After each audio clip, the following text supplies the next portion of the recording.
The Great Gatsby by F. Scott Fitzgerald. Once again to Zelda, then wear the gold hat if that will move her. If you can bounce high, bounce for her too, till she cry, lover, gold-hatted, high-bouncing lover, I must have you. Thomas Park D'Invilliers.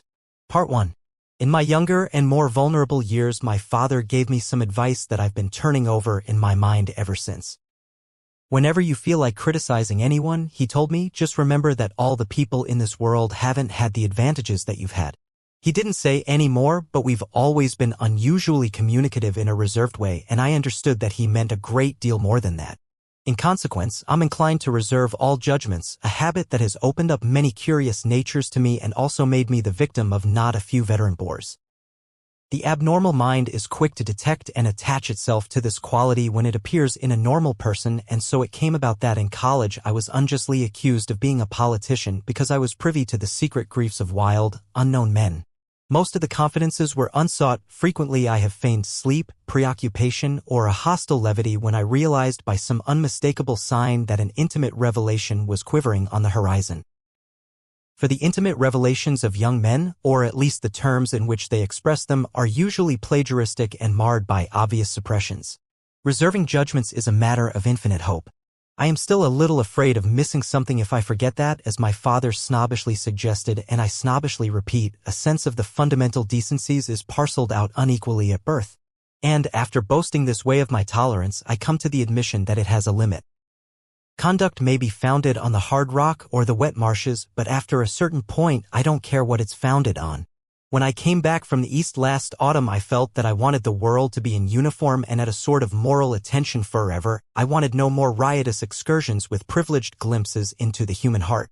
Only Gatsby, the man who gives his name to this book, was exempt from my reaction. Gatsby, who represented everything for which I have an unaffected scorn. If personality is an unbroken series of successful gestures, then there was something gorgeous about him, some heightened sensitivity to the promises of life. As if he were related to one of those intricate machines that register earthquakes 10,000 miles away. This responsiveness had nothing to do with that flabby impressionability which is dignified under the name of the creative temperament. It was an extraordinary gift for hope, a romantic readiness such as I have never found in any other person, and which it is not likely I shall ever find again. No, Gatsby turned out all right at the end. It is what preyed on Gatsby, what foul dust floated in the wake of his dreams, that temporarily closed out my interest in the abortive sorrows and short-winded elations of men. My family have been prominent, well-to-do people in this middle western city for 3 generations. The Carraways are something of a clan, and we have a tradition that we're descended from the Dukes of Buccleuch. But the actual founder of my line was my grandfather's brother, who came here in '51, sent a substitute to the Civil War, and started the wholesale hardware business that my father carries on today. I never saw this great uncle, but I'm supposed to look like him, with special reference to the rather hard-boiled painting that hangs in Father's office. I graduated from New Haven in 1915, just a quarter of a century after my father, and a little later I participated in that delayed Teutonic migration known as the Great War. I enjoyed the counter-raid so thoroughly that I came back restless. Instead of being the warm center of the world, the Middle West now seemed like the ragged edge of the universe, so I decided to go east and learn the bond business. Everybody I knew was in the bond business, so I supposed it could support one more single man. All my aunts and uncles talked it over as if they were choosing a prep school for me, and finally said, "Why, yes," with very grave, hesitant faces. Father agreed to finance me for a year, and after various delays I came east permanently, I thought, in the spring of '22. The practical thing was to find rooms in the city, but it was a warm season, and I had just left a country of wide lawns and friendly trees. So when a young man at the office suggested that we take a house together in a commuting town, it sounded like a great idea. He found the house, a weather-beaten cardboard bungalow at $80 a month. But at the last minute the firm ordered him to Washington, and I went out to the country alone. I had a dog. At least I had him for a few days until he ran away, and an old Dodge and a Finnish woman who made my bed and cooked breakfast and muttered Finnish wisdom to herself over the electric stove. It was lonely for a day or so until one morning some man, more recently arrived than I, stopped me on the road. "How do you get to West Egg Village?" he asked helplessly. I told him, and as I walked on I was lonely no longer. I was a guide, a pathfinder, an original settler. He had casually conferred on me the freedom of the neighborhood. And so with the sunshine and the great bursts of leaves growing on the trees, just as things grow in fast movies, I had that familiar conviction that life was beginning over again with the summer. There was so much to read, for one thing, and so much fine health to be pulled down out of the young breath-giving air. I bought a dozen volumes on banking and credit and investment securities, and they stood on my shelf in red and gold like new money from the mint, promising to unfold the shining secrets that only Midas and Morgan and Maecenas knew. And I had the high intention of reading many other books besides. I was rather literary in college. One year I wrote a series of very solemn and obvious editorials for the Yale News. And now I was going to bring back all such things into my life and become again that most limited of all specialists, the well-rounded man. This isn't just an epigram. Life is much more successfully looked at from a single window after all. It was a matter of chance that I should have rented a house in one of the strangest communities in North America. It was on that slender riotous island which extends itself due east of New York, and where there are, among other natural curiosities, two unusual formations of land. 20 miles from the city, a pair of enormous eggs, identical in contour and separated only by a courtesy bay, jut out into the most domesticated body of salt water in the Western Hemisphere, the great wet barnyard of Long Island Sound. They are not perfect ovals like the egg in the Columbus story. They are both crushed flat at the contact end. But their physical resemblance must be a source of perpetual wonder to the gulls that fly overhead. To the wingless, a more interesting phenomenon is their dissimilarity in every particular except shape and size. I lived at West Egg, the less fashionable of the two, though this is a most superficial tag to express the bizarre and not a little sinister contrast between them. My house was at the very tip of the egg, only 50 yards from the Sound, and squeezed between two huge places that rented for $12,000 or $15,000 a season. The one on my right was a colossal affair by any standard. It was a factual imitation of some Hotel de Ville in Normandy, with a tower on one side spanking new under a thin beard of raw ivy and a marble swimming pool, and more than 40 acres of lawn and garden. It was Gatsby's mansion. Or, rather, as I didn't know Mr. Gatsby, it was a mansion inhabited by a gentleman of that name. My own house was an eyesore, but it was a small eyesore, and it had been overlooked, so I had a view of the water, a partial view of my neighbor's lawn, and the consoling proximity of millionaires, all for $80 a month. Across the courtesy bay, the white palaces of fashionable East Egg glittered along the water, and the history of the summer really begins on the evening I drove over there to have dinner with the Tom Buchanans. Daisy was my second cousin once removed, and I'd known Tom in college. And just after the war, I spent 2 days with them in Chicago.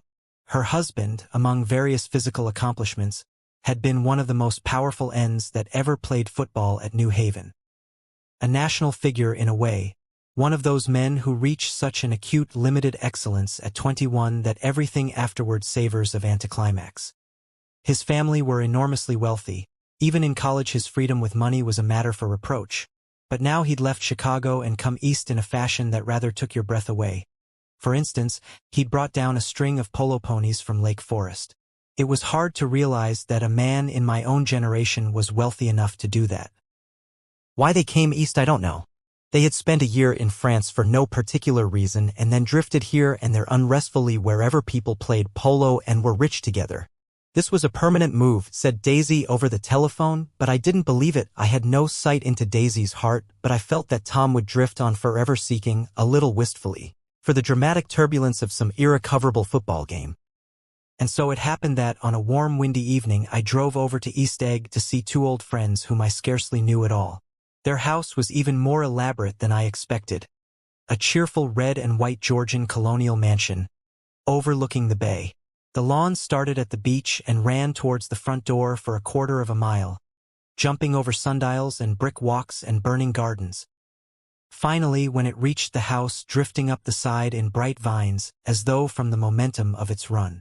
The front was broken by a line of French windows, glowing now with reflected gold and wide open to the warm, windy afternoon, and Tom Buchanan in riding clothes was standing with his legs apart on the front porch. He had changed since his New Haven years.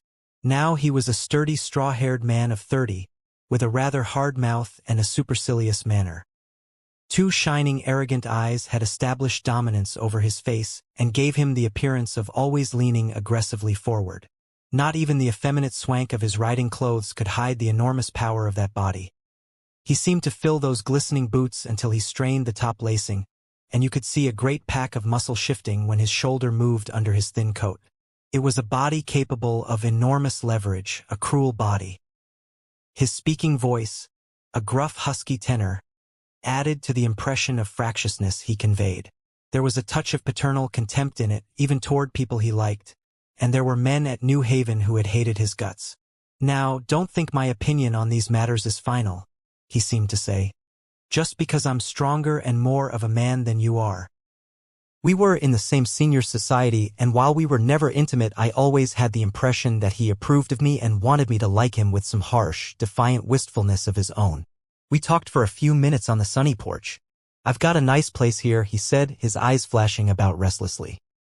Turning me around by one arm, he moved a broad flat hand along the front vista, including in its sweep a sunken Italian garden, a half-acre of deep, pungent roses, and a snub-nosed motorboat that bumped the tide offshore. It belonged to Domain, the oil man. He turned me around again, politely and abruptly. "We'll go inside." We walked through a high hallway into a bright rosy-colored space, fragilely bound into the house by French windows at either end. The windows were ajar and gleaming white against the fresh grass outside that seemed to grow a little way into the house. A breeze blew through the room, blew curtains in at one end and out the other like pale flags, twisting them up toward the frosted wedding cake of the ceiling, and then rippled over the wine-colored rug, making a shadow on it as wind does on the sea.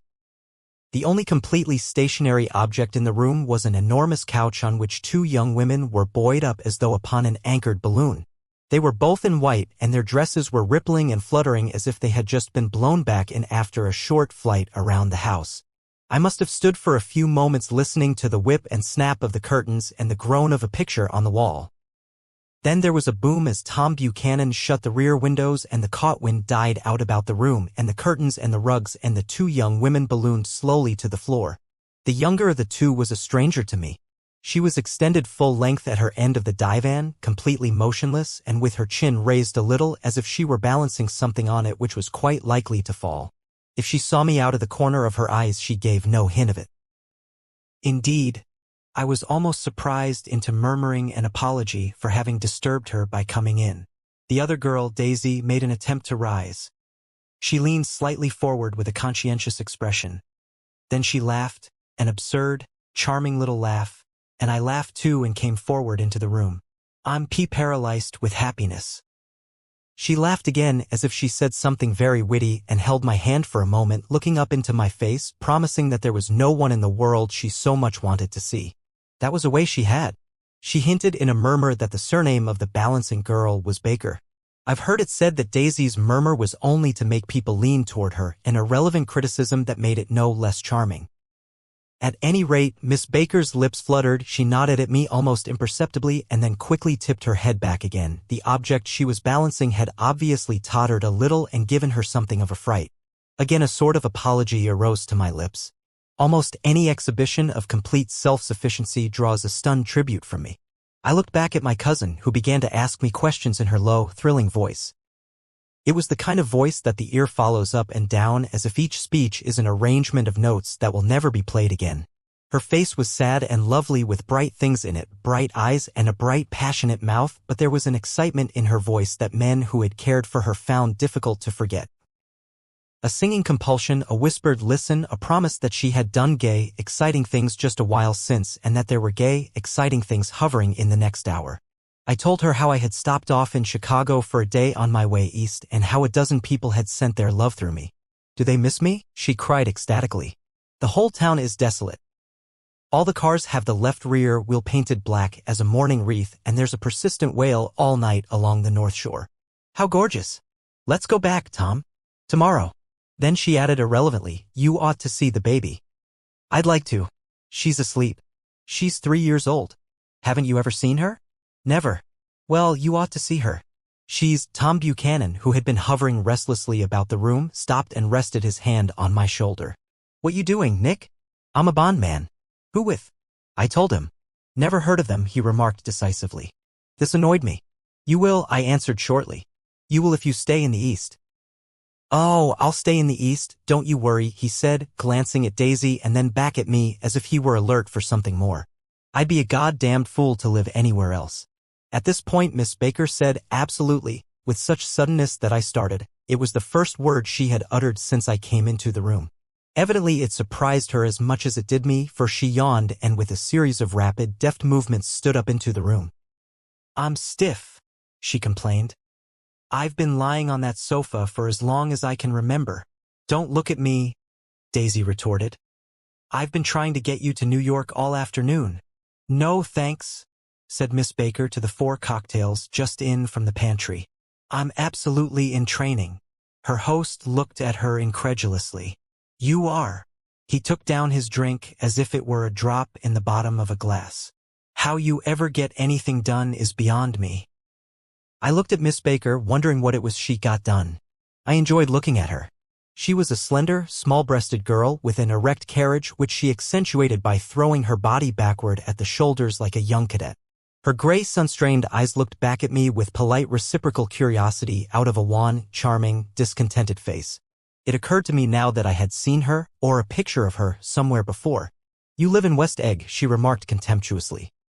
I know somebody there. I don't know a single. You must know Gatsby. Gatsby? Demanded Daisy. What Gatsby? Before I could reply that he was my neighbor, dinner was announced. Wedging his tense arm imperatively under mine, Tom Buchanan compelled me from the room as though he were moving a checker to another square. Slenderly, languidly, their hands set lightly on their hips, the 2 young women preceded us out onto a rosy-colored porch open toward the sunset where 4 candles flickered on the table in the diminished wind. Why candles? Objected Daisy, frowning. She snapped them out with her fingers. In 2 weeks it'll be the longest day in the year. She looked at us all radiantly. Do you always watch for the longest day of the year and then miss it? I always watch for the longest day in the year and then miss it. We ought to plan something, yawned Miss Baker, sitting down at the table as if she were getting into bed. All right, said Daisy.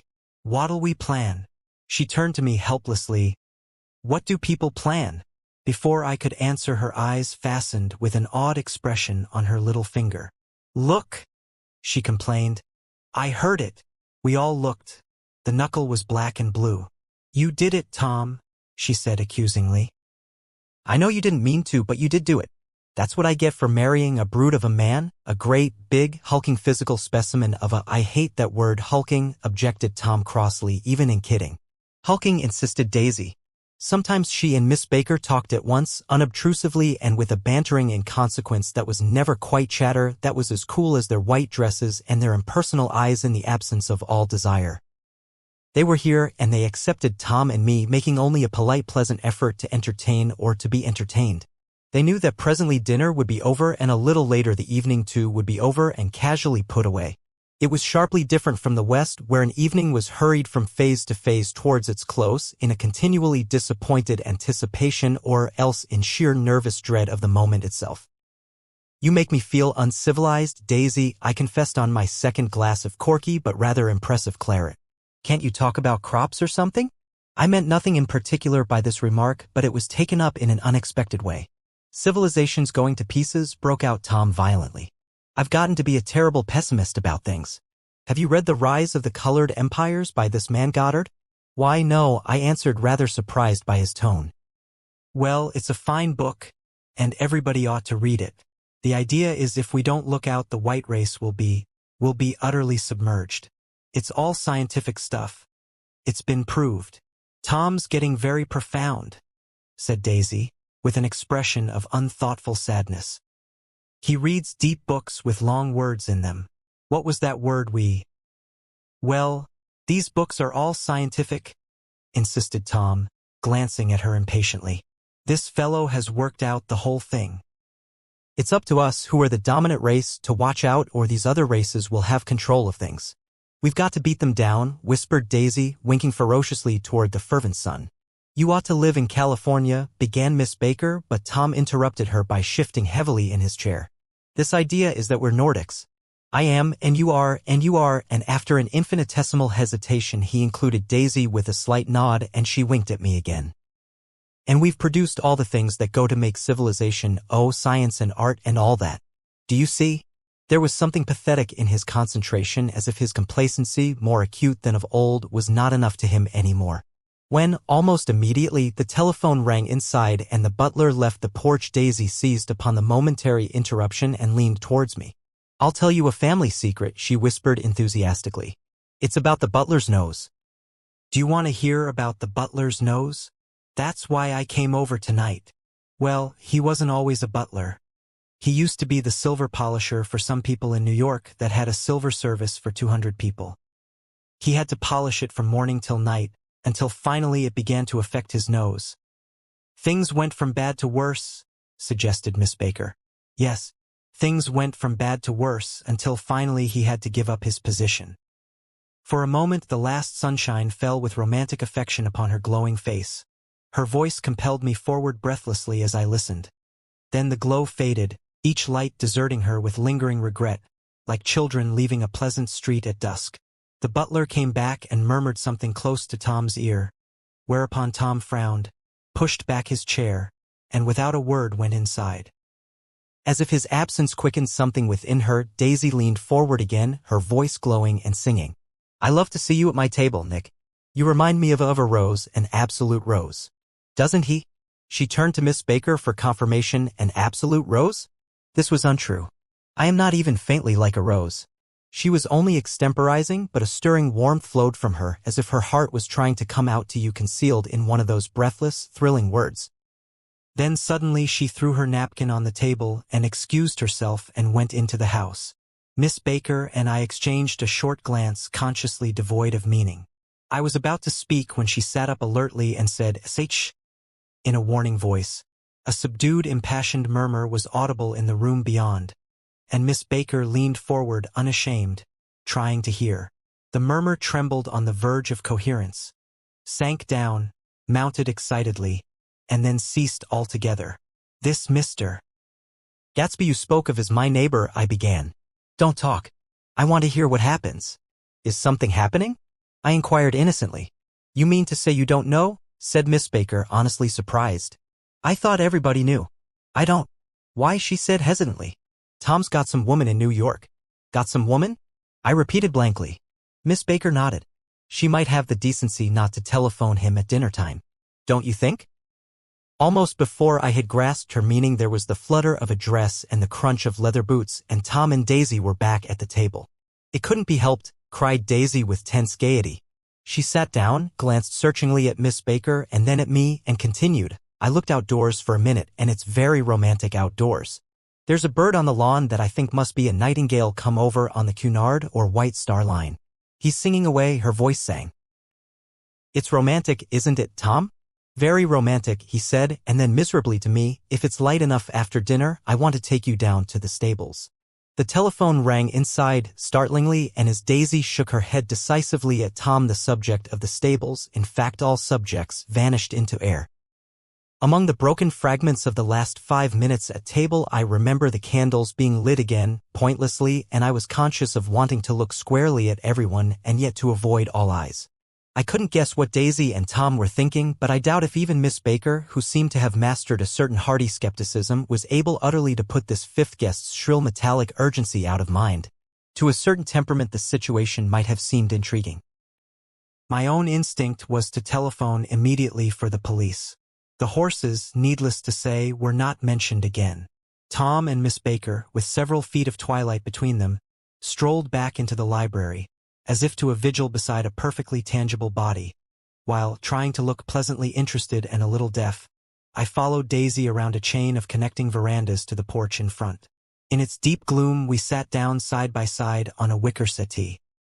Daisy took her face in her hands as if feeling its lovely shape, and her eyes moved gradually out into the velvet dusk. I saw that turbulent emotions possessed her, so I asked what I thought would be some sedative questions about her little girl. "We don't know each other very well, Nick," she said suddenly. "Even if we are cousins. You didn't come to my wedding. I wasn't back from the war." "That's true." She hesitated. "Well, I've had a very bad time, Nick, and I'm pretty cynical about everything." Evidently she had reason to be. I waited, but she didn't say any more, and after a moment I returned rather feebly to the subject of her daughter. I suppose she talks and eats and everything. Oh, yes. She looked at me absently. Listen, Nick, let me tell you what I said when she was born. Would you like to hear? Very much. It'll show you how I've gotten to feel about things. Well, she was less than an hour old and Tom was God knows where. I woke up out of the ether with an utterly abandoned feeling and asked the nurse right away if it was a boy or a girl. She told me it was a girl, and so I turned my head away and wept. All right, I said. I'm glad it's a girl, and I hope she'll be a fool. That's the best thing a girl can be in this world, a beautiful little fool. You see, I think everything's terrible anyhow, she went on in a convinced way. Everybody thinks so, the most advanced people. And I know. I've been everywhere and seen everything and done everything. Her eyes flashed around her in a defiant way, rather like Tom's, and she laughed with thrilling scorn. Sophisticated God, I'm sophisticated. The instant her voice broke off, ceasing to compel my attention, my belief, I felt the basic insincerity of what she had said. It made me uneasy, as though the whole evening had been a trick of some sort to exact a contributory emotion from me. I waited, and sure enough, in a moment she looked at me with an absolute smirk on her lovely face, as if she had asserted her membership in a rather distinguished secret society to which she and Tom belonged. Inside, the crimson room bloomed with light. Tom and Miss Baker sat at either end of the long couch, and she read aloud to him from the Saturday Evening Post. The words, murmurous and uninflected, running together in a soothing tune. The lamplight, bright on his boots and dull on the autumn leaf yellow of her hair, glinted along the paper as she turned a page with a flutter of slender muscles in her arms. When we came in, she held us silent for a moment with a lifted hand. To be continued, she said, tossing the magazine on the table, in our very next issue. Her body asserted itself with a restless movement of her knee, and she stood up. 10 o'clock, she remarked, apparently finding the time on the ceiling. Time for this good girl to go to bed. Jordan's going to play in the tournament tomorrow, explained Daisy. Over at Westchester. Oh, you're Jordan Baker. I knew now why her face was familiar. Its pleasing, contemptuous expression had looked out at me from many rotogravure pictures of the sporting life at Asheville and Hot Springs and Palm Beach. I had heard some story of her too, a critical, unpleasant story, but what it was I had forgotten long ago. Good night, she said softly. Wake me at 8, won't you? If you'll get up. I will. Good night, Mr. Carraway. See you anon. Of course you will, confirmed Daisy. In fact, I think I'll arrange a marriage. Come over often, Nick, and I'll sort of, fling you together. You know, lock you up accidentally in linen closets and push you out to sea in a boat and all that sort of thing. Good night, called Miss Baker from the stairs. I haven't heard a word. She's a nice girl, said Tom after a moment. They oughtn't to let her run around the country this way. Who oughtn't to? Inquired Daisy coldly. Her family. Her family is one and about 1,000 years old. Besides, Nick's going to look after her, aren't you, Nick? She's going to spend lots of weekends out here this summer. I think the home influence will be very good for her. Daisy and Tom looked at each other for a moment in silence. Is she from New York? I asked quickly. From Louisville. Our white girlhood was passed together there. Our beautiful white, did you give Nick a little heart-to-heart talk on the veranda? Demanded Tom suddenly. Did I? She looked at me. I can't seem to remember, but I think we talked about the Nordic race. Yes, I'm sure we did. It sort of crept up on us, and first thing you know I... Don't believe everything you hear, Nick, he advised me.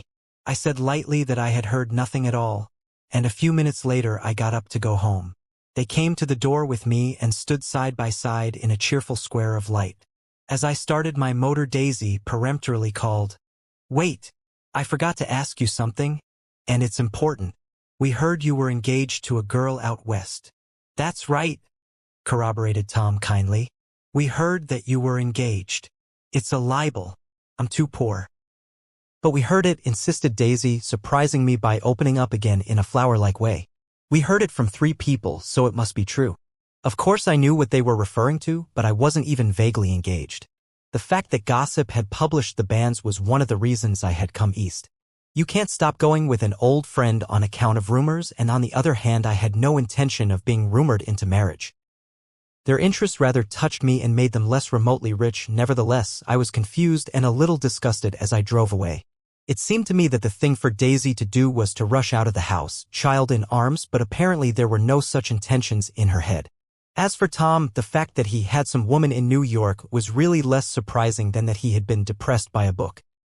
Something was making him nibble at the edge of stale ideas as if his sturdy physical egotism no longer nourished his peremptory heart.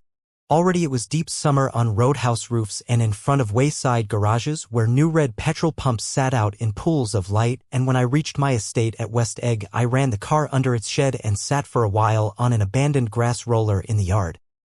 The wind had blown off, leaving a loud, bright night with wings beating in the trees and a persistent organ sound as the full bellows of the earth blew the frogs full of life. The silhouette of a moving cat wavered across the moonlight, and turning my head to watch it I saw that I was not alone. 50 feet away a figure had emerged from the shadow of my neighbor's mansion and was standing with his hands in his pockets regarding the silver pepper of the stars. Something in his leisurely movements and the secure position of his feet upon the lawn suggested that it was Mr. Gatsby himself, come out to determine what share was his of our local heavens. I decided to call to him. Miss Baker had mentioned him at dinner, and that would do for an introduction. But I didn't call to him, for he gave a sudden intimation that he was content to be alone. He stretched out his arms toward the dark water in a curious way, and far as I was from him I could have sworn he was trembling. Involuntarily I glanced seaward and distinguished nothing except a single green light, minute and far away, that might have been the end of a dock. When I looked once more for Gatsby he had vanished, and I was alone again in the unquiet darkness. Part 2. About halfway between West Egg and New York the motor road hastily joins the railroad and runs beside it for a quarter of a mile, so as to shrink away from a certain desolate area of land. This is a valley of ashes. A fantastic farm where ashes grow like wheat into ridges and hills and grotesque gardens.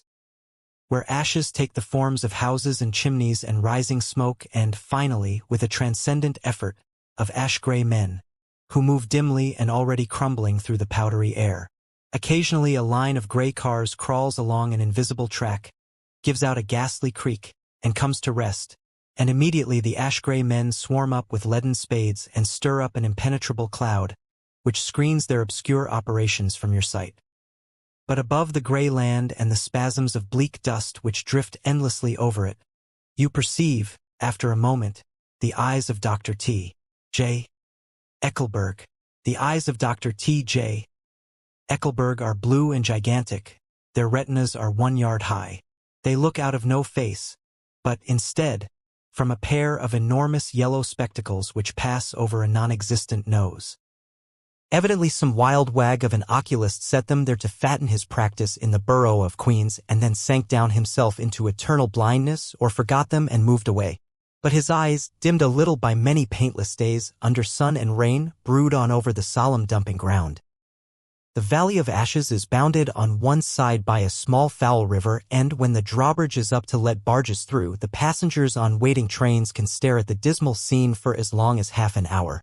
There is always a halt there of at least a minute, and it was because of this that I first met Tom Buchanan's mistress. The fact that he had one was insisted upon wherever he was known. His acquaintances resented the fact that he turned up in popular cafes with her and, leaving her at a table, sauntered about, chatting with whomsoever he knew. Though I was curious to see her, I had no desire to meet her. But I did. I went up to New York with Tom on the train one afternoon, and when we stopped by the ash heaps he jumped to his feet and, taking hold of my elbow, literally forced me from the car. "We're getting off," he insisted. "I want you to meet my girl." I think he'd tanked up a good deal at luncheon, and his determination to have my company bordered on violence. The supercilious assumption was that, on Sunday afternoon, I had nothing better to do. I followed him over a low, whitewashed railroad fence, and we walked back 100 yards along the road under Dr. Eckelberg's persistent stare. The only building in sight was a small block of yellow brick sitting on the edge of the wasteland, a sort of compact main street ministering to it and contiguous to absolutely nothing. One of the 3 shops it contained was for rent, and another was an all-night restaurant approached by a trail of ashes. The third was a garage repairs. George B. Wilson. Cars bought and sold. And I followed Tom inside. The interior was unprosperous and bare.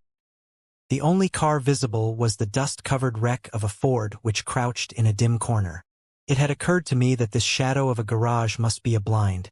and that sumptuous and romantic apartments were concealed overhead, when the proprietor himself appeared in the door of an office, wiping his hands on a piece of waste. He was a blond, spiritless man, anemic and faintly handsome. When he saw us, a damp gleam of hope sprang into his light blue eyes. "Hello, Wilson, old man," said Tom, slapping him jovially on the shoulder. "How's business?" "I can't complain," answered Wilson unconvincingly. "When are you going to sell me that car?" "Next week. I've got my man working on it now." "Works pretty slow, don't he?" "No, he doesn't," said Tom coldly. "And if you feel that way about it, maybe I'd better sell it somewhere else after all." "I don't mean that," explained Wilson quickly.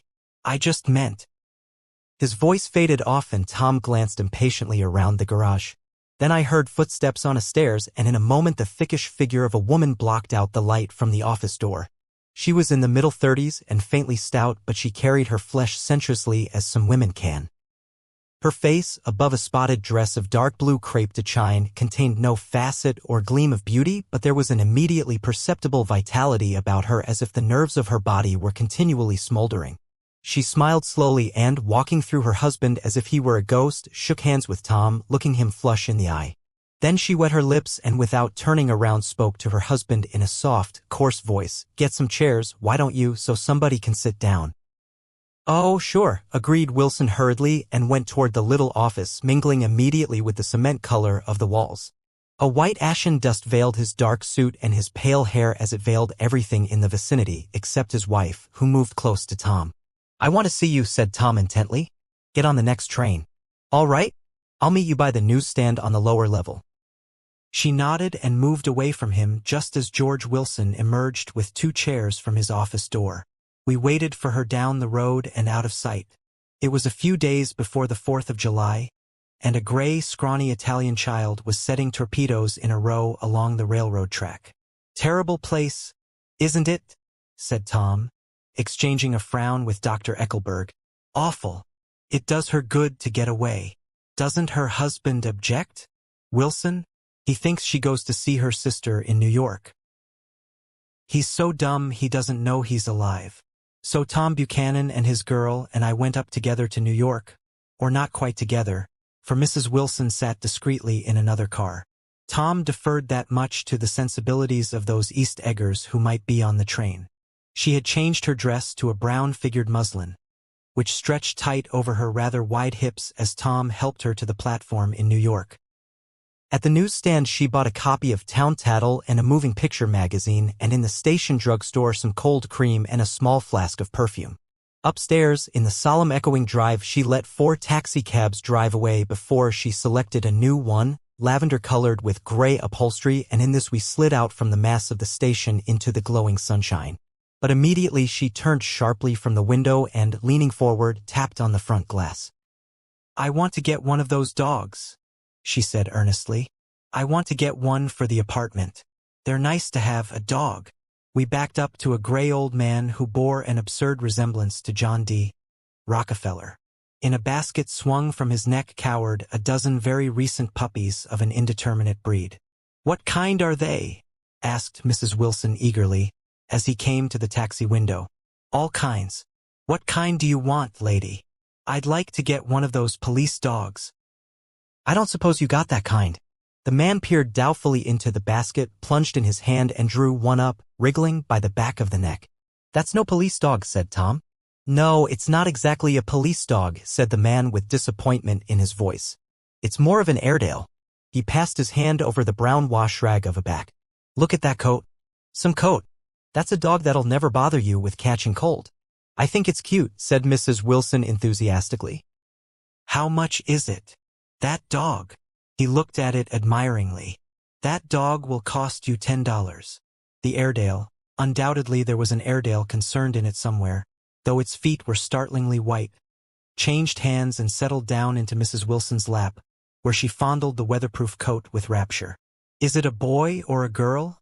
she asked delicately. "That dog? That dog's a boy." "It's a bitch," said Tom decisively. "Here's your money. Go and buy 10 more dogs with it." We drove over to 5th Avenue, warm and soft, almost pastoral, on the summer Sunday afternoon. I wouldn't have been surprised to see a great flock of white sheep turn the corner. "Hold on," I said. "I have to leave you here." "No, you don't," interposed Tom quickly. "Myrtle'll be hurt if you don't come up to the apartment." "Won't you, Myrtle? Come on," she urged. "I'll telephone my sister Catherine. She's said to be very beautiful by people who ought to know." "Well, I'd like to, but—" We went on, cutting back again over the park toward the West Hundreds. At 158th Street, the cab stopped at one slice in a long white cake of apartment houses. Throwing a regal homecoming glance around the neighborhood, Mrs. Wilson gathered up her dog and her other purchases and went haughtily in. "I'm going to have the McKees come up," she announced as we rose in the elevator. "And, of course, I got to call up my sister, too." The apartment was on the top floor. A small living room, a small dining room, a small bedroom, and a bath. The living room was crowded to the doors with a set of tapestried furniture entirely too large for it, so that to move about was to stumble continually over scenes of ladies swinging in the gardens of Versailles. The only picture was an over-enlarged photograph, apparently a hen sitting on a blurred rock. Looked at from a distance, however, the hen resolved itself into a bonnet, and the countenance of a stout old lady beamed down into the room. Several old copies of Town Tattle lay on the table together with a copy of Simon Called Peter and some of the small scandal magazines of Broadway. Mrs. Wilson was first concerned with the dog. A reluctant elevator boy went for a box full of straw and some milk, to which he added on his own initiative a tin of large, hard dog biscuits, one of which decomposed apathetically in the saucer of milk all afternoon. Meanwhile, Tom brought out a bottle of whiskey from a locked bureau door. I have been drunk just twice in my life, and the second time was that afternoon, so everything that happened has a dim, hazy cast over it, although until after 8 o'clock the apartment was full of cheerful sun. Sitting on Tom's lap, Mrs. Wilson called up several people on the telephone. Then there were no cigarettes, and I went out to buy some at the drugstore on the corner. When I came back they had both disappeared, so I sat down discreetly in the living room and read a chapter of Simon Called Peter. Either it was terrible stuff or the whiskey distorted things, because it didn't make any sense to me.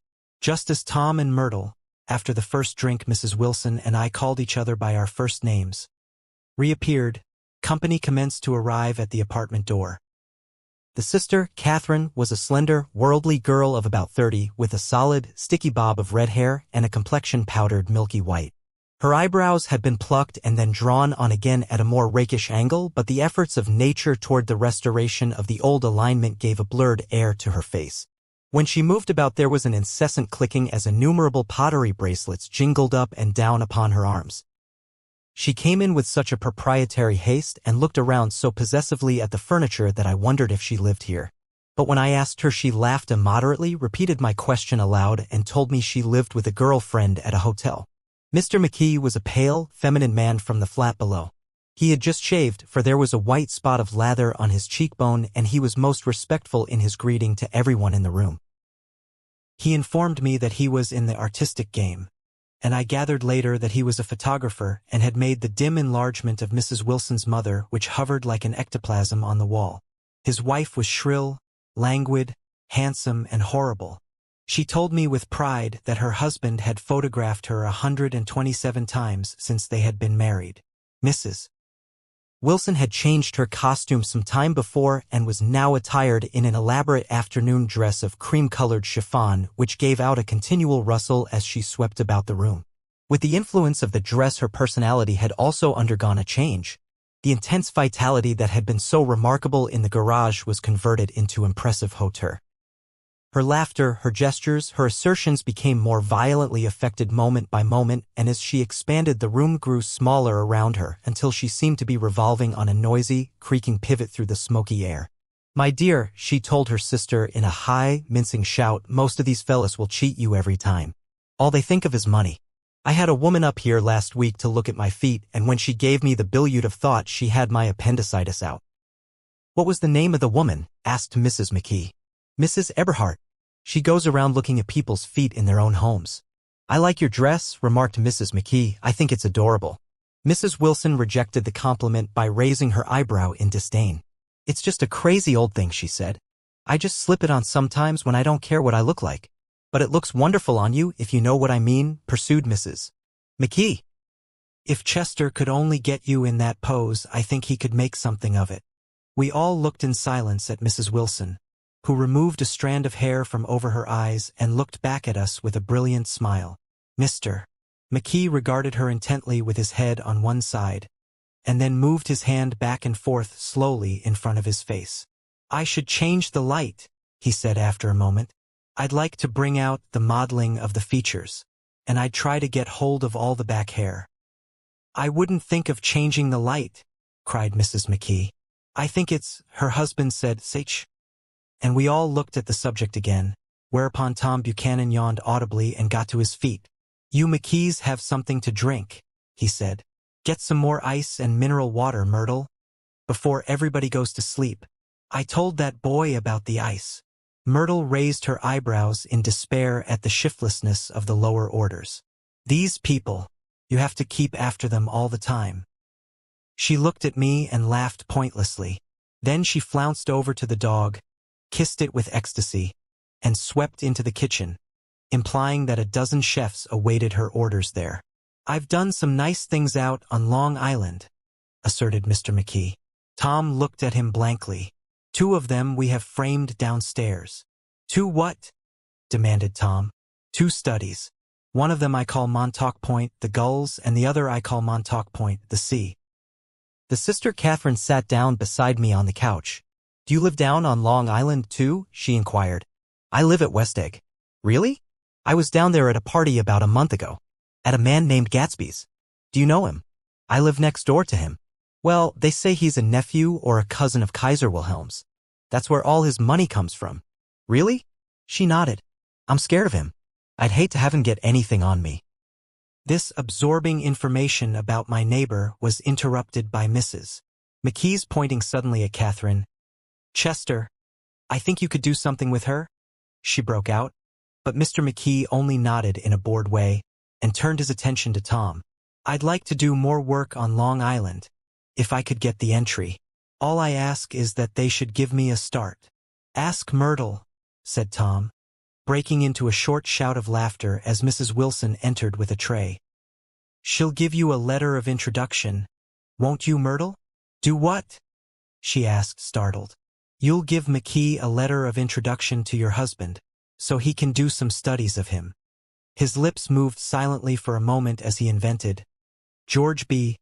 Wilson at the gasoline pump, or something like that. Catherine leaned close to me and whispered in my ear. Neither of them can stand the person they're married to. Can't they? Can't stand them. She looked at Myrtle and then at Tom. What I say is, why go on living with them if they can't stand them? If I was them, I'd get a divorce and get married to each other right away. Doesn't she like Wilson either? The answer to this was unexpected. It came from Myrtle, who had overheard the question, and it was violent and obscene. You see, cried Catherine triumphantly. She lowered her voice again.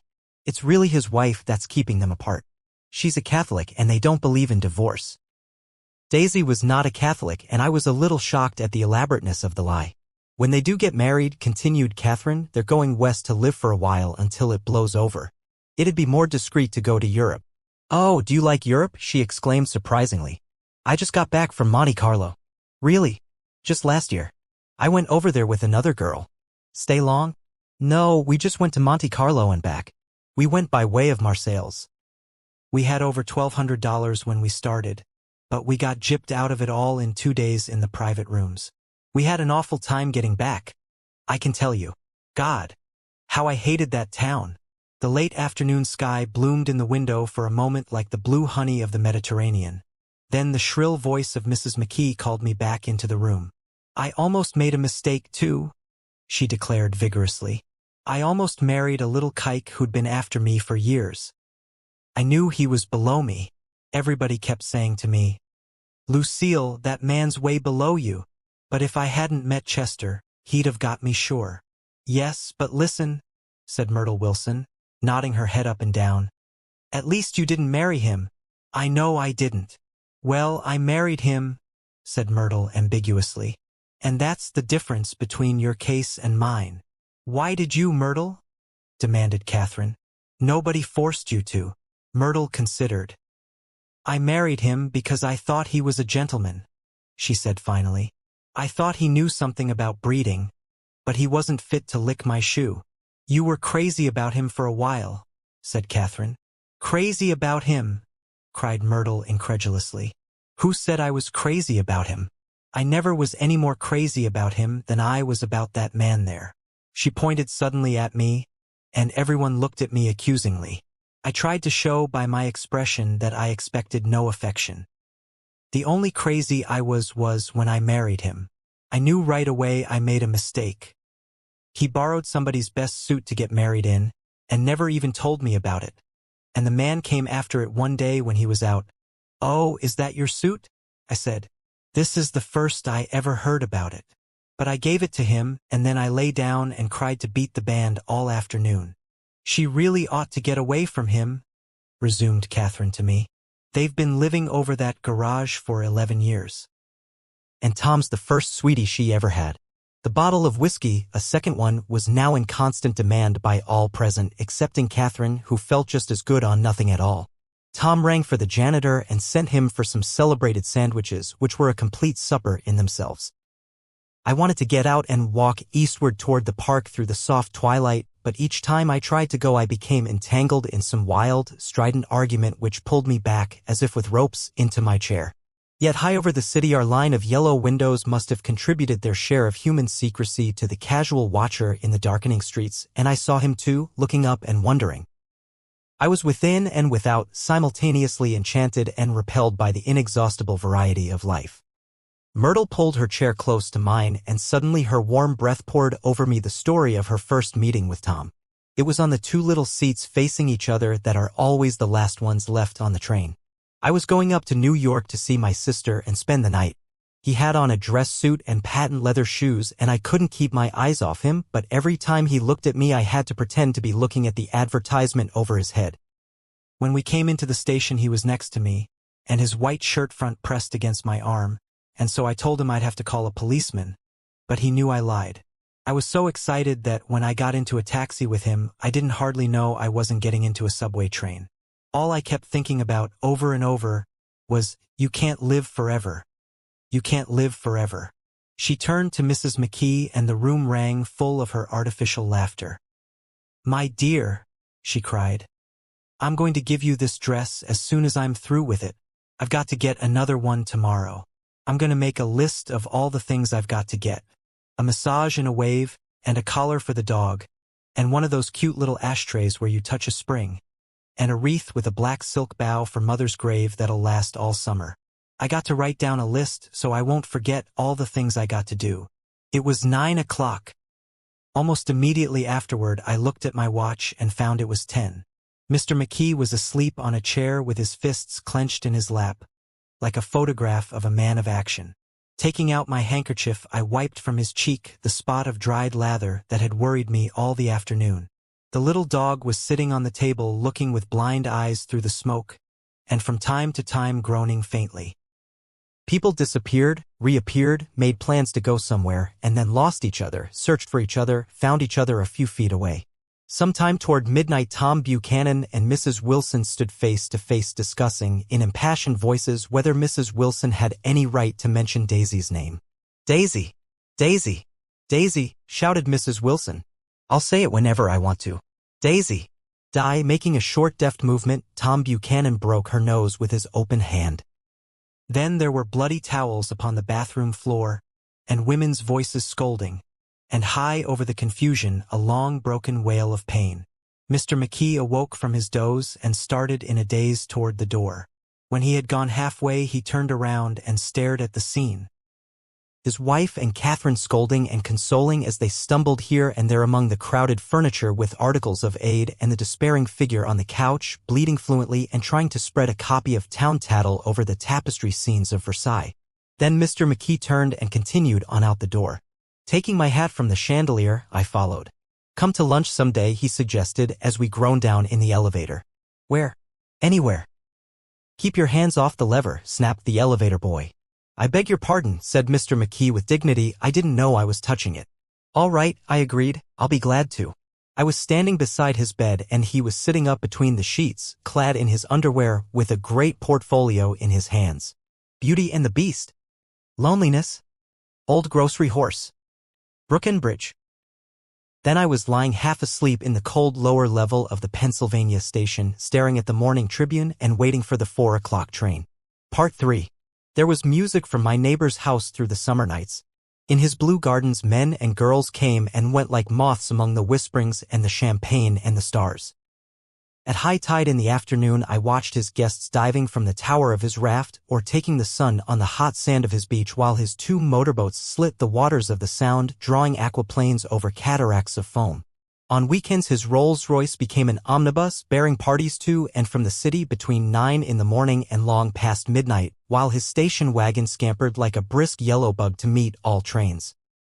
And on Mondays 8 servants, including an extra gardener, toiled all day with mops and scrubbing brushes and hammers and garden shears, repairing the ravages of the night before. Every Friday 5 crates of oranges and lemons arrived from a fruiterer in New York. Every Monday these same oranges and lemons left his back door in a pyramid of pulpless halves.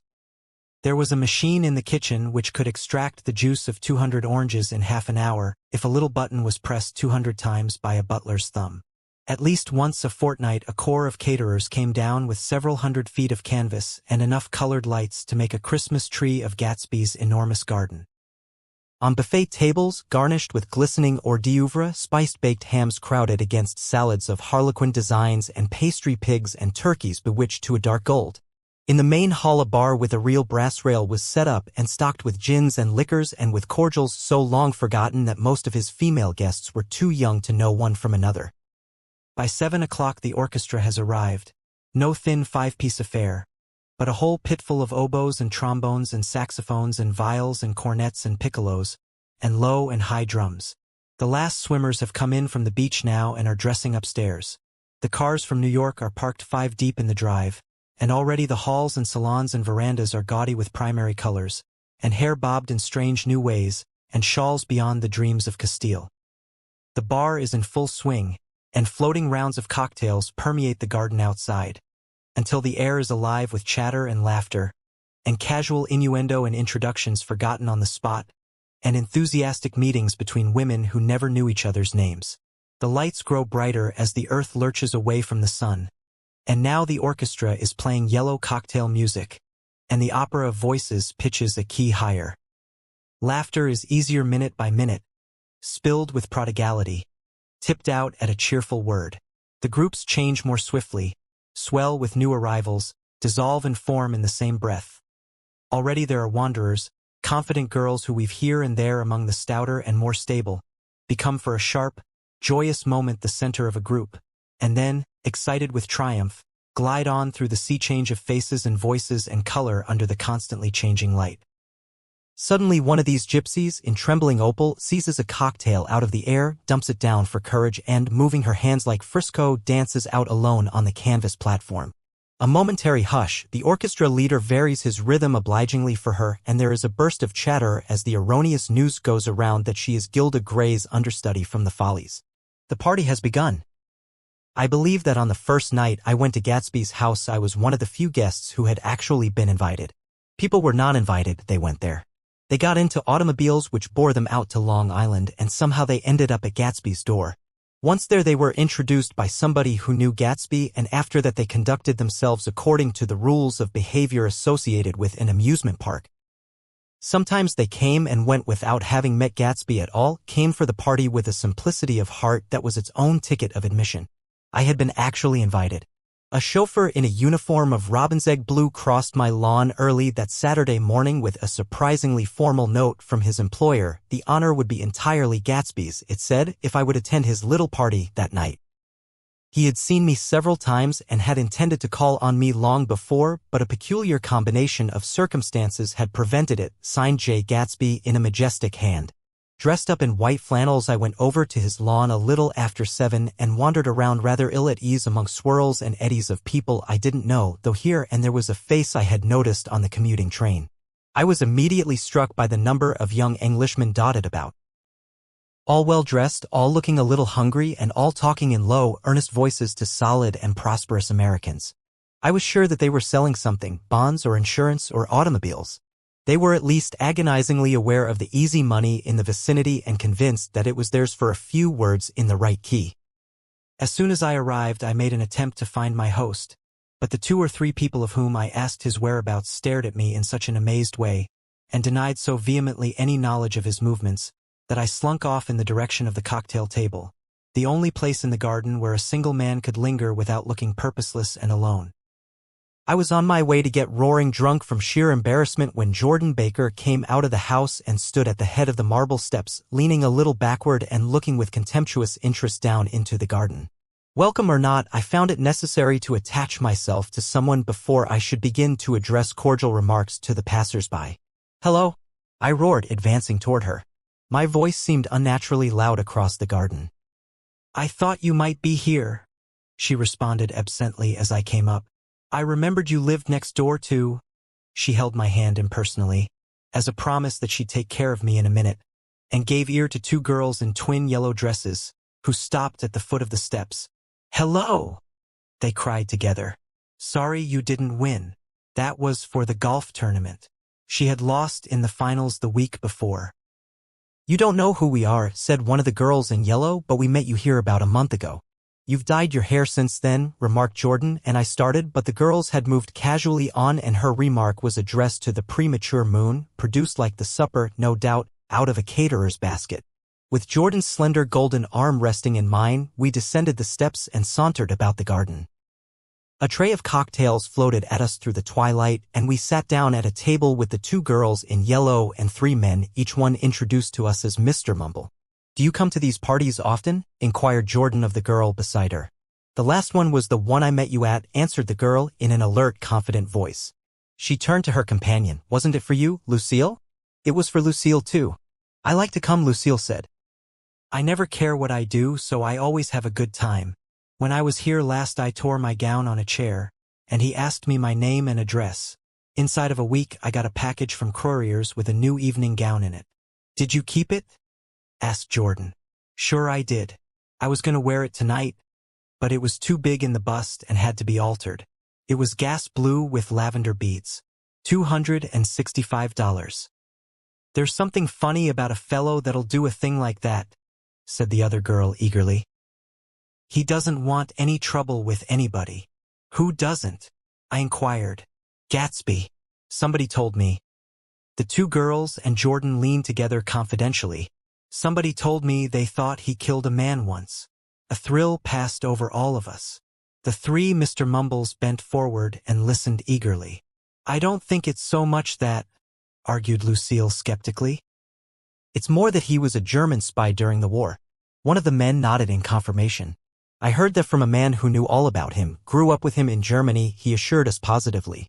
"Oh no," said the first girl, "it couldn't be that because he was in the American Army during the war." As our credulity switched back to her, she leaned forward with enthusiasm. "You look at him sometimes when he thinks nobody's looking at him. I'll bet he killed a man." She narrowed her eyes and shivered. Lucille shivered. We all turned and looked around for Gatsby. It was testimony to the romantic speculation he inspired that there were whispers about him from those who had found little that it was necessary to whisper about in this world. The first supper, there would be another one after midnight, was now being served, and Jordan invited me to join her own party, who were spread around a table on the other side of the garden. There were 3 married couples and Jordan's escort, a persistent undergraduate given to violent innuendo and obviously under the impression that sooner or later Jordan was going to yield him up her person to a greater or lesser degree. Instead of rambling, this party had preserved a dignified homogeneity and assumed to itself the function of representing the staid nobility of the countryside, East Egg condescending to West Egg and carefully on guard against its spectroscopic gaiety. "Let's get out," whispered Jordan, after a somehow wasteful and inappropriate half-hour.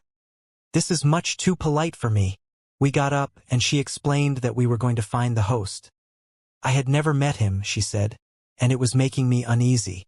The undergraduate nodded in a cynical, melancholy way. The bar, where we glanced first, was crowded, but Gatsby was not there. She couldn't find him from the top of the steps, and he wasn't on the veranda. On a chance we tried an important-looking door and walked into a high Gothic library paneled with carved English oak and probably transported complete from some ruin overseas. A stout, middle-aged man with enormous owl-eyed spectacles was sitting somewhat drunk on the edge of a great table, staring with unsteady concentration at the shelves of books. As we entered, he wheeled excitedly around and examined Jordan from head to foot. "What do you think?" he demanded impetuously. "About what?" He waved his hand toward the bookshelves. "About that. As a matter of fact, you needn't bother to ascertain." I ascertained. "They're real." "The books?" He nodded. "Absolutely real, have pages and everything. I thought they'd be a nice durable cardboard. Matter of fact, they're absolutely real. Pages and here.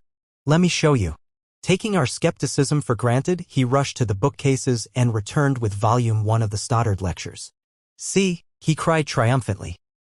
"It's a bona fide piece of printed matter. It fooled me. This fella's a regular Belasco. It's a triumph. What thoroughness. What realism. Knew when to stop, too, didn't cut the pages. But what do you want? What do you expect?" He snatched the book from me and replaced it hastily on its shelf, muttering that if one brick was removed, the whole library was liable to collapse. "Who brought you?" he demanded. "Or did you just come?" "I was brought. Most people were brought." Jordan looked at him alertly, cheerfully, without answering. "I was brought by a woman named Roosevelt," he continued. "Mrs. Claude Roosevelt. Do you know her? I met her somewhere last night. I've been drunk for about a week now, and I thought it might sober me up to sit in a library." "Has it?" "A little bit, I think. I can't tell yet. I've only been here an hour. Did I tell you about the books? They're real. You told us." We shook hands with him gravely and went back outdoors. There was dancing now on the canvas in the garden. Old men pushing young girls backward in eternal graceless circles, superior couples holding each other tortuously, fashionably, and keeping in the corners, and a great number of single girls dancing individually or relieving the orchestra for a moment of the burden of the banjo or the traps. By midnight, the hilarity had increased. A celebrated tenor had sung in Italian and a notorious contralto had sung in jazz, and between the numbers people were doing stunts all over the garden while happy vacuous bursts of laughter rose toward the summer sky. A pair of stage twins who turned out to be the girls in yellow did a baby act in costume, and champagne was served in glasses bigger than finger bowls. The moon had risen higher, and floating in the sound was a triangle of silver scales, trembling a little to the stiff, tinny drip of the banjos on the lawn. I was still with Jordan Baker. We were sitting at a table with a man of about my age and a rowdy little girl, who gave way upon the slightest provocation to uncontrollable laughter. I was enjoying myself now. I had taken 2 finger bowls of champagne, and the scene had changed before my eyes into something significant, elemental, and profound. At a lull in the entertainment, the man looked at me and smiled. "Your face is familiar," he said politely. "Weren't you in the 1st Division during the war?" "Why, yes. I was in the 28th Infantry. I was in the 16th until June 1918. I knew I'd seen you somewhere before." We talked for a moment about some wet, gray little villages in France.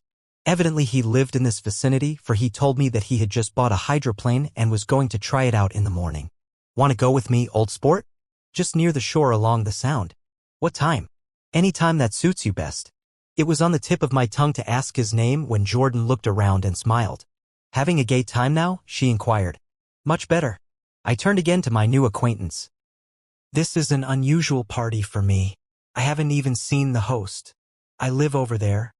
I waved my hand at the invisible hedge in the distance. "And this man Gatsby sent over his chauffeur with an invitation." For a moment he looked at me as if he failed to understand. "I'm Gatsby," he said suddenly. "What?" I exclaimed. "Oh, I beg your pardon. I thought you knew, old sport. I'm afraid I'm not a very good host." He smiled understandingly, much more than understandingly.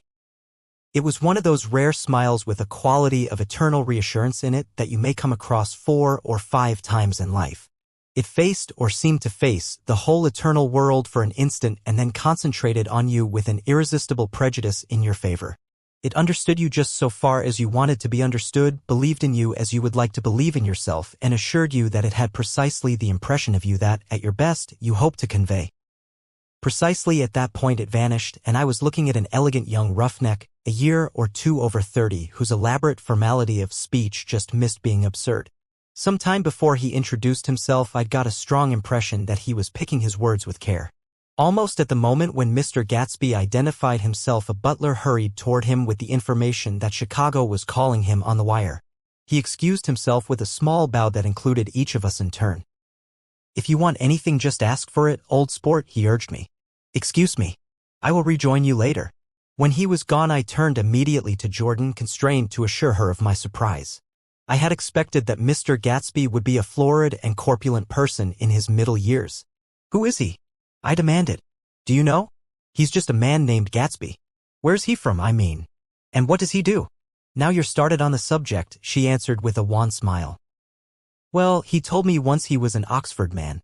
A dim background started to take shape behind him, but at her next remark it faded away. "However, I don't believe it." "Why not?" "I don't know," she insisted. "I just don't think he went there." Something in her tone reminded me of the other girls. "I think he killed a man," and had the effect of stimulating my curiosity. I would have accepted without question the information that Gatsby sprang from the swamps of Louisiana or from the Lower East Side of New York. That was comprehensible. But young men didn't, at least in my provincial inexperience, I believe they didn't, drift coolly out of nowhere and buy a palace on Long Island Sound. "Anyhow, he gives large parties," said Jordan, changing the subject with an urban distaste for the concrete. "And I like large parties. They're so intimate. At small parties there isn't any privacy." There was the boom of a bass drum, and the voice of the orchestra leader rang out suddenly above the echolalia of the garden. "Ladies and gentlemen," he cried, "at the request of Mr. Gatsby, we are going to play for you Mr. Vladimir Tostof's latest work, which attracted so much attention at Carnegie Hall last May. If you read the papers, you know there was a big sensation." He smiled with jovial condescension and added, "Some sensation," whereupon everybody laughed. "The piece is known," he concluded lustily, "as Vladimir Tostof's Jazz History of the World, the Nature of Mr. Tostof's composition eluded me because just as it began my eyes fell on Gatsby standing alone on the marble steps and looking from one group to another with approving eyes. His tan skin was drawn attractively tight on his face and his short hair looked as though it were trimmed every day. I could see nothing sinister about him. I wondered if the fact that he was not drinking helped to set him off from his guests, for it seemed to me that he grew more correct as the fraternal hilarity increased. When the Jazz History of the World was over, girls were putting their heads on men's shoulders in a puppyish, convivial way. Girls were swooning backward playfully into men's arms, even into groups, knowing that someone would arrest their falls. But no one swooned backward on Gatsby, and no French bob touched Gatsby's shoulder, and no singing quartets were formed with Gatsby's head for one link. "I beg your pardon." Gatsby's butler was suddenly standing beside us. "Miss Baker," he inquired. "I beg your pardon, but Mr. Gatsby would like to speak to you alone." "With me?" she exclaimed in surprise. "Yes, madam." She got up slowly, raising her eyebrows at me in astonishment, and followed the butler toward the house. I noticed that she wore her evening dress, all her dresses, like sports clothes. There was a jauntiness about her movements as if she had first learned to walk upon golf courses on clean, crisp mornings. I was alone, and it was almost 2. For some time confused and intriguing sounds had issued from a long, many-windowed room which overhung the terrace. Eluding Jordan's undergraduate, who was now engaged in an obstetrical conversation with 2 chorus girls and who implored me to join him, I went inside. The large room was full of people. One of the girls in yellow was playing the piano, and beside her stood a tall, red-haired young lady from a famous chorus engaged in song. She had drunk a quantity of champagne, and during the course of her song she had decided ineptly that everything was very, very sad. She was not only singing, she was weeping too. Whenever there was a pause in the song, she filled it with gasping, broken sobs, and then took up the lyric again in a quavering soprano. The tears coursed down her cheeks, not freely, however, for when they came into contact with her heavily beaded eyelashes they assumed an inky color and pursued the rest of their way in slow black rivulets. A humorous suggestion was made that she sing the notes on her face, whereupon she threw up her hands, sank into a chair, and went off into a deep vinous sleep. "She had a fight with a man who says he's her husband," explained a girl at my elbow. I looked around. Most of the remaining women were now having fights with men said to be their husbands. Even Jordan's party, the quartet from East Egg, were rent asunder by dissension. One of the men was talking with curious intensity to a young actress, and his wife, after attempting to laugh at the situation in a dignified and indifferent way, broke down entirely and resorted to flank attacks. At intervals she appeared suddenly at his side like an angry diamond, and hissed, "You promised!" into his ear. The reluctance to go home was not confined to wayward men. The hall was at present occupied by two deplorably sober men and their highly indignant wives. The wives were sympathizing with each other in slightly raised voices. "Whenever he sees I'm having a good time, he wants to go home. Never heard anything so selfish in my life. We're always the first ones to leave." "So are we." "Well, we're almost the last tonight," said one of the men sheepishly. "The orchestra left half an hour ago." In spite of the wives' agreement that such malevolence was beyond credibility, the dispute ended in a short struggle, and both wives were lifted, kicking, into the night. As I waited for my hat in the hall, the door of the library opened and Jordan Baker and Gatsby came out together. He was saying some last word to her, but the eagerness in his manner tightened abruptly into formality as several people approached him to say goodbye. Jordan's party were calling impatiently to her from the porch, but she lingered for a moment to shake hands. "I've just heard the most amazing thing," she whispered. "How long were we in there?" "Why, about an hour." "It was simply amazing," she repeated abstractedly. "But I swore I wouldn't tell it, and here I am tantalizing you." She yawned gracefully in my face. "Please come and see me. Phone book. Under the name of Mrs. Sigourney Howard. My aunt." She was hurrying off as she talked. Her brown hand waved a jaunty salute as she melted into her party at the door. Rather ashamed that on my first appearance I had stayed so late, I joined the last of Gatsby's guests, who were clustered around him. I wanted to explain that I'd hunted for him early in the evening and to apologize for not having known him in the garden. "Don't mention it," he enjoined me eagerly. "Don't give it another thought, old sport." The familiar expression held no more familiarity than the hand which reassuringly brushed my shoulder. "And don't forget we're going up in the hydroplane tomorrow morning at 9 o'clock. Then the butler, behind his shoulder, "Philadelphia wants you on the phone, sir." "All right, in a minute. Tell them I'll be right there. Good night. Good night. Good night." He smiled. And suddenly there seemed to be a pleasant significance in having been among the last to go, as if he had desired it all the time. "Good night, old sport. Good night." But as I walked down the steps, I saw that the evening was not quite over. 50 feet from the door, a dozen headlights illuminated a bizarre and tumultuous scene. In the ditch beside the road, right side up, but violently shorn of one wheel, rested a new coupe which had left Gatsby's drive not 2 minutes before. The sharp jut of a wall accounted for the detachment of the wheel, which was now getting considerable attention from half a dozen curious chauffeurs.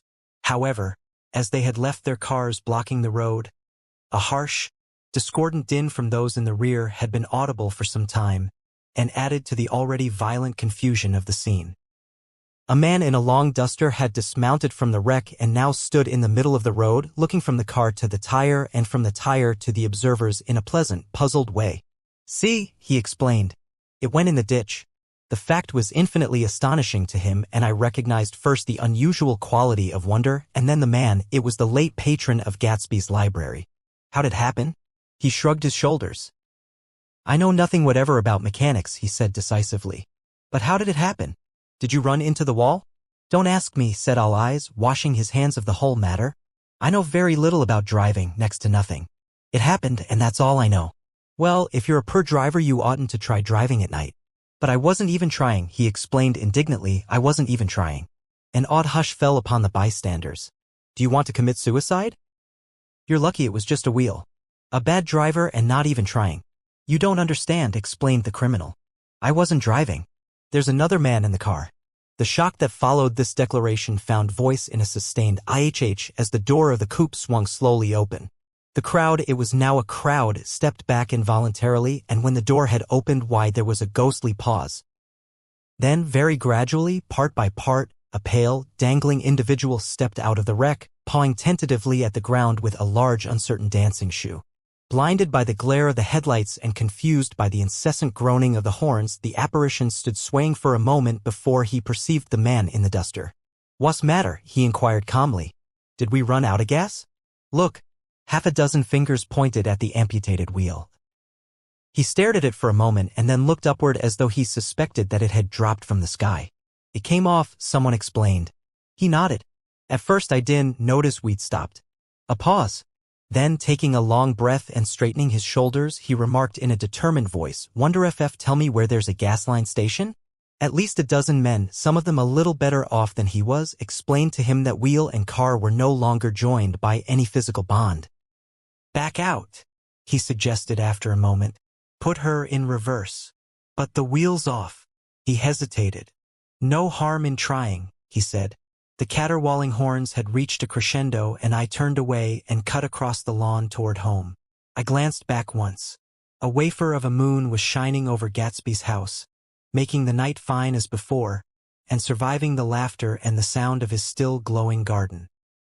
A sudden emptiness seemed to flow now from the windows and the great doors, endowing with complete isolation the figure of the host who stood on the porch, his hand up in a formal gesture of farewell. Reading over what I have written so far, I see I have given the impression that the events of 3 nights several weeks apart were all that absorbed me. On the contrary, they were merely casual events in a crowded summer, and, until much later, they absorbed me infinitely less than my personal affairs. Most of the time I worked. In the early morning the sun threw my shadow westward as I hurried down the white chasms of lower New York to the Probity Trust. I knew the other clerks and young bond salesmen by their first names and lunched with them in dark, crowded restaurants on little pig sausages and mashed potatoes and coffee. I even had a short affair with a girl who lived in Jersey City and worked in the accounting department, but her brother began throwing mean looks in my direction. So when she went on her vacation in July, I let it blow quietly away. I took dinner usually at the Yale Club. For some reason it was the gloomiest event of my day, and then I went upstairs to the library and studied investments and securities for a conscientious hour. There were generally a few rioters around, but they never came into the library, so it was a good place to work. After that, if the night was mellow, I strolled down Madison Avenue past the old Murray Hill Hotel and over 33rd Street to the Pennsylvania Station. I began to like New York, the racy, adventurous feel of it at night, and the satisfaction that the constant flicker of men and women and machines gives to the restless eye. I liked to walk up Fifth Avenue and pick out romantic women from the crowd and imagine that in a few minutes I was going to enter into their lives and no one would ever know or disapprove. Sometimes, in my mind, I followed them to their apartments on the corners of hidden streets and they turned and smiled back at me before they faded through a door into warm darkness. At the enchanted metropolitan twilight, I felt a haunting loneliness sometimes and felt it in others. Poor young clerks who loitered in front of windows waiting until it was time for a solitary restaurant dinner, young clerks in the dusk wasting the most poignant moments of night and life. Again at 8 o'clock, when the dark lanes of the 40s were lined 5 deep with throbbing taxicabs bound for the theater district, I felt a sinking in my heart. Forms leaned together in the taxis as they waited, and voices sang, and there was laughter from unheard jokes, and lighted cigarettes made unintelligible circles inside. Imagining that I, too, was hurrying towards gaiety and sharing their intimate excitement, I wished them well. For a while, I lost sight of Jordan Baker, and then in midsummer I found her again. At first I was flattered to go places with her because she was a golf champion and everyone knew her name. Then it was something more. I wasn't actually in love, but I felt a sort of tender curiosity.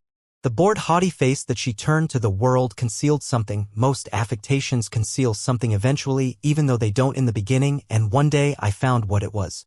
When we were on a house party together up in Warwick, she left a borrowed car out in the rain with the top down and then lied about it, and suddenly I remembered the story about her that had eluded me that night at Daisy's. At her first big golf tournament, there was a row that nearly reached the newspapers, a suggestion that she had moved her ball from a bad lie in the semifinal round. The thing approached the proportions of a scandal, then died away. A caddy retracted his statement, and the only other witness admitted that he might have been mistaken. The incident and the name had remained together in my mind. Jordan Baker instinctively avoided clever, shrewd men, and now I saw that this was because she felt safer on a plane where any divergence from a code would be thought impossible. She was incurably dishonest. She wasn't able to endure being at a disadvantage and, given this unwillingness, I suppose she had begun dealing in subterfuges when she was very young in order to keep that cool. Insolent smile turned to the world and yet satisfy the demands of her hard, jaunty body. It made no difference to me. Dishonesty in a woman is a thing you never blame deeply. I was casually sorry, and then I forgot. It was on that same house party that we had a curious conversation about driving a car. It started because she passed so close to some workmen that our fender flicked the button on one man's coat. "You're a rotten driver," I protested. "Either you ought to be more careful or you oughtn't to drive at all." "I am careful." "No, you're not." "Well, other people are," she said lightly.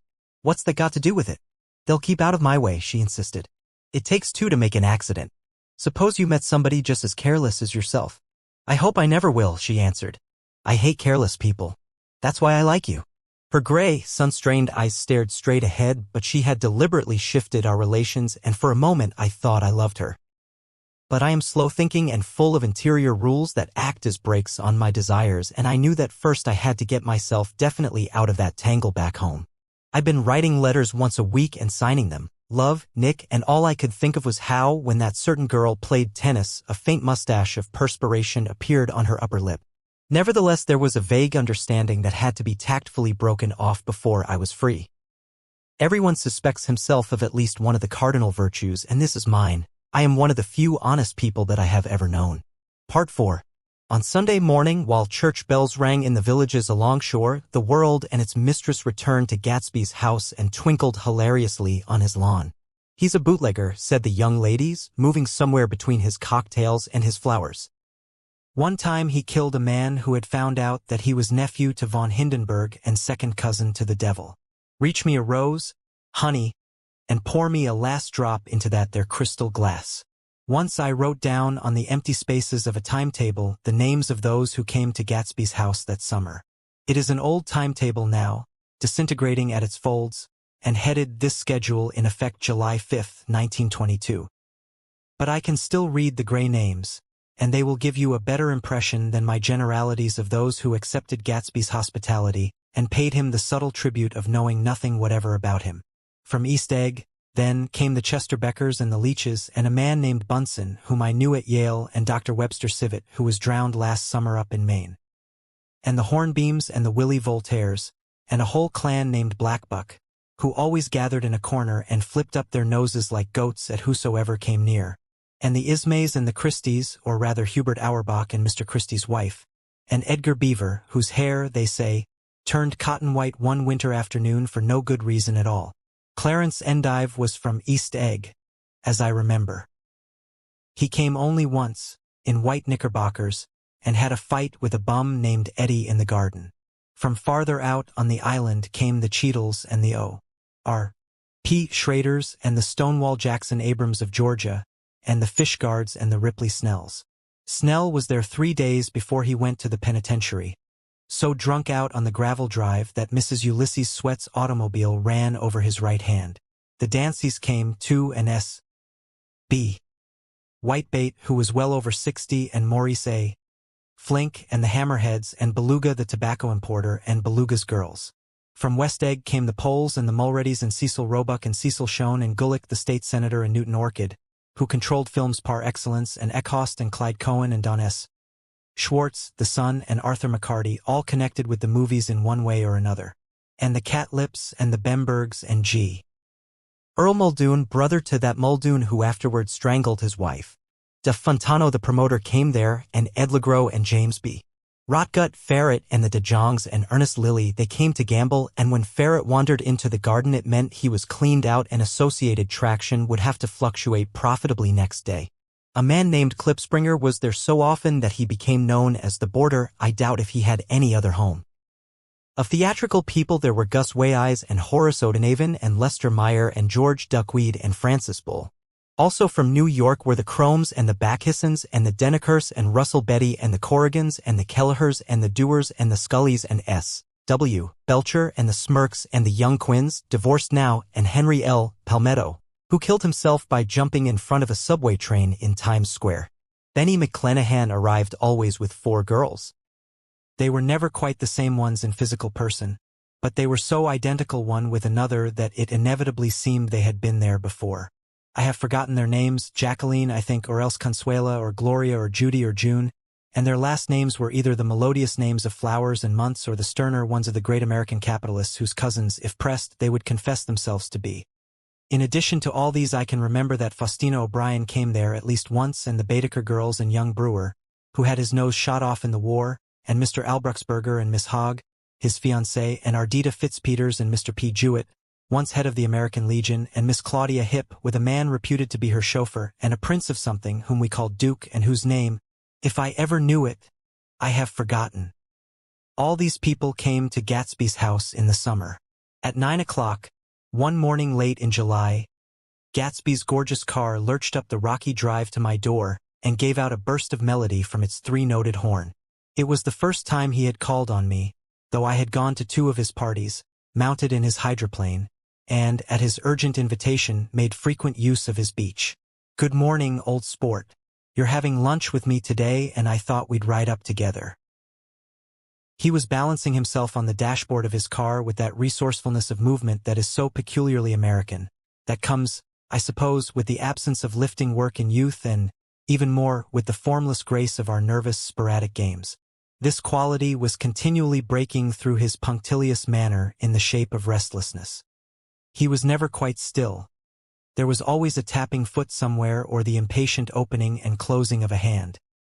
He saw me looking with admiration at his car. "It's pretty, isn't it, old sport?" He jumped off to give me a better view. "Haven't you ever seen it before?" I'd seen it. Everybody had seen it. It was a rich cream color, bright with nickel, swollen here and there in its monstrous length with triumphant hatboxes and supper boxes and toolboxes, and terraced with a labyrinth of windshields that mirrored a dozen suns.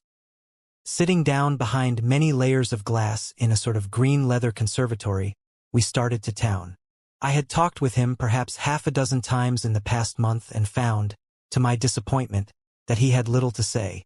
So my first impression, that he was a person of some undefined consequence, had gradually faded, and he had become simply the proprietor of an elaborate roadhouse next door. And then came that disconcerting ride. We hadn't reached West Egg Village before Gatsby began leaving his elegant sentences unfinished and slapping himself indecisively on the knee of his caramel-colored suit. "Look here, old sport," he broke out surprisingly, "what's your opinion of me, anyhow?" A little overwhelmed, I began the generalized evasions which that question deserves. "Well, I'm going to tell you something about my life," he interrupted. "I don't want you to get a wrong idea of me from all these stories you hear." So he was aware of the bizarre accusations that flavored conversation in his halls. "I'll tell you God's truth." His right hand suddenly ordered divine retribution to stand by. "I am the son of some wealthy people in the Middle West, all dead now. I was brought up in America but educated at Oxford because all my ancestors have been educated there for many years. It is a family tradition." He looked at me sideways, and I knew why Jordan Baker had believed he was lying. He hurried the phrase "educated at Oxford," or swallowed it or choked on it, as though it had bothered him before. And with this doubt, his whole statement fell to pieces, and I wondered if there wasn't something a little sinister about him, after all. "What part of the Middle West?" I inquired casually. "San Francisco." "I see. My family all died, and I came into a good deal of money." His voice was solemn, as if the memory of that sudden extinction of a clan still haunted him. For a moment I suspected that he was pulling my leg, but a glance at him convinced me otherwise. After that I lived like a young Raja in all the capitals of Europe, Paris, Venice, Rome, collecting jewels, chiefly rubies, hunting big game, painting a little, things for myself only, and trying to forget something very sad that had happened to me long ago. With an effort I managed to restrain my incredulous laughter. The very phrases were worn so threadbare that they evoked no image except that of a turbaned character leaking sawdust at every pore as he pursued a tiger through the Bois de Boulogne. Then came the war, old sport. It was a great relief, and I tried very hard to die, but I seemed to bear an enchanted life. I accepted a commission as first lieutenant when it began. In the Argonne forest, I took the remains of my machine-gun battalion so far forward that there was a half-mile gap on either side of us where the infantry couldn't advance. We stayed there 2 days and 2 nights, 130 men with 16 Lewis guns, and when the infantry came up at last they found the insignia of 3 German divisions among the piles of dead. I was promoted to be a major, and every Allied government gave me a decoration. Even Montenegro, little Montenegro down on the Adriatic Sea, little Montenegro. He lifted up the words and nodded at them with his smile. The smile comprehended Montenegro's troubled history and sympathized with the brave struggles of the Montenegrin people. It appreciated fully the chain of national circumstances which had elicited this tribute from Montenegro's warm little heart. My incredulity was submerged in fascination now. It was like skimming hastily through a dozen magazines. He reached in his pocket, and a piece of metal, slung on a ribbon, fell into my palm. "That's the one from Montenegro." To my astonishment, the thing had an authentic look. Orderi di Danilo, ran the circular legend, Montenegro Nicholas Rex. "Turn it. Major J. Gatsby," I read, "for valor extraordinary.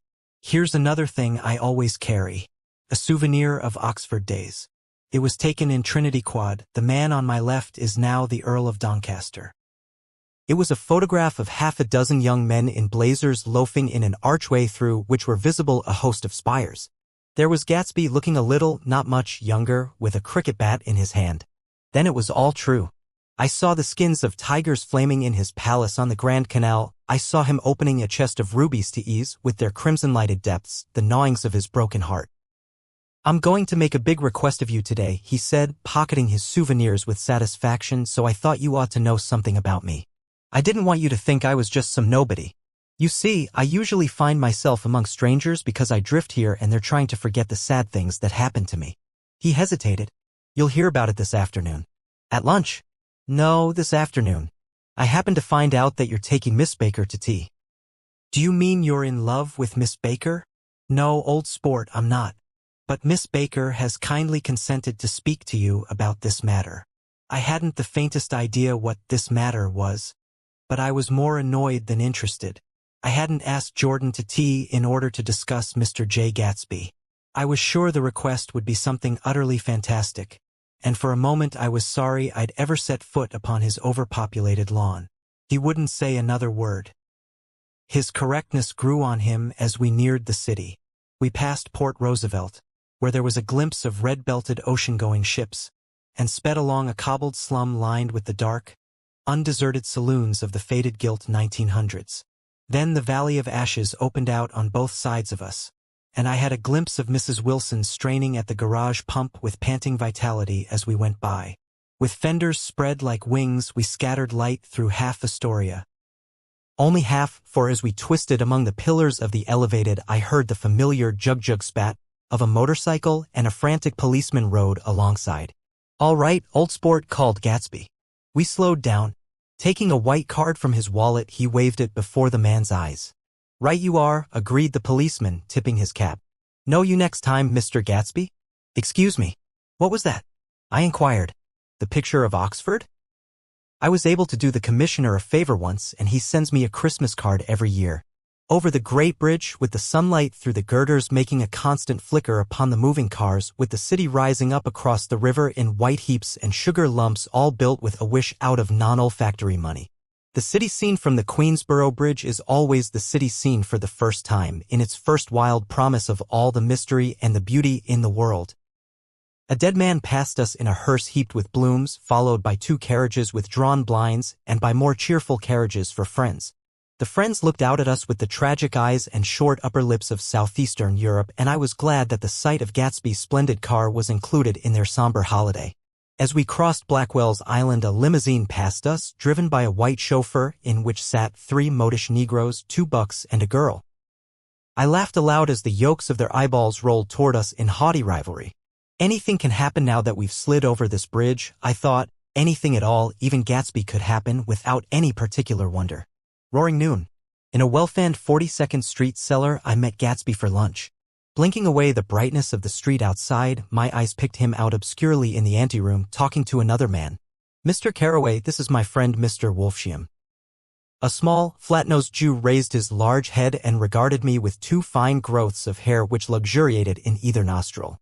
After a moment I discovered his tiny eyes in the half-darkness.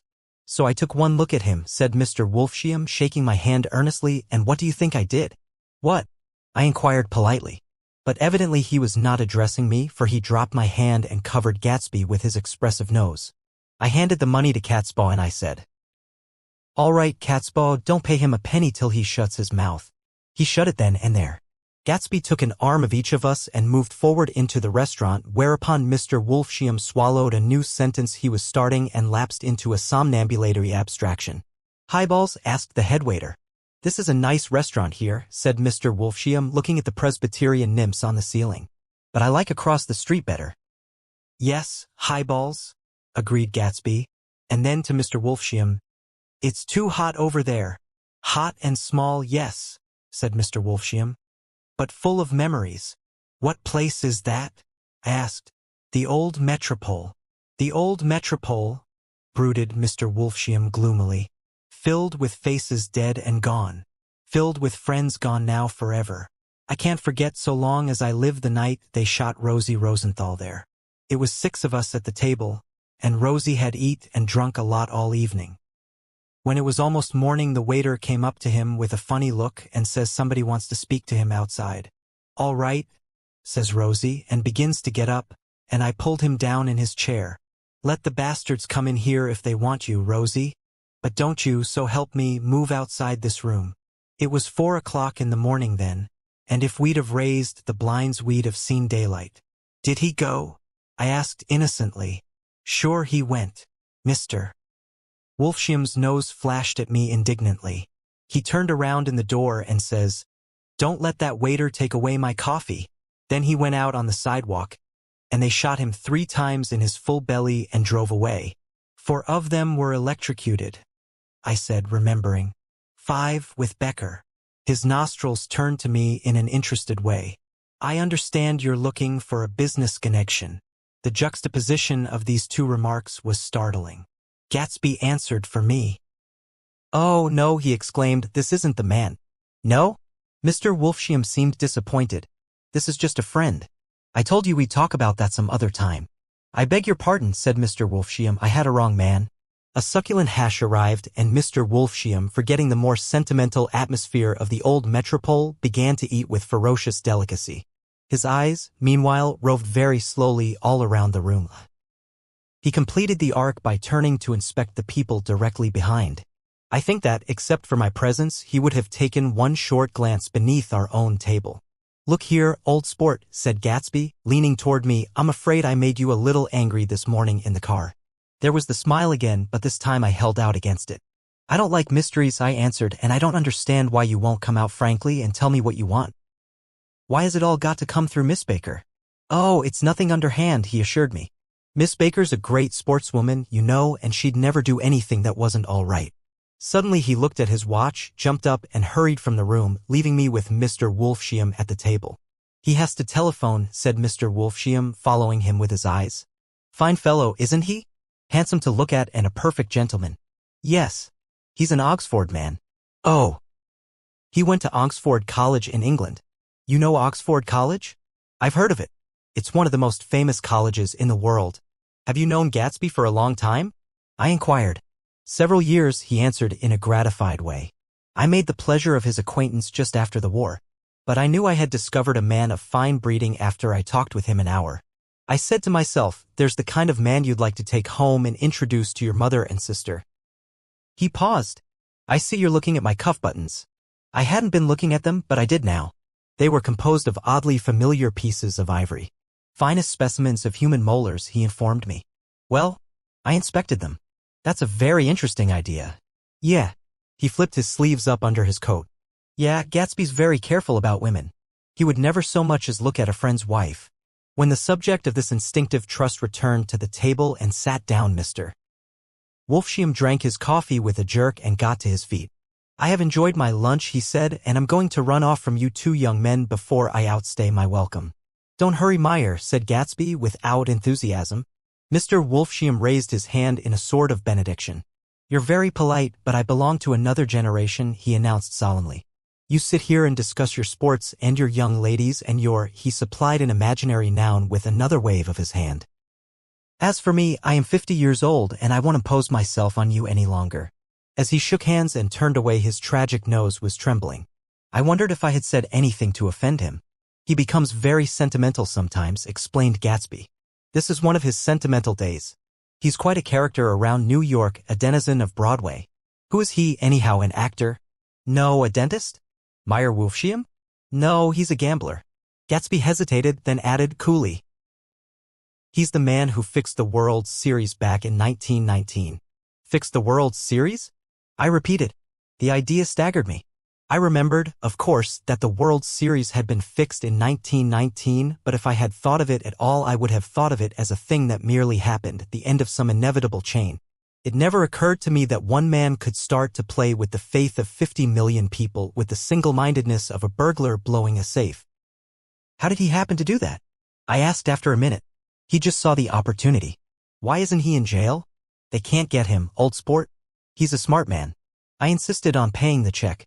As the waiter brought my change, I caught sight of Tom Buchanan across the crowded room. Come along with me for a minute, I said. I've got to say hello to someone.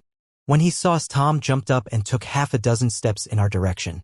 Where have you been? He demanded eagerly. Daisy's furious because you haven't called up. This is Mr. Gatsby, Mr. Buchanan. They shook hands briefly, and a strained, unfamiliar look of embarrassment came over Gatsby's face. Have you been, anyhow? Demanded Tom of me. How'd you happen to come up this far to eat? I've been having lunch with Mr. Gatsby. I turned toward Mr. Gatsby, but he was no longer there. One October day in 1917, said Jordan Baker that afternoon, sitting up very straight on a straight chair in the tea garden at the Plaza Hotel. I was walking along from one place to another, half on the sidewalks and half on the lawns. I was happier on the lawns because I had on shoes from England with rubber knobs on the soles that bit into the soft ground. I had on a new plaid skirt also that blew a little in the wind, and whenever this happened, the red, white, and blue banners in front of all the houses stretched out stiff and said tut tut tut tut in a disapproving way. The largest of the banners and the largest of the lawns belonged to Daisy Faye's house. She was just 18, 2 years older than me, and by far the most popular of all the young girls in Louisville. She dressed in white, and had a little white roadster, and all day long the telephone rang in her house, and excited young officers from Camp Taylor demanded the privilege of monopolizing her that night. Anyways, for an hour. When I came opposite her house that morning, her white roadster was beside the curb, and she was sitting in it with a lieutenant I had never seen before. They were so engrossed in each other that she didn't see me until I was 5 feet away. Hello, Jordan, she called unexpectedly. Please come here. I was flattered that she wanted to speak to me because of all the older girls I admired her most. She asked me if I was going to the Red Cross to make bandages. I was. Well, then would I tell them that she couldn't come that day? The officer looked at Daisy while she was speaking in a way that every young girl wants to be looked at sometime, and because it seemed romantic to me, I have remembered the incident ever since. His name was J. Gatsby, and I didn't lay eyes on him again for over 4 years. Even after I'd met him on Long Island, I didn't realize it was the same man. That was 1917. By the next year, I had a few beaux myself, and I began to play in tournaments, so I didn't see Daisy very often. She went with a slightly older crowd when she went with anyone at all. Wild rumors were circulating about her. How her mother had found her packing her bag one winter night to go to New York and say goodbye to a soldier who was going overseas. She was effectually prevented, but she wasn't on speaking terms with her family for several weeks. After that, she didn't play around with the soldiers anymore, but only with a few flat-footed, short-sighted young men in town who couldn't get into the army at all. By the next autumn, she was gay again, gay as ever. She had a debut after the armistice, and in February she was presumably engaged to a man from New Orleans. In June, she married Tom Buchanan of Chicago, with more pomp and circumstance than Louisville ever knew before. He came down with 100 people in 4 private cars, and hired a whole floor of the Mulbach Hotel, and the day before the wedding he gave her a string of pearls valued at $350,000. I was a bridesmaid. I came into her room half an hour before the bridal dinner and found her lying on her bed as lovely as the June night in her flowered dress and as drunk as a monkey. She had a bottle of Sauterne in one hand and a letter in the other. "Gratulate me," she muttered. "Never had a drink before, but oh how I do enjoy it." "What's the matter, Daisy?" I was scared, I can tell you. I'd never seen a girl like that before. "Here, dearies." She groped around in a wastebasket she had with her on the bed and pulled out the string of pearls. "Take 'em downstairs and give 'em back to whoever they belong to. Tell 'em all Daisy's change, her mine. Say, Daisy's change, her mine." She began to cry. She cried and cried. I rushed out and found her mother's maid, and we locked the door and got her into a cold bath. She wouldn't let go of the letter.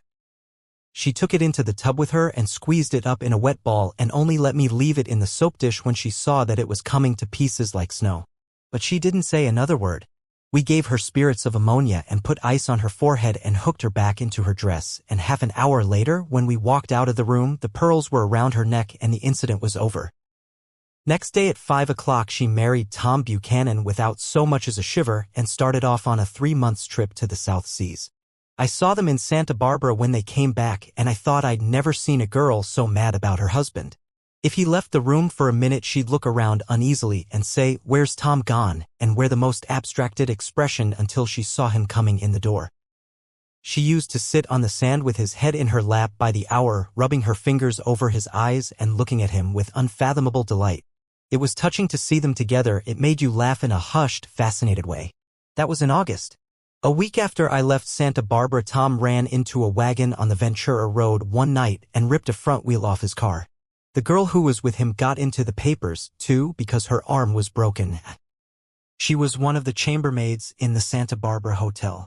The next April, Daisy had her little girl, and they went to France for a year. I saw them one spring in Cannes, and later in Deauville, and then they came back to Chicago to settle down. Daisy was popular in Chicago, as you know. They moved with a fast crowd, all of them young and rich and wild, but she came out with an absolutely perfect reputation. Perhaps because she doesn't drink. It's a great advantage not to drink among hard-drinking people. You can hold your tongue and, moreover, you can time any little irregularity of your own so that everybody else is so blind that they don't see or care.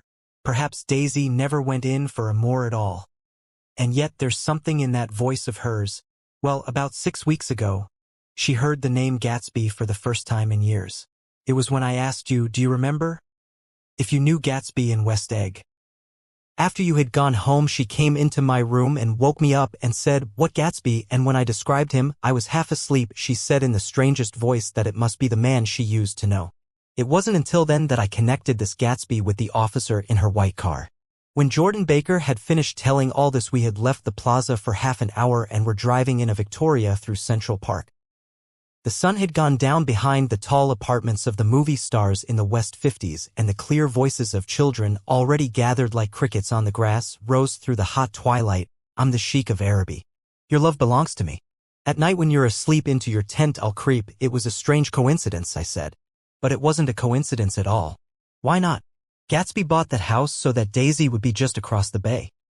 Then it had not been merely the stars to which he had aspired on that June night. He came alive to me, delivered suddenly from the womb of his purposeless splendor. "He wants to know," continued Jordan, "if you'll invite Daisy to your house some afternoon and then let him come over." The modesty of the demand shook me. He had waited 5 years and bought a mansion where he dispensed starlight to casual moths, so that he could come over some afternoon to a stranger's garden. Did I have to know all this before he could ask such a little thing? He's afraid he's waited so long. He thought you might be offended. You see, he's regular tough underneath it all. Something worried me. Why didn't he ask you to arrange a meeting? He wants her to see his house, she explained. And your house is right next door. Oh, I think he half expected her to wander into one of his parties some night, went on Jordan, but she never did.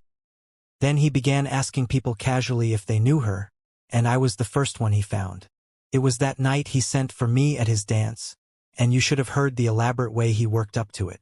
Of course, I immediately suggested a luncheon in New York, and I thought he'd go mad. "I don't want to do anything out of the way," he kept saying. "I want to see her right next door." When I said you were a particular friend of Tom's, he started to abandon the whole idea. He doesn't know very much about Tom, though he says he's read a Chicago paper for years, just on the chance of catching a glimpse of Daisy's name.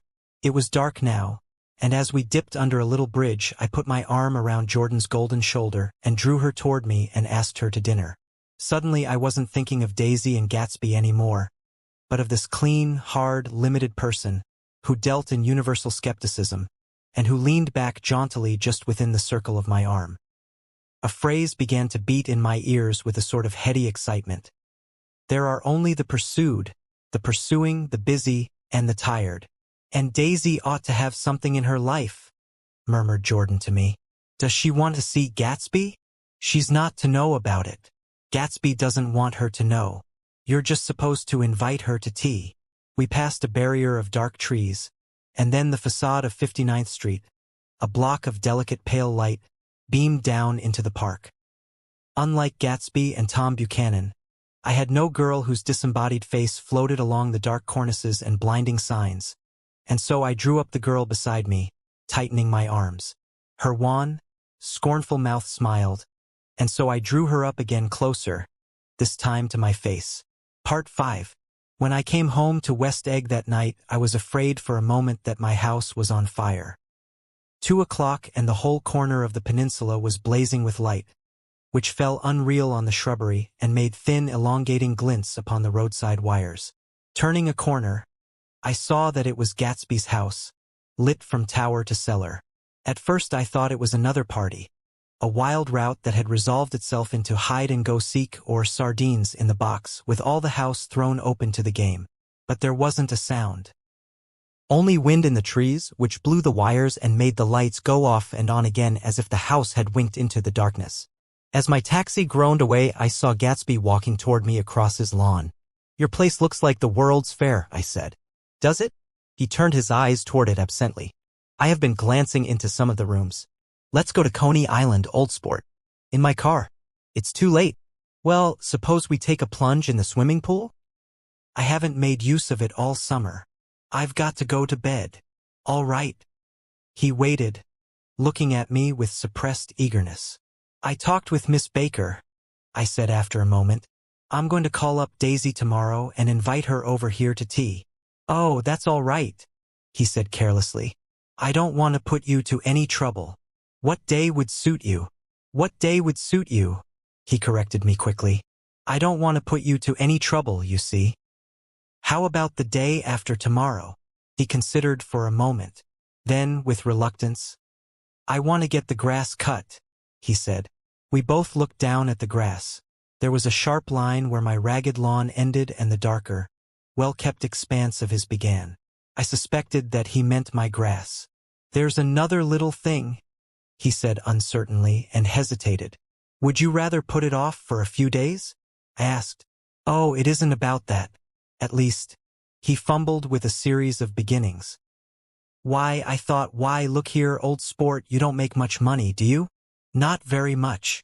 This seemed to reassure him, and he continued more confidently. "I thought you didn't, if you'll pardon you see, I carry on a little business on the side, a sort of sideline, you understand. And I thought that if you don't make very much, you're selling bonds, aren't you, old sport?" "Trying to." "Well, this would interest you. It wouldn't take up much of your time, and you might pick up a nice bit of money. It happens to be a rather confidential sort of thing."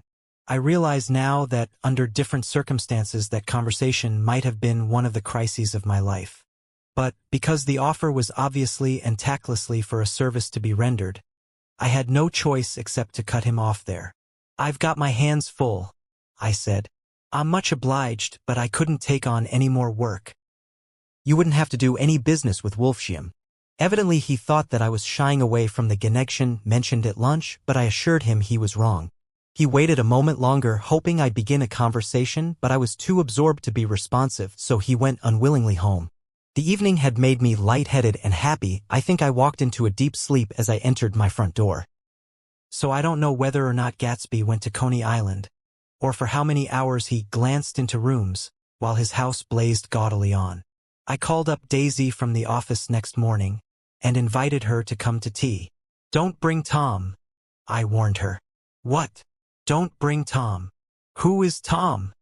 she asked innocently. The day agreed upon was pouring rain.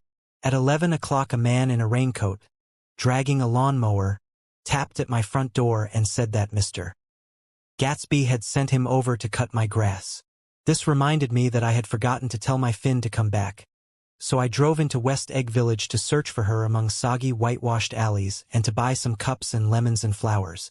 The flowers were unnecessary, for at 2 o'clock a greenhouse arrived from Gatsby's, with innumerable receptacles to contain it. An hour later the front door opened nervously, and Gatsby in a white flannel suit, silver shirt, and gold-colored tie, hurried in. He was pale, and there were dark signs of sleeplessness beneath his eyes. "Is everything all right?" he asked immediately. "The grass looks fine, if that's what you mean." "What grass?" he inquired blankly. "Oh, the grass in the yard." He looked out the window at it, but, judging from his expression, I don't believe he saw a thing. "Looks very good," he remarked vaguely. "One of the papers said they thought the rain would stop about 4. I think it was the Journal." "Have you got everything you need in the shape of tea?" I took him into the pantry where he looked a little reproachfully at the fin. Together we scrutinized the 12 lemon cakes from the delicatessen shop. "Will they do?" I asked. Of course. They're fine," and he added hollowly, "old sport." The rain cooled about 3:30 to a damp mist, through which occasional thin drops swam like dew. Gatsby looked with vacant eyes through a copy of Clay's Economics, starting at the finished tread that shook the kitchen floor and peering towards the bleared windows from time to time as if a series of invisible but alarming happenings were taking place outside. Finally he got up and informed me in an uncertain voice that he was going home. "Why's that?" "Nobody's coming to tea. It's too late." He looked at his watch as if there was some pressing demand on his time elsewhere. "I can't wait all day." "Don't be silly. It's just 2 minutes to 4. He sat down miserably, as if I had pushed him, and simultaneously there was the sound of a motor turning into my lane. We both jumped up, and, a little harrowed myself, I went out into the yard. Under the dripping bare lilac trees, a large open car was coming up the drive. It stopped. Daisy's face, tipped sideways beneath a 3-cornered lavender hat, looked out at me with a bright, ecstatic smile. "Is this absolutely where you live, my dearest one?" The exhilarating ripple of her voice was a wild tonic in the rain. I had to follow the sound of it for a moment, up and down with my ear alone, before any words came through. A damp streak of hair lay like a dash of blue paint across her cheek, and her hand was wet with glistening drops as I took it to help her from the car. "Are you in love with me?" she said low in my ear. "Or why did I have to come alone?" "That's the secret of Castle Rackrent. Tell your chauffeur to go far away and spend an hour. Come back in an hour, Ferdy." Then in a grave murmur, "His name is Ferdy. Does the gasoline affect his nose?" "I don't think so," she said innocently. "Why?" We went in. To my overwhelming surprise, the living room was deserted. "Well, that's funny," I exclaimed. "What's funny?" She turned her head as there was a light, dignified knocking at the front door. I went out and opened it. Gatsby, pale as death, with his hands plunged like weights in his coat pockets, was standing in a puddle of water, glaring tragically into my eyes. With his hands still in his coat pockets, he stalked by me into the hall, turned sharply as if he were on a wire, and disappeared into the living room. It wasn't a bit funny. Aware of the loud beating of my own heart, I pulled the door to against the increasing rain. For half a minute there wasn't a sound. Then from the living room I heard a sort of choking murmur and part of a laugh, followed by Daisy's voice on a clear artificial note. "I certainly am awfully glad to see you again." A pause. It endured horribly. I had nothing to do in the hall, so I went into the room. Gatsby, his hands still in his pockets, was reclining against the mantelpiece in a strained counterfeit of perfect ease, even of boredom. His head leaned back so far that it rested against the face of a defunct mantelpiece clock, and from this position his distraught eyes stared down at Daisy, who was sitting, frightened but graceful, on the edge of a stiff chair. "We've met before," muttered Gatsby. His eyes glanced momentarily at me, and his lips parted with an abortive attempt at a laugh.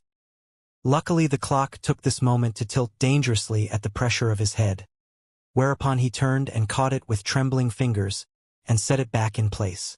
Then he sat down rigidly, his elbow on the arm of the sofa and his chin in his hand. "I'm sorry about the clock," he said. My own face had now assumed a deep tropical burn. I couldn't muster up a single commonplace out of the 1,000 in my head. "It's an old clock," I told them idiotically. I think we all believed for a moment that it had smashed in pieces on the floor. "We haven't met for many years," said Daisy, her voice as matter-of-fact as it could ever be. 5 years next November." The automatic quality of Gatsby's answer set us all back at least another minute. I had them both on their feet with the desperate suggestion that they help me make tea in the kitchen when the demoniac Finn brought it in on a tray. Amid the welcome confusion of cups and cakes, a certain physical decency established itself.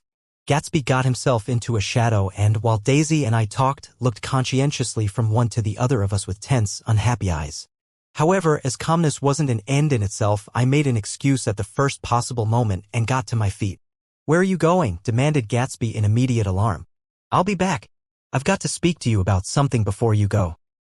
He followed me wildly into the kitchen, closed the door, and whispered, "Oh God," in a miserable way. "What's the matter?"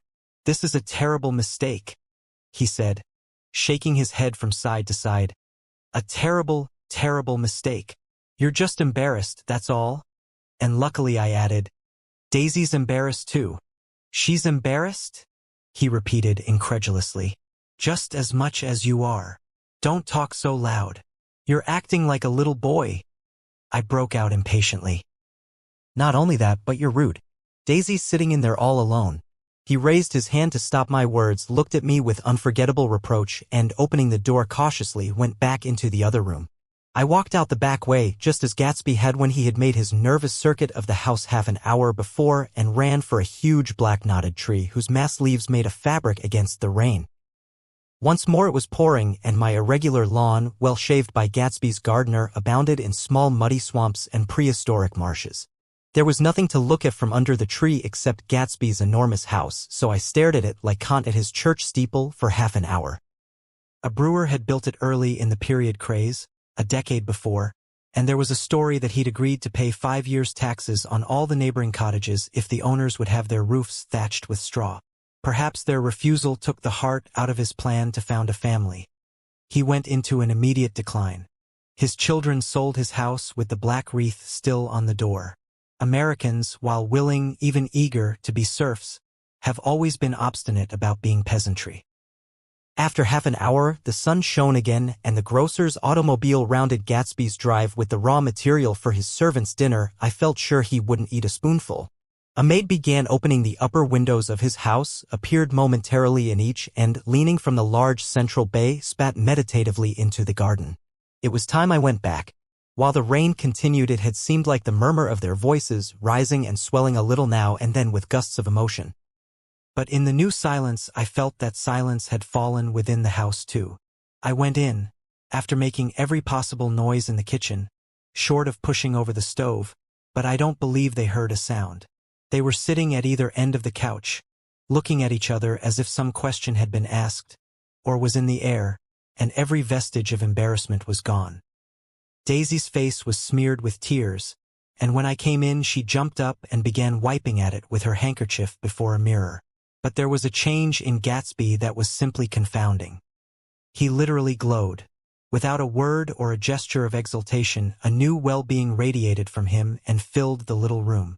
"Oh, hello, old sport," he said, as if he hadn't seen me for years. I thought for a moment he was going to shake hands. "It stopped raining. Has it?"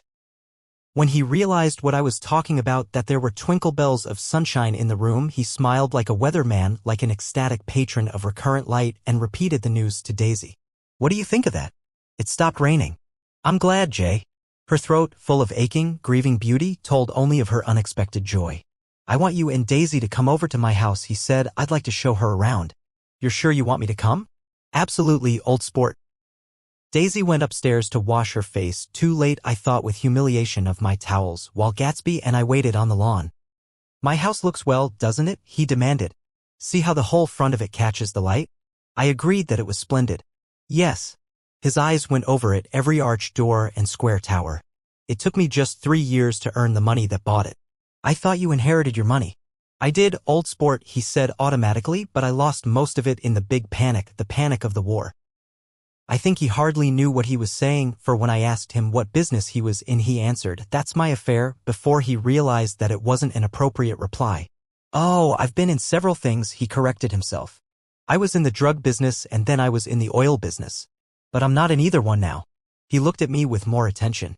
"Do you mean you've been thinking over what I proposed the other night?" Before I could answer, Daisy came out of the house and 2 rows of brass buttons on her dress gleamed in the sunlight. "That huge place there?" she cried, pointing. "Do you like it?" "I love it. But I don't see how you live there all alone. I keep it always full of interesting people, night and day. People who do interesting things. Celebrated people." Instead of taking the shortcut along the Sound, we went down to the road and entered by the big postern. With enchanting murmurs, Daisy admired this aspect or that of the feudal silhouette against the sky, admired the gardens, the sparkling odor of jonquils and the frothy odor of hawthorn and plum blossoms and the pale gold odor of kiss me at the gate. It was strange to reach the marble steps and find no stir of bright dresses in and out the door, and hear no sound but bird voices in the trees. And inside, as we wandered through Marie Antoinette music rooms and restoration salons, I felt that there were guests concealed behind every couch and table under orders to be breathlessly silent until we had passed through. As Gatsby closed the door of the Merton College library, I could have sworn I heard the owl-eyed man break into ghostly laughter. We went upstairs, through period bedrooms swathed in rose and lavender silk and vivid with new flowers, through dressing rooms and pool rooms and bathrooms with sunken baths, intruding into one chamber where a disheveled man in pajamas was doing liver exercises on the floor. It was Mr. Klipspringer, the boarder. I had seen him wandering hungrily about the beach that morning. Finally we came to Gatsby's own apartment, a bedroom and a bath, and an Adam's study, where we sat down and drank a glass of some chartreuse he took from a cupboard in the wall. He hadn't once ceased looking at Daisy, and I think he revalued everything in his house according to the measure of response it drew from her well-loved eyes. Sometimes, too, he stared around at his possessions in a dazed way, as though in her actual and astounding presence none of it was any longer real. Once he nearly toppled down a flight of stairs. His bedroom was the simplest room of all except where the dresser was garnished with a toilet set of pure dull gold. Daisy took the brush with delight and smoothed her hair, whereupon Gatsby sat down and shaded his eyes and began to laugh. "It's the funniest thing, old sport," he said hilariously. "I can't, when I tried it." He had passed visibly through 2 states and was entering upon a 3rd. After his embarrassment and his unreasoning joy, he was consumed with wonder at her presence. He had been full of the idea so long, dreamed it right through to the end, waited with his teeth set, so to speak, at an inconceivable pitch of intensity. Now, in the reaction, he was running down like an overwound clock. Recovering himself in a minute, he opened for us 2 hulking patent cabinets which held his mass suits and dressing gowns and ties, and his shirts, piled like bricks in stacks a dozen high. "I've got a man in England who buys me clothes. He sends over a selection of things at the beginning of each season, spring and fall." He took out a pile of shirts and began throwing them, one by one, before us, shirts of sheer linen and thick silk and fine flannel, which lost their folds as they fell and covered the table in many-colored disarray. While we admired, he brought more, and the soft rich heap mounted higher, shirts with stripes and scrolls and plaids in coral and apple green and lavender and faint orange, with monograms of Indian blue. Suddenly, with a strained sound, Daisy bent her head into the shirts and began to cry stormily. "They're such beautiful shirts," she sobbed, her voice muffled in the thick folds. "It makes me sad because I've never seen such beautiful shirts before." After the house, we were to see the grounds and the swimming pool and the hydroplane and the midsummer flowers, but outside Gatsby's window it began to rain again, so we stood in a row looking at the corrugated surface of the Sound. "If it wasn't for the mist we could see your home across the bay," said Gatsby. "You always have a green light that burns all night at the end of your dock." Daisy put her arm through his abruptly, but he seemed absorbed in what he had just said. Possibly it had occurred to him that the colossal significance of that light had now vanished forever. Compared to the great distance that had separated him from Daisy, it had seemed very near to her, almost touching her. It had seemed as close as a star to the moon. Now it was again a green light on a dock. His count of enchanted objects had diminished by 1. I began to walk about the room, examining various indefinite objects in the half-darkness. A large photograph of an elderly man in yachting costume attracted me, hung on the wall over his desk. "Who's this?" That's Mr. Dan Cody, old sport." The name sounded faintly familiar. "He's dead now. He used to be my best friend years ago." There was a small picture of Gatsby, also in yachting costume, on the bureau, Gatsby with his head thrown back defiantly, taken apparently when he was about 18. "I adore it," exclaimed Daisy. "The pompadour. You never told me you had a pompadour or a yacht." "Look at this," said Gatsby quickly. "Here's a lot of clippings about you." They stood side by side examining it. I was going to ask to see the rubies when the phone rang and Gatsby took up the receiver. "Yes, Well, I can't talk now. I can't talk now, old sport. I said a small town. He must know what a small town is. Well, he's no use to us if Detroit is his idea of a small town, he rang off. Come here quick, cried Daisy at the window. The rain was still falling, but the darkness had parted in the west and there was a pink and golden billow of foamy clouds above the sea. Look at that, she whispered, and then after a moment, I'd like to just get one of those pink clouds and put you in it and push you around. I tried to go then, but they wouldn't hear of it. Perhaps my presence made them feel more satisfactorily alone. I know what we'll do, said Gatsby. We'll have Klipspringer play the piano. He went out of the room calling Ewing, and returned in a few minutes accompanied by an embarrassed, slightly worn young man with shell-rimmed glasses and scanty blonde hair. He was now decently clothed in a sport shirt, open at the neck, sneakers, and duck trousers of a nebulous hue. Did we interrupt your exercise? Inquired Daisy politely. I was asleep, cried Mr. Klipspringer in a spasm of embarrassment. That is, I'd been asleep. Then I got up. Klipspringer plays the piano, said Gatsby, cutting him off. Don't you, Ewing, old sport? I don't play well. I don't hardly play at all. I'm all out of prac. We'll go downstairs, interrupted Gatsby. He flipped a switch. The gray windows disappeared as the house glowed full of light. In the music room, Gatsby turned on a solitary lamp beside the piano. He lit Daisy's cigarette from a trembling match and sat down with her on a couch far across the room where there was no light save what the gleaming floor bounced in from the hall.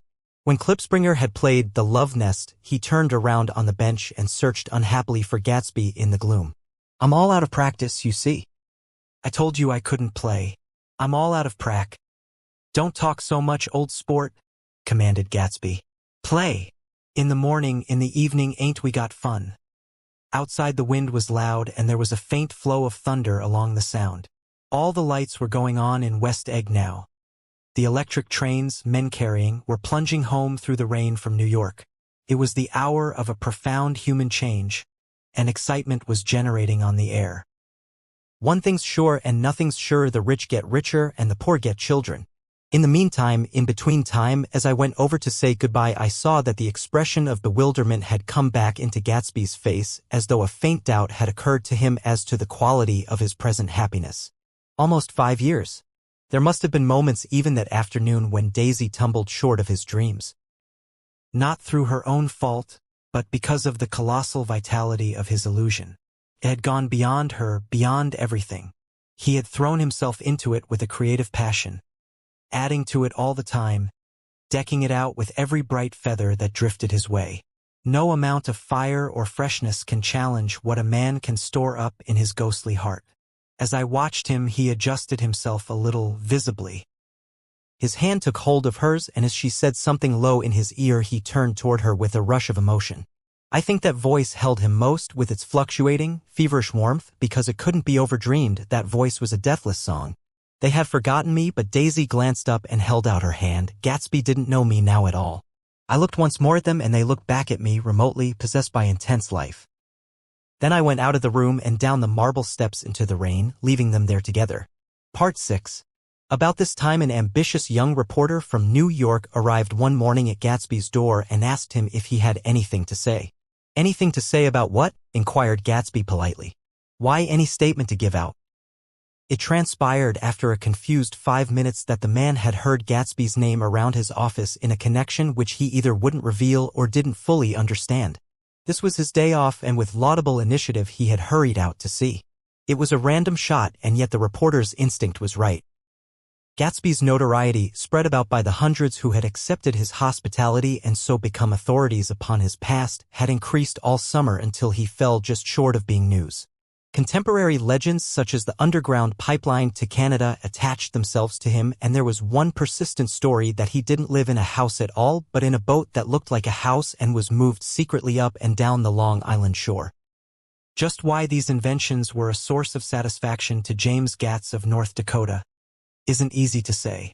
James Gatz, that was really, or at least legally, his name. He had changed it at the age of 17 and at the specific moment that witnessed the beginning of his career, when he saw Dan Cody's yacht drop anchor over the most insidious flat on Lake Superior.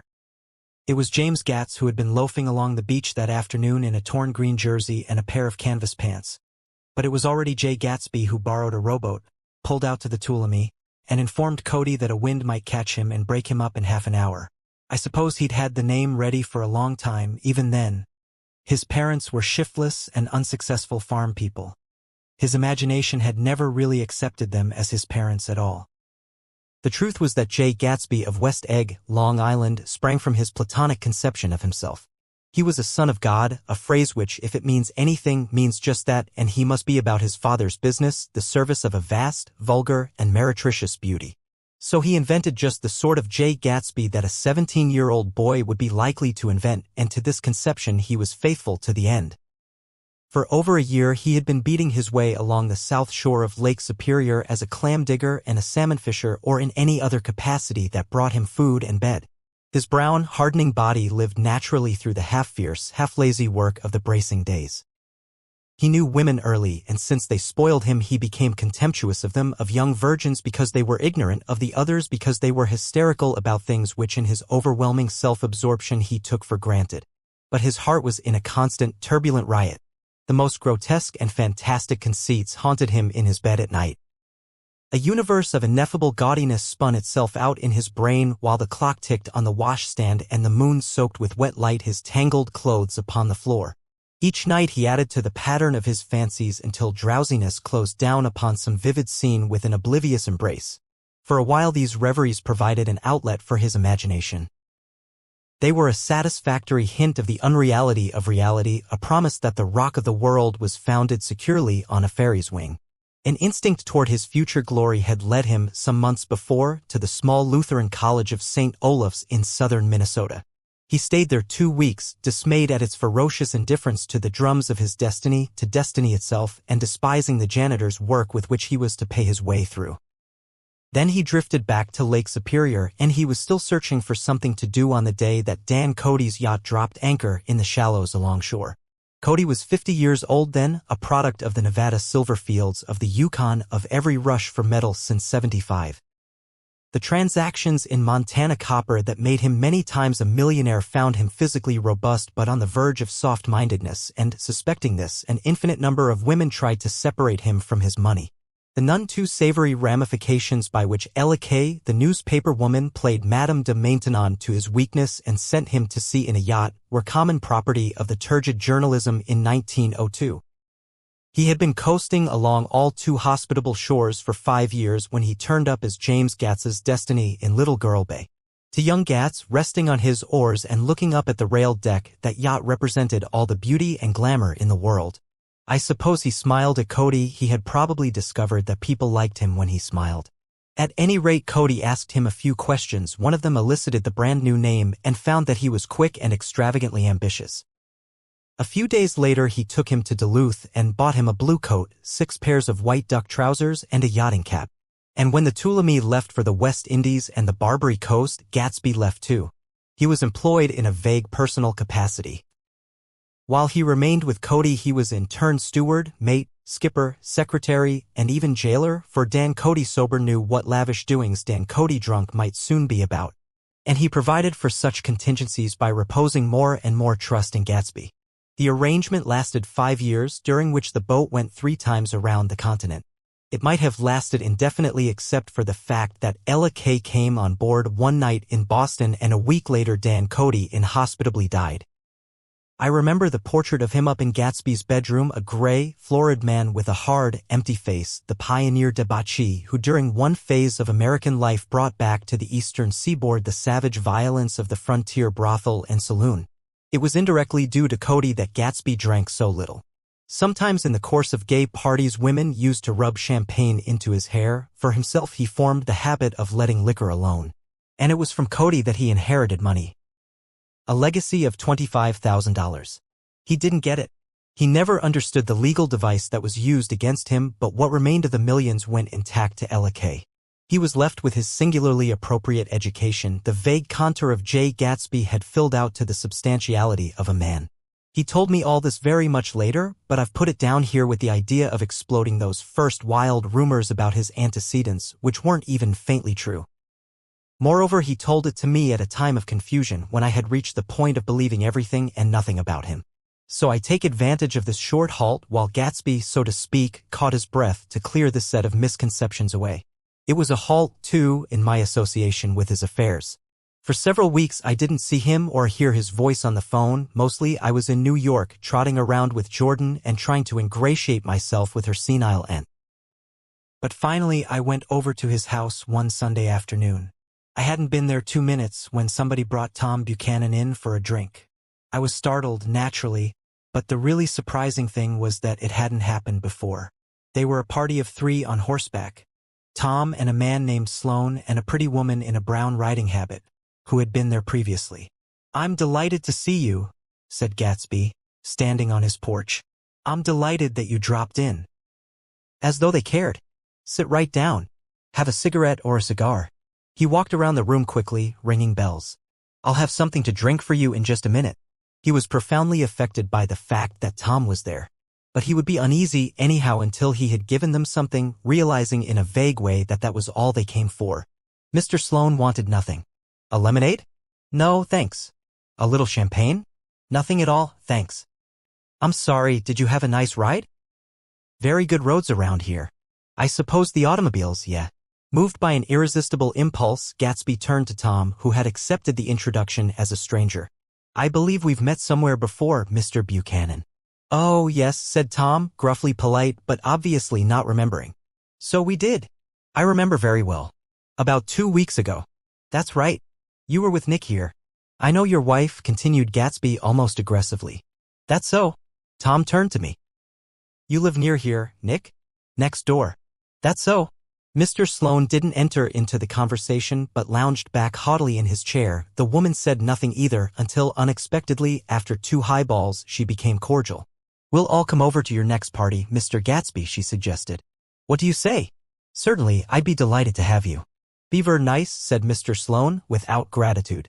"Well, think ought to be starting home." "Please don't hurry," Gatsby urged them. He had control of himself now and he wanted to see more of Tom. Why don't you stay for supper? I wouldn't be surprised if some other people dropped in from New York." "You come to supper with me," said the lady enthusiastically. "Both of you." This included me. Mr. Sloane got to his feet. "Come along," he said, but to her only. "I mean it," she insisted. "I'd love to have you. Lots of room." Gatsby looked at me questioningly. He wanted to go and he didn't see that Mr. Sloane had determined he shouldn't. "I'm afraid I won't be able to," I said. "Well, you come," she urged, concentrating on Gatsby. Mr. Sloane murmured something close to her ear. "We won't be late if we start now," she insisted aloud. "I haven't got a horse," said Gatsby. "I used to ride in the army, but I've never bought a horse. I'll have to follow you in my car. Excuse me for just a minute." The rest of us walked out on the porch, where Sloane and the lady began an impassioned conversation aside. "My God, I believe the man's coming," said Tom. "Doesn't he know she doesn't want him? She says she does want him. She has a big dinner party and he won't know a soul there." He frowned. "I wonder where in the devil he met Daisy. By God, I may be old-fashioned in my ideas, but women run around too much these days to suit me. They meet all kinds of crazy fish." Suddenly Mr. Sloane and the lady walked down the steps and mounted their horses. "Come on," said Mr. Sloane to Tom. "We're late. We've got to go." And then to me, "Tell him we couldn't wait, will you?" Tom and I shook hands, the rest of us exchanged a cool nod, and they trotted quickly down the drive, disappearing under the August foliage just as Gatsby, with hat and light overcoat in hand, came out the front door. Tom was evidently perturbed at Daisy's running around alone, for on the following Saturday night he came with her to Gatsby's party. Perhaps his presence gave the evening its peculiar quality of oppressiveness. It stands out in my memory from Gatsby's other parties that summer. There were the same people, or at least the same sort of people, the same profusion of champagne, the same many-colored, many-keyed commotion, but I felt an unpleasantness in the air, a pervading harshness that hadn't been there before. Or perhaps I had merely grown used to it, grown to accept West Egg as a world complete in itself, with its own standards and its own great figures, second to nothing because it had no consciousness of being so, and now I was looking at it again. Through Daisy's eyes. It is invariably saddening to look through new eyes at things upon which you have expended your own powers of adjustment. They arrived at twilight, and, as we strolled out among the sparkling hundreds, Daisy's voice was playing murmurous tricks in her throat. "These things excite me so," she whispered. "If you want to kiss me any time during the evening, Nick, just let me know and I'll be glad to arrange it for you. Just mention my name. Or present a green card. I'm giving out green." "Look around," suggested Gatsby. "I'm looking around. I'm having a marvelous—" "You must see the faces of many people you've heard about." Tom's arrogant eyes roamed the crowd. "We don't go around very much," he said. "In fact, I was just thinking I don't know a soul here. Perhaps you know that lady." Gatsby indicated a gorgeous, scarcely human orchid of a woman who sat in state under a white plum tree. Tom and Daisy stared with that peculiarly unreal feeling that accompanies the recognition of a hitherto ghostly celebrity of the movies. "She's lovely," said Daisy. "The man bending over her is her director." He took them ceremoniously from group to group, Mrs. Buchanan and Mr. Buchanan. After an instant's hesitation he added, "The polo player." "Oh no," objected Tom quickly, "not me." But evidently the sound of it pleased Gatsby, for Tom remained the polo player for the rest of the evening. "I've never met so many celebrities," Daisy exclaimed. "I like that man, what was his name, with the sort of blue nose?" Gatsby identified him, adding that he was a small producer. "Well, I liked him anyhow." "I'd a little rather not be the polo player," said Tom pleasantly. "I'd rather look at all these famous people in oblivion." Daisy and Gatsby danced. I remember being surprised by his graceful, conservative foxtrot. I had never seen him dance before.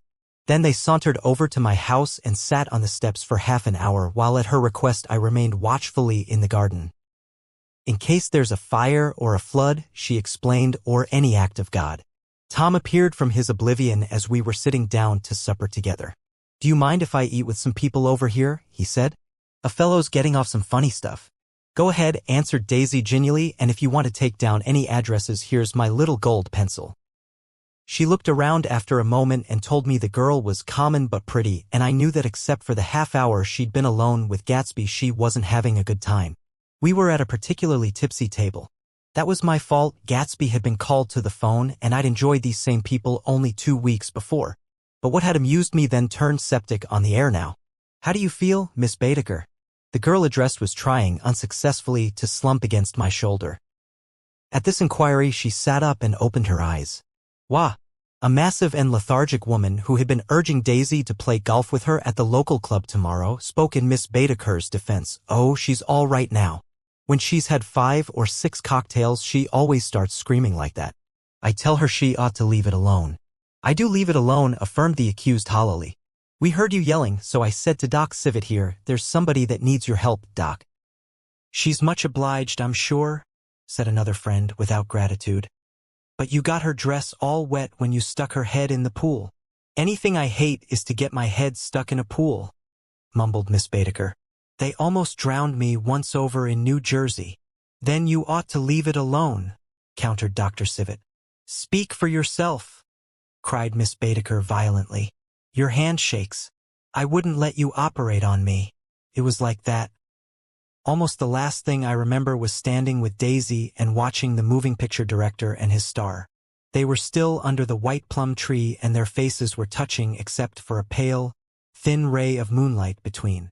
It occurred to me that he had been very slowly bending toward her all evening to attain this proximity, and even while I watched I saw him stoop one ultimate degree and kiss at her cheek. "I like her," said Daisy. "I think she's lovely." But the rest offended her. And inarguably because it wasn't a gesture but an emotion. She was appalled by West Egg, this unprecedented place that Broadway had begotten upon a Long Island fishing village. Appalled by its raw vigor that chafed under the old euphemisms and by the too obtrusive fate that herded its inhabitants along a shortcut from nothing to nothing. She saw something awful in the very simplicity she failed to understand. I sat on the front steps with them while they waited for their car. It was dark here in front, only the bright door sent 10 square feet of light volleying out into the soft black morning. Sometimes a shadow moved against a dressing room blind above, gave way to another shadow, an indefinite procession of shadows who rouged and powdered in an invisible glass. "Who is this Gatsby anyhow?" demanded Tom suddenly. "Some big bootlegger?" "Where'd you hear that?" I inquired. "I didn't hear it. I imagined it. A lot of these newly rich people are just big bootleggers, you know." "Not Gatsby," I said shortly. He was silent for a moment. The pebbles of the drive crunched under his feet. Well, he certainly must have strained himself to get this menagerie together. A breeze stirred the gray haze of Daisy's fur collar. At least they are more interesting than the people we know, she said with an effort. You didn't look so interested. Well, I was. Tom laughed and turned to me. Did you notice Daisy's face when that girl asked her to put her under a cold shower? Daisy began to sing with the music in a husky, rhythmic whisper, bringing out a meaning in each word that it had never had before and would never have again. When the melody rose, her voice broke up sweetly, following it in a way contralto voices have, and each change tipped out a little of her warm human magic upon the air. Lots of people come who haven't been invited, she said suddenly. That girl hadn't been invited. They simply forced their way in, and he's too polite to object. I'd like to know who he is and what he does, insisted Tom. And I think I'll make a point of finding out. I can tell you right now, she answered. He owns some drugstores, a lot of drugstores. He built them up himself. The dilatory limousine came rolling up the drive. Good night, Nick, said Daisy. Her glance left me and sought the lighted top of the steps where, 3 o'clock in the morning, a neat, sad little waltz of that year was drifting out the open door. After all, in the very casualness of Gatsby's party there were romantic possibilities totally absent from her world. What was it up there in the song that seemed to be calling her back inside? What would happen now in the dim, incalculable hours? Perhaps some unbelievable guest would arrive, a person infinitely rare and to be marveled at, some authentically radiant young girl who with one fresh glance at Gatsby, one moment of magical encounter, would blot out those 5 years of unwavering devotion. I stayed late that night. Gatsby asked me to wait until he was free, and I lingered in the garden until the inevitable swimming party had run up, chilled and exalted, from the black beach until the lights were extinguished in the guest rooms overhead. When he came down the steps at last, the tan skin was drawn unusually tight on his face, and his eyes were bright and tired. She didn't like it, he said immediately. Of course she did. She didn't like it, he insisted.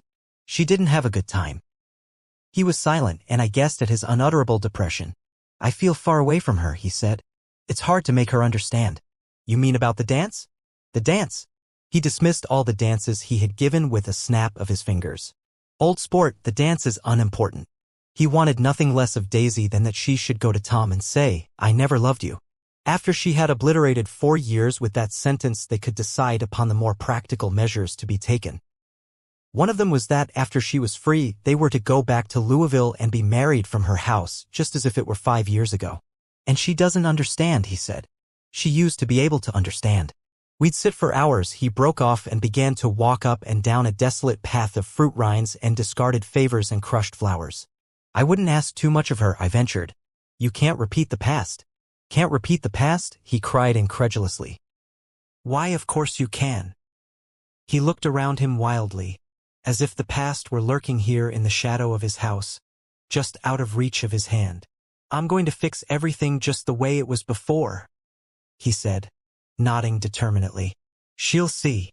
He talked a lot about the past, and I gathered that he wanted to recover something, some idea of himself perhaps, that had gone into loving Daisy. His life had been confused and disordered since then, but if he could once return to a certain starting place and go over it all slowly, he could find out what that thing was. One autumn night, 5 years before, they had been walking down the street when the leaves were falling, and they came to a place where there were no trees and the sidewalk was white with moonlight. They stopped here and turned toward each other. Now it was a cool night with that mysterious excitement in it which comes at the 2 changes of the year. The quiet lights in the houses were humming out into the darkness, and there was a stir and bustle among the stars. Out of the corner of his eye, Gatsby saw that the blocks of the sidewalks really formed a ladder and mounted to a secret place above the trees. He could climb to it if he climbed alone, and once there he could suck on the pap of life, gulp down the incomparable milk of wonder. His heart beat faster as Daisy's white face came up to his own. He knew that when he kissed this girl and forever wed his unutterable visions to her perishable breath, his mind would never romp again like the mind of God. So he waited, listening for a moment longer to the tuning fork that had been struck upon a star. Then he kissed her. At his lips' touch she blossomed for him like a flower, and the incarnation was complete. Through all he said, even through his appalling sentimentality, I was reminded of something, an elusive rhythm, a fragment of lost words that I had heard somewhere a long time ago. For a moment a phrase tried to take shape in my mouth, and my lips parted like a dumb man's, as though there was more struggling upon them than a wisp of startled air. But they made no sound, and what I had almost remembered was uncommunicable forever. Part 7. It was when curiosity about Gatsby was at its highest that the lights in his house failed to go on one Saturday night, and, as obscurely as it had begun, his career as Trimalchio was over. Only gradually did I become aware that the automobiles which turned expectantly into his drive stayed for just a minute and then drove sulkily away. Wondering if he were sick, I went over to find out. An unfamiliar butler with a villainous face squinted at me suspiciously from the door. "Is Mr. Gatsby sick?" "Nope." After a pause he added, "Sir," in a dilatory, grudging way. I hadn't seen him around and I was rather worried. "Tell him Mr. Carroway came over." "Who?" he demanded rudely. "Carroway. Carroway. All right, I'll tell him." Abruptly he slammed the door. My Finn informed me that Gatsby had dismissed every servant in his house a week ago and replaced them with half a dozen others who never went into West Egg Village to be bribed by the tradesmen but ordered moderate supplies over the telephone. The grocery boy reported that the kitchen looked like a pigsty, and the general opinion in the village was that the new people weren't servants at all. Next day Gatsby called me on the phone. "Going away?" I inquired. "No, old sport. I hear you fired all your servants." I wanted somebody who wouldn't gossip. Daisy comes over quite often in the afternoons. So the whole caravansary had fallen in like a card house at the disapproval in her eyes. There's some people Wolfsheim wanted to do something for. They're all brothers and sisters. They used to run a small hotel. I see. He was calling up at Daisy's request. Would I come to lunch at her house tomorrow? Miss Baker would be there. Half an hour later Daisy herself telephoned and seemed relieved to find that I was coming. Something was up. And yet I couldn't believe that they would choose this occasion for a scene, especially for the rather harrowing scene that Gatsby had outlined in the garden. The next day was broiling, almost the last, certainly the warmest, of the summer. As my train emerged from the tunnel into sunlight, only the hot whistles of the National Biscuit Company broke the simmering hush at noon. The straw seats of the car hovered on the edge of combustion. The woman next to me perspired delicately for a while into her white shirtwaist, and then, as her newspaper dampened under her fingers, lapsed despairingly into deep heat with a desolate cry. Her pocketbook slapped to the floor. "Oh my!" she gasped. I picked it up with a weary bend and handed it back to her, holding it at arm's length and by the extreme tip of the corners to indicate that I had no designs upon it. But everyone nearby, including the woman, suspected me just the same. "Hot," said the conductor to familiar faces. "Some weather. Hot, hot, hot. Is it hot enough for you? Is it hot? Is it?" My commutation ticket came back to me with a dark stain from his hand. That anyone should care in this heat whose flushed lips he kissed, whose head made damp the pajama pocket over his heart. Through the hall of the Buchanan's house blew a faint wind, carrying the sound of the telephone bell out to Gatsby and me as we waited at the door. "The master's body?" roared the butler into the mouthpiece. "I'm sorry, madam, but we can't furnish it. It's far too hot to touch this noon." What he really said was, "Yes. Yes, I'll see." He set down the receiver and came toward us, glistening slightly, to take our stiff straw hats.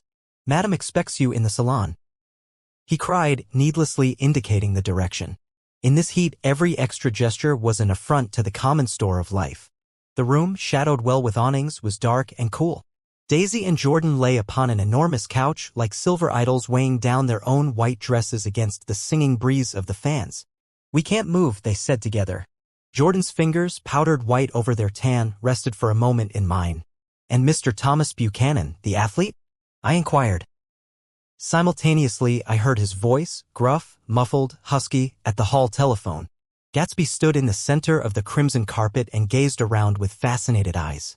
Daisy watched him and laughed, her sweet, exciting laugh. A tiny gust of powder rose from her bosom into the air. "The rumor is," whispered Jordan, "that that's Tom's girl on the telephone." We were silent. The voice in the hall rose high with annoyance. "Very well, then, I won't sell you the car at all. I'm under no obligations to you at all, and as for your bothering me about it at lunchtime, I won't stand that at all." Holding down the receiver, said Daisy cynically. "No, he's not," I assured her. "It's a bona fide deal. I happen to know about it." Tom flung open the door, blocked out its space for a moment with his thick body, and hurried into the room. "Mr. Gatsby." He put out his broad, flat hand with well-concealed dislike. "I'm glad to see you, sir." "Nick." "Make us a cold drink," cried Daisy. As he left the room again, she got up and went over to Gatsby and pulled his face down, kissing him on the mouth. "You know I love you," she murmured. "You forget there's a lady present," said Jordan. Daisy looked around doubtfully. "You kiss Nick too? What a low, vulgar girl." "I don't care," cried Daisy, and began to clog on the brick fireplace. Then she remembered the heat and sat down guiltily on the couch just as a freshly laundered nurse leading a little girl came into the room. "Blessed Precious," she crooned, holding out her arms. "Come to your own mother that loves you." The child, relinquished by the nurse, rushed across the room and rooted shyly into her mother's dress. "The Blessed Precious, did mother get powder on your old yellowy hair? Stand up now and say how to do." Gatsby and I in turn leaned down and took the small reluctant hand. Afterward he kept looking at the child with surprise. I don't think he had ever really believed in its existence before. "I got dressed before luncheon," said the child, turning eagerly to Daisy. "That's because your mother wanted to show you off." Her face bent into the single wrinkle of the small white neck. "You dream, you absolute little dream." "Yes," admitted the child calmly. "Aunt Jordan's got on a white dress too. How do you like mother's friends?" Daisy turned her around so that she faced Gatsby. "Do you think they're pretty? Where's Daddy?" "She doesn't look like her father," explained Daisy. "She looks like me. She's got my hair and shape of the face." Daisy sat back upon the couch. The nurse took a step forward and held out her hand. "Come, Pammy. Goodbye, sweetheart." With a reluctant backward glance, the well-disciplined child held to her nurse's hand and was pulled out the door just as Tom came back, preceding 4 gin rickeys that clicked full of ice. Gatsby took up his drink. "They certainly look cool," he said with visible tension. We drank in long, greedy swallows. "I read somewhere that the sun's getting hotter every year," said Tom genially. "It seems that pretty soon the Earth's going to fall into the sun, or wait a minute, it's just the opposite, the sun's getting colder every year. Come outside," he suggested to Gatsby. "I'd like you to have a look at the place." I went with them out to the veranda. On the green Sound, stagnant in the heat, one small sail crawled slowly toward the fresher sea. Gatsby's eyes followed it momentarily. He raised his hand and pointed across the bay. "I'm right across from you." "So you are." Our eyes lifted over the rosebeds and the hot lawn and the weedy refuse of the dog days along shore. Slowly the white wings of the boat moved against the blue cool limit of the sky. Ahead lay the scalloped ocean and the abounding blessed isles. "There's sport for you," said Tom, nodding. "I'd like to be out there with him for about an hour." We had luncheon in the dining room, darkened too against the heat, and drank down nervous gaiety with the cold ale. "What'll we do with ourselves this afternoon?" cried Daisy. "And the day after that and the next 30 years? "Don't be morbid," Jordan said. "Life starts all over again when it gets crisp in the fall." "But it's so hot," insisted Daisy on the verge of tears. "And everything's so confused. Let's all go to town." Her voice struggled on through the heat, beating against it, molding its senselessness into forms. "I've heard of making a garage out of a stable," Tom was saying to Gatsby, "but I'm the first man who ever made a stable out of a garage." "Who wants to go to town?" demanded Daisy insistently. Gatsby's eyes floated toward her. "Ah," she cried, "you look so cool." Their eyes met and they stared together at each other, alone in space. With an effort she glanced down at the table. "You always look so cool," she repeated. She had told him that she loved him, and Tom Buchanan saw. He was astounded. His mouth opened a little and he looked at Gatsby, and then back at Daisy as if he had just recognized her as someone he knew a long time ago. "You resemble the advertisement of the man," she went on innocently. "You know the advertisement of the man?" "All right," broke in Tom quickly. "I'm perfectly willing to go to town. Come on, we're all going to town." He got up, his eyes still flashing between Gatsby and his wife. No one moved. "Come on." His temper cracked a little. "What's the matter, anyhow? If we're going to town, let's start." His hand, trembling with his effort at self-control, bore to his lips the last of his glass of ale. Daisy's voice got us to our feet and out onto the blazing gravel drive. "Are we just going to go?" she objected. "Like this? Aren't we going to let anyone smoke a cigarette first?" Everybody smoked all through lunch. "Oh, let's have fun," she begged him. "It's too hot to fuss." He didn't answer. "Have it your own way," she said. "Come on, Jordan." They went upstairs to get ready while we three men stood there shuffling the hot pebbles with our feet. A silver curve of the moon hovered already in the western sky. Gatsby started to speak, changed his mind, but not before Tom wheeled and faced him expectantly. "Have you got your stables here?" asked Gatsby with an effort. "About a quarter of a mile down the road." "Oh." A pause. "I don't see the idea of going to town," broke out Tom savagely. "Women get these notions in their heads." "Shall we take anything to drink?" called Daisy from an upper window. "I'll get some whiskey," answered Tom. He went inside. Gatsby turned to me rigidly. "I can't say anything in his house, old sport." "She's got an indiscreet voice," I remarked. "It's full of—" I hesitated. "Her voice is full of money," he said suddenly. That was it. I'd never understood before. It was full of money.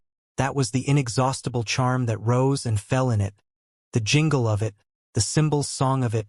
High in a white palace, the king's daughter. The golden girl.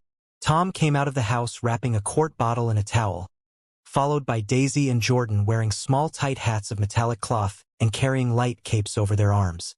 "Shall we all go in my car?" suggested Gatsby. He felt the hot, green leather of the seat.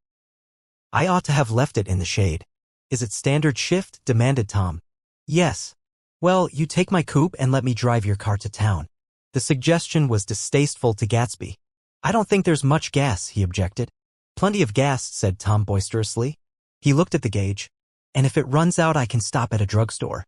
"You can buy anything at a drugstore nowadays." A pause followed this apparently pointless remark.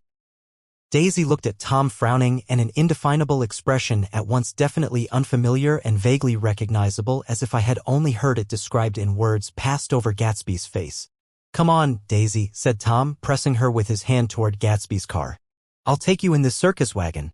He opened the door, but she moved out from the circle of his arm. "You take Nick and Jordan. We'll follow you in the coupe." She walked close to Gatsby, touching his coat with her hand.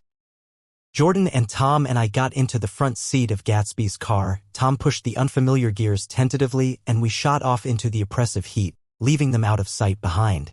"Did you see that?" demanded Tom. "See what?" He looked at me keenly, realizing that Jordan and I must have known all along. "You think I'm pretty dumb, don't you?" he suggested. "Perhaps I am, but I have almost a second sight sometimes that tells me what to do. Maybe you don't believe that, but science." He paused. The immediate contingency overtook him, pulled him back from the edge of theoretical abyss. "I've made a small investigation of this fellow," he continued. "I could have gone deeper if I'd known." "Do you mean you've been to a medium?" inquired Jordan humorously. "What?" Confused, he stared at us as we laughed. "A medium? About Gatsby." "About Gatsby? No, I haven't. I said I'd been making a small investigation of his past." "And you found he was an Oxford man," said Jordan helpfully. "An Oxford man." He was incredulous. "Like hell he is. He wears a pink suit. Nevertheless, he's an Oxford man." "Oxford, New Mexico?" snorted Tom contemptuously. "Or something like that." "Listen, Tom. If you're such a snob, why did you invite him to lunch?" demanded Jordan crossly. "Daisy invited him. She knew him before we were married. God knows where." We were all irritable now with the fading ale, and aware of it we drove for a while in silence. Then as Dr. T.J. Eckelberg's faded eyes came into sight down the road, I remembered Gatsby's caution about gasoline. "We've got enough to get us to town," said Tom. "But there's a garage right here," objected Jordan. "I don't want to get stalled in this baking heat." Tom threw on both brakes impatiently, and we slid to an abrupt dusty stop under Wilson's sign. After a moment, the proprietor emerged from the interior of his establishment and gazed hollow-eyed at the car. "Let's have some gas," cried Tom roughly. "What do you think we stopped for? To admire the view." "I'm sick," said Wilson without moving. "Been sick all day." "What's the matter?" "I'm all run down." "Well, shall I help myself?" Tom demanded. "You sounded well enough on the phone." With an effort, Wilson left the shade and support of the doorway and, breathing hard, unscrewed the cap of the tank. In the sunlight, his face was green. "I didn't mean to interrupt your lunch," he said, "but I need money pretty bad, and I was wondering what you were going to do with your old car." "How do you like this one?" inquired Tom. "I bought it last week." "It's a nice yellow one," said Wilson as he strained at the handle. "Like to buy it?" Big chance, Wilson smiled faintly. No, but I could make some money on the other. What do you want money for, all of a sudden? I've been here too long. I want to get away. My wife and I want to go west. Your wife does? Exclaimed Tom, startled. She's been talking about it for 10 years. He rested for a moment against the pump, shading his eyes. And now she's going whether she wants to or not. I'm going to get her away. The coupe flashed by us with a flurry of dust and the flash of a waving hand. What do I owe you? Demanded Tom harshly. I just got wised up to something funny the last 2 days, remarked Wilson. That's why I want to get away. That's why I've been bothering you about the car. What do I owe you? $20. The relentless beating heat was beginning to confuse me, and I had a bad moment there before I realized that so far his suspicions hadn't alighted on Tom. He had discovered that Myrtle had some sort of life apart from him in another world, and the shock had made him physically sick. I stared at him and then at Tom, who had made a parallel discovery less than an hour before, and it occurred to me that there was no difference between men, in intelligence or race, so profound as the difference between the sick and the well. Wilson was so sick that he looked guilty, unforgivably guilty, as if he had just got some poor girl with child. I'll let you have that car, said Tom. I'll send it over tomorrow afternoon. That locality was always vaguely disquieting, even in the broad glare of afternoon, and now I turned my head as though I had been warned of something behind. Over the ash heaps the giant eyes of Dr. T.J. Eckelberg kept their vigil, but I perceived after a moment that other eyes were regarding us with peculiar intensity from less than 20 feet away. In one of the windows over the garage, the curtains had been moved aside a little, and Myrtle Wilson was peering down at the car. So engrossed was she that she had no consciousness of being observed, and one emotion after another crept into her face like objects into a slowly developing picture. Her expression was curiously familiar. It was an expression I had often seen on women's faces, but on Myrtle Wilson's face it seemed purposeless and inexplicable until I realized that her eyes, wide with jealous terror, were fixed not on Tom but on Jordan Baker, whom she took to be his wife. There is no confusion like the confusion of a simple mind, and as we drove away Tom was feeling the hot whips of panic. His wife and his mistress, until an hour ago secure and inviolate, were slipping precipitately from his control. Instinct made him step on the accelerator with the double purpose of overtaking Daisy and leaving Wilson behind, and we sped along toward Astoria at 50 miles an hour, until, among the spidery girders of the elevated, we came in sight of the easygoing blue coupe. Those big movies around 50th Street are cool, suggested Jordan. I love New York on summer afternoons when everyone's away. There's something very sensuous about it. Overripe, as if all sorts of funny fruits were going to fall into your hands.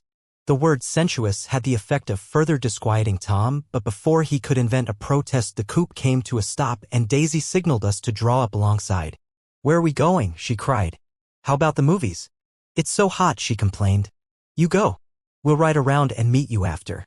With an effort her wit rose faintly. We'll meet you on some corner. I'll be the man smoking 2 cigarettes. We can't argue about it here, Tom said impatiently as a truck gave out a cursing whistle behind us. You follow me to the south side of Central Park in front of the plaza. Several times he turned his head and looked back for their car, and if the traffic delayed them he slowed up until they came into sight. I think he was afraid they would dart down a side street and out of his life forever. But they didn't. And we all took the less explicable step of engaging the parlor of a suite in the Plaza Hotel. The prolonged and tumultuous argument that ended by herding us into that room eludes me, though I have a sharp physical memory that, in the course of it, my underwear kept climbing like a damp snake around my legs and intermittent beads of sweat raced cool across my back. The notion originated with Daisy's suggestion that we hire 5 bathrooms and take cold baths, and then assumed more tangible form as a place to have a mint julep. Each of us said over and over that it was a crazy idea. We all talked at once to a baffled clerk and thought, or pretended to think, that we were being very funny. The room was large and stifling, and though it was already 4 o'clock, opening the windows admitted only a gust of hot shrubbery from the park. Daisy went to the mirror and stood with her back to us, fixing her hair. It's a swell suite, whispered Jordan respectfully, and everyone laughed. Open another window, commanded Daisy, without turning around. There aren't any more. Well, we'd better telephone for an axe. The thing to do is to forget about the heat, said Tom impatiently. You make it 10 times worse by crabbing about it. He unrolled the bottle of whiskey from the towel and put it on the table. "Why not let her alone, old sport?" remarked Gatsby. "You're the one that wanted to come to town." There was a moment of silence. The telephone book slipped from its nail and splashed to the floor, whereupon Jordan whispered, "Excuse me," but this time no one laughed. "I'll pick it up," I offered. "I've got it." Gatsby examined the parted string, muttered, in an interested way and tossed the book on a chair. "That's a great expression of yours, isn't it?" said Tom sharply. "What is?" "All this old sport business. Where'd you pick that up?"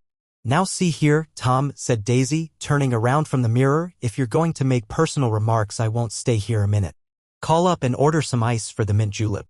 As Tom took up the receiver, the compressed heat exploded into sound and we were listening to the portentous chords of Mendelssohn's Wedding March from the ballroom below. "Imagine marrying anybody in this heat," cried Jordan dismally. "Still, I was married in the middle of June," Daisy remembered. "Louisville in June. Somebody fainted." "Who was it fainted, Tom?" "Biloxi," he answered shortly. "A man named Biloxi. Blocks Biloxi, and he made boxes, that's a fact. And he was from Biloxi, Tennessee. They carried him into my house," appended Jordan, "because we lived just 2 doors from the church. And he stayed 3 weeks until Daddy told him he had to get out. The day after he left, Daddy died." After a moment she added, as if she might have sounded irreverent, "There wasn't any connection." "I used to know a Bill Biloxi from Memphis," I remarked. "That was his cousin. I knew his whole family history before he left. He gave me an aluminium putter that I use today."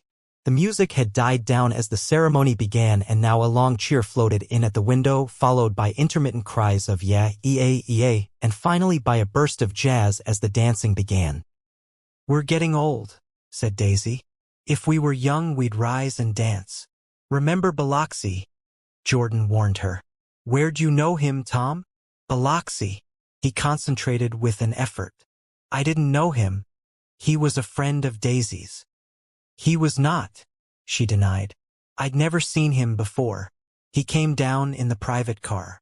"Well, he said he knew you. He said he was raised in Louisville. Asa Bird brought him around at the last minute and asked if we had room for him." Jordan smiled. "He was probably bumming his way home. He told me he was president of your class at Yale." Tom and I looked at each other blankly. "Biloxi. First place, we didn't have any president." Gatsby's foot beat a short, restless tattoo, and Tom eyed him suddenly. "By the way, Mr. Gatsby, I understand you're an Oxford man." "Not exactly." "Oh, yes. I understand you went to Oxford." "Yes, I went there." A pause. Then Tom's voice, incredulous and insulting. "You must have gone there about the time Biloxi went to New Haven." Another pause. A waiter knocked and came in with crushed mint and ice, but the silence was unbroken by his "thank you" and the soft closing of the door. This tremendous detail was to be cleared up at last. "I told you I went there," said Gatsby. "I heard you, but I'd like to know when."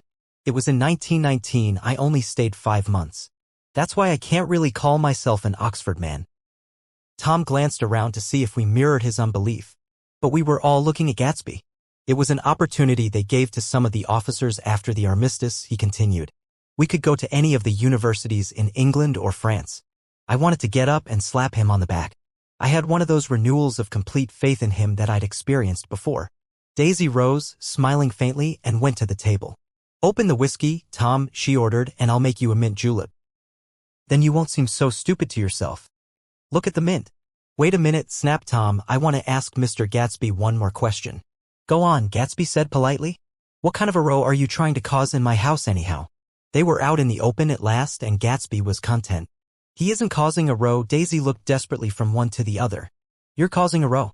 Please have a little self-control." "Self-control?" repeated Tom incredulously. "I suppose the latest thing is to sit back and let Mr. Nobody from Nowhere make love to your wife." "Well, if that's the idea, you can count me out. Nowadays people begin by sneering at family life and family institutions, and next they'll throw everything overboard and have intermarriage between black and white." Flushed with his impassioned gibberish, he saw himself standing alone on the last barrier of civilization. "We're all white here," murmured Jordan. "I know I'm not very popular. I don't give big parties. I suppose you've got to make your house into a pigsty in order to have any friends in the modern world." Angry as I was, as we all were, I was tempted to laugh whenever he opened his mouth. The transition from libertine to prig was so complete. "I've got something to tell you, old sport," began Gatsby. But Daisy guessed at his intention. "Please don't," she interrupted helplessly. "Please, let's all go home." "Why don't we all go home?" "That's a good idea," I got up. "Come on, Tom. Nobody wants a drink. I want to know what Mr. Gatsby has to tell me." "Your wife doesn't love you," said Gatsby. "She's never loved you." "She loves me." "You must be crazy," exclaimed Tom automatically. Gatsby sprang to his feet, vivid with excitement. "She never loved you, do you hear?" he cried. "She only married you because I was poor and she was tired of waiting for me. It was a terrible mistake, but in her heart she never loved anyone except me." At this point, Jordan and I tried to go, but Tom and Gatsby insisted with competitive firmness that we remain, as though neither of them had anything to conceal and it would be a privilege to partake vicariously of their emotions. "Sit down, Daisy." Tom's voice groped unsuccessfully for the paternal note. "What's been going on? I want to hear all about it." "I told you what's been going on," said Gatsby. "Going on for 5 years and you didn't know." Tom turned to Daisy sharply. "You've been seeing this fellow for 5 years?" "Not seeing," said Gatsby. "No, we couldn't meet. But both of us loved each other all that time, old sport, and you didn't know. I used to laugh sometimes." But there was no laughter in his eyes. "To think that you didn't know. Oh, that's all." Tom tapped his thick fingers together like a clergyman and leaned back in his chair. "You're crazy," he exploded. "I can't speak about what happened 5 years ago because I didn't know Daisy then, and I'll be damned if I see how you got within a mile of her unless you brought the groceries to the back door. But all the rest of that's a goddamned lie. Daisy loved me when she married me and she loves me now." "No," said Gatsby, shaking his head. "She does though. The trouble is that sometimes she gets foolish ideas in her head and doesn't know what she's doing." He nodded sagely. "And what's more, I love Daisy too. Once in a while I go off on a spree and make a fool of myself, but I always come back, and in my heart I love her all the time." "You're revolting," said Daisy. She turned to me, and her voice, dropping an octave lower, filled the room with thrilling scorn. "Do you know why we left Chicago? I'm surprised that they didn't treat you to the story of that little spree." Gatsby walked over and stood beside her. "Daisy, that's all over now," he said earnestly. "It doesn't matter anymore. Just tell him the truth, that you never loved him, and it's all wiped out forever." She looked at him blindly. "Why, how could I love him possibly? You never loved him." She hesitated. Her eyes fell on Jordan and me with a sort of appeal, as though she realized at last what she was doing, and as though she had never all along intended doing anything at all. But it was done now. It was too late. "I never loved him," she said with perceptible reluctance. "Not at Kapiolani?" demanded Tom suddenly. "No, from the ballroom beneath." Muffled and suffocating chords were drifting up on hot waves of air. "Not that day I carried you down from the punch bowl to keep your shoes dry?" There was a husky tenderness in his tone. "Daisy, please don't." Her voice was cold, but the rancor was gone from it. She looked at Gatsby. "There, Jay," she said. But her hand as she tried to light a cigarette was trembling. Suddenly she threw the cigarette and the burning match on the carpet. "Oh, you want too much," she cried to Gatsby.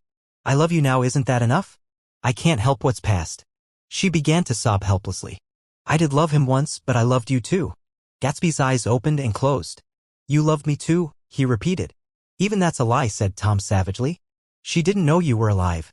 "Why? There's things between Daisy and me that you'll never know. Things that neither of us can ever forget." The words seemed to bite physically into Gatsby. "I want to speak to Daisy alone," he insisted. "She's all excited now. Even alone I can't say I never loved Tom," she admitted in a pitiful voice. "It wouldn't be true." "Of course it wouldn't," agreed Tom. She turned to her husband. "As if it mattered to you," she said. "Of course it matters. I'm going to take better care of you from now on." "You don't understand," said Gatsby with a touch of panic. "You're not going to take care of her anymore." "I'm not." Tom opened his eyes wide and laughed. He could afford to control himself now. "Why's that?" "Daisy's leaving you." "Nonsense." "I am though," she said with a visible effort. "She's not leaving me." Tom's words suddenly leaned down over Gatsby. Certainly not for a common swindler who'd have to steal the ring he put on her finger. I won't stand this, cried Daisy. Oh, please let's get out. Who are you anyhow? Broke out Tom. You're one of that bunch that hangs around with Meyer Wolfsheim, that much I happen to know. I've made a little investigation into your affairs, and I'll carry it further tomorrow. You can suit yourself about that, old sport, said Gatsby steadily.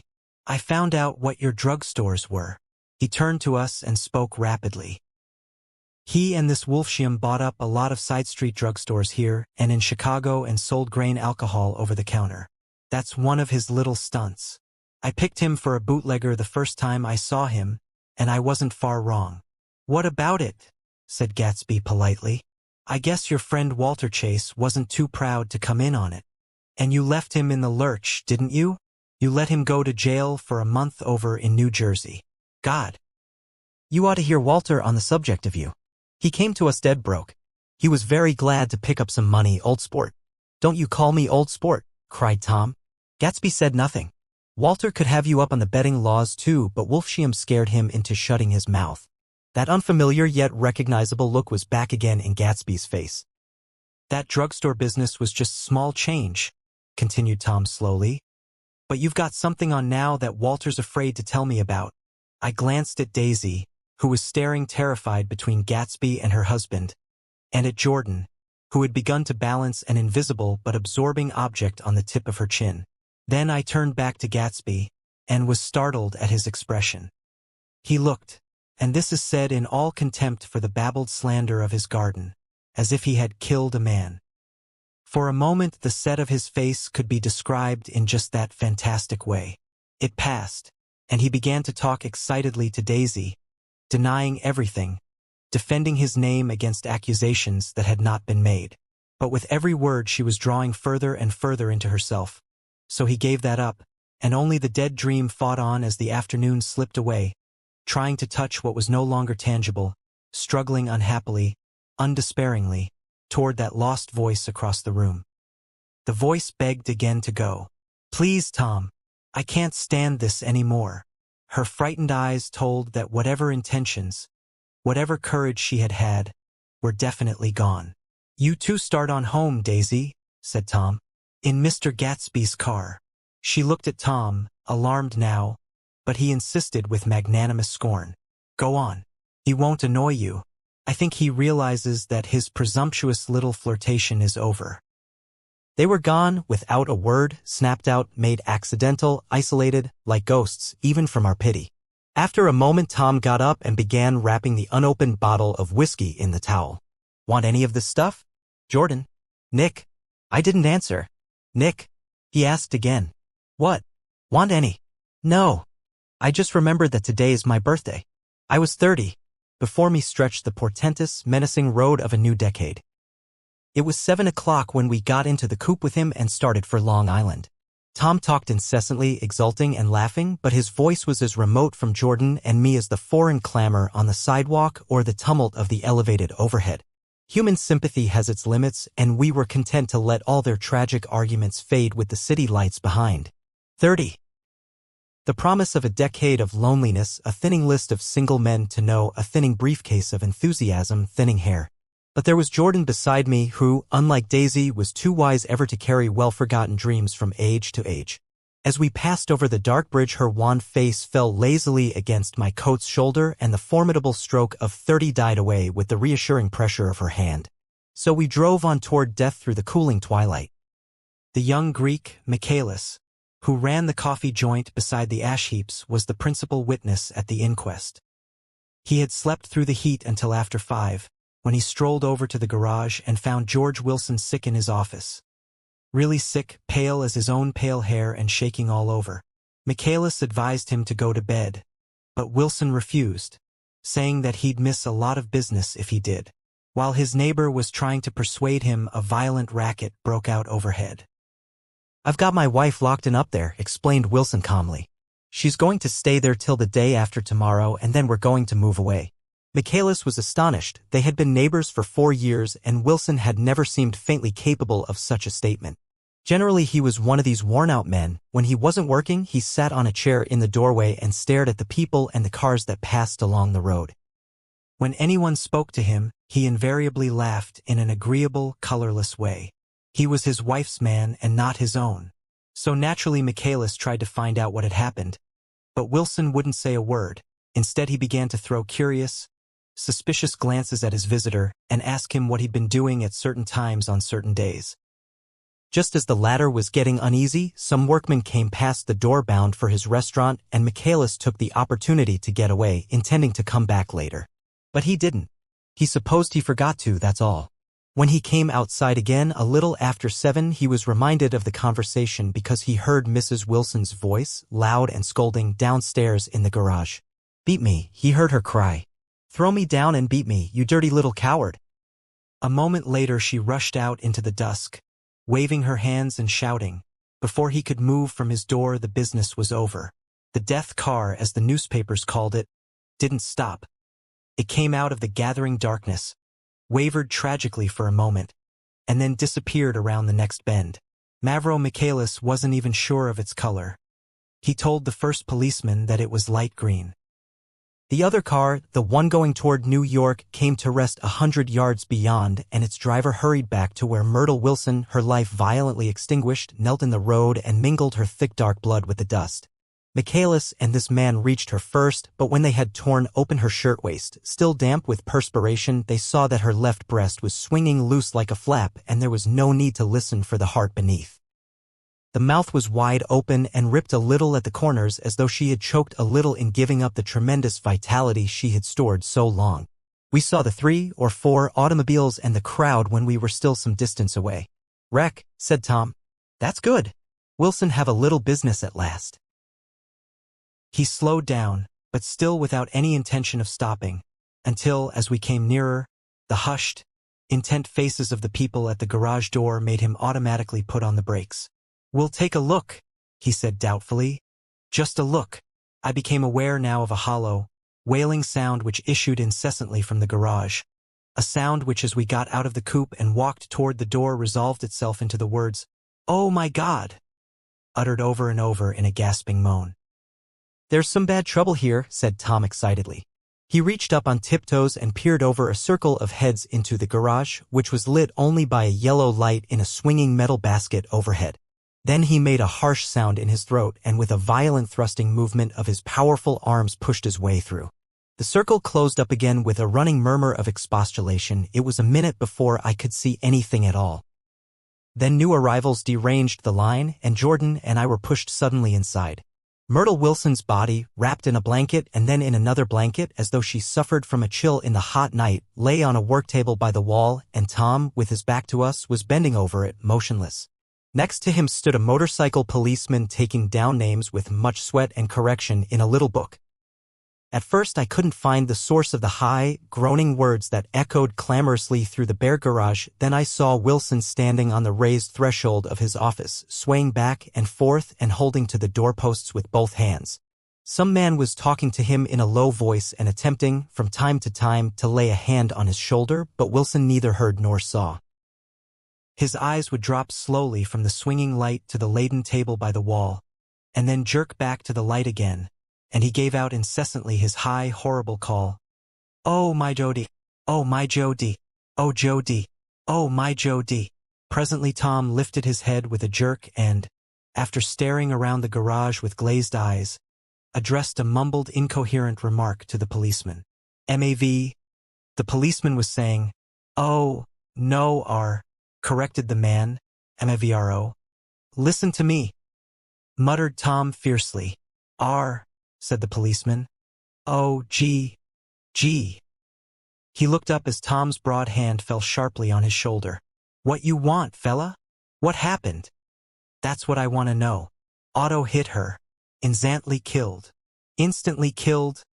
repeated Tom, staring. "She ran out Ina Road. Son of a bitch didn't even stop his car." "There was 2 cars," said Michaelis. "One comin', one goin' see?" "Going where?"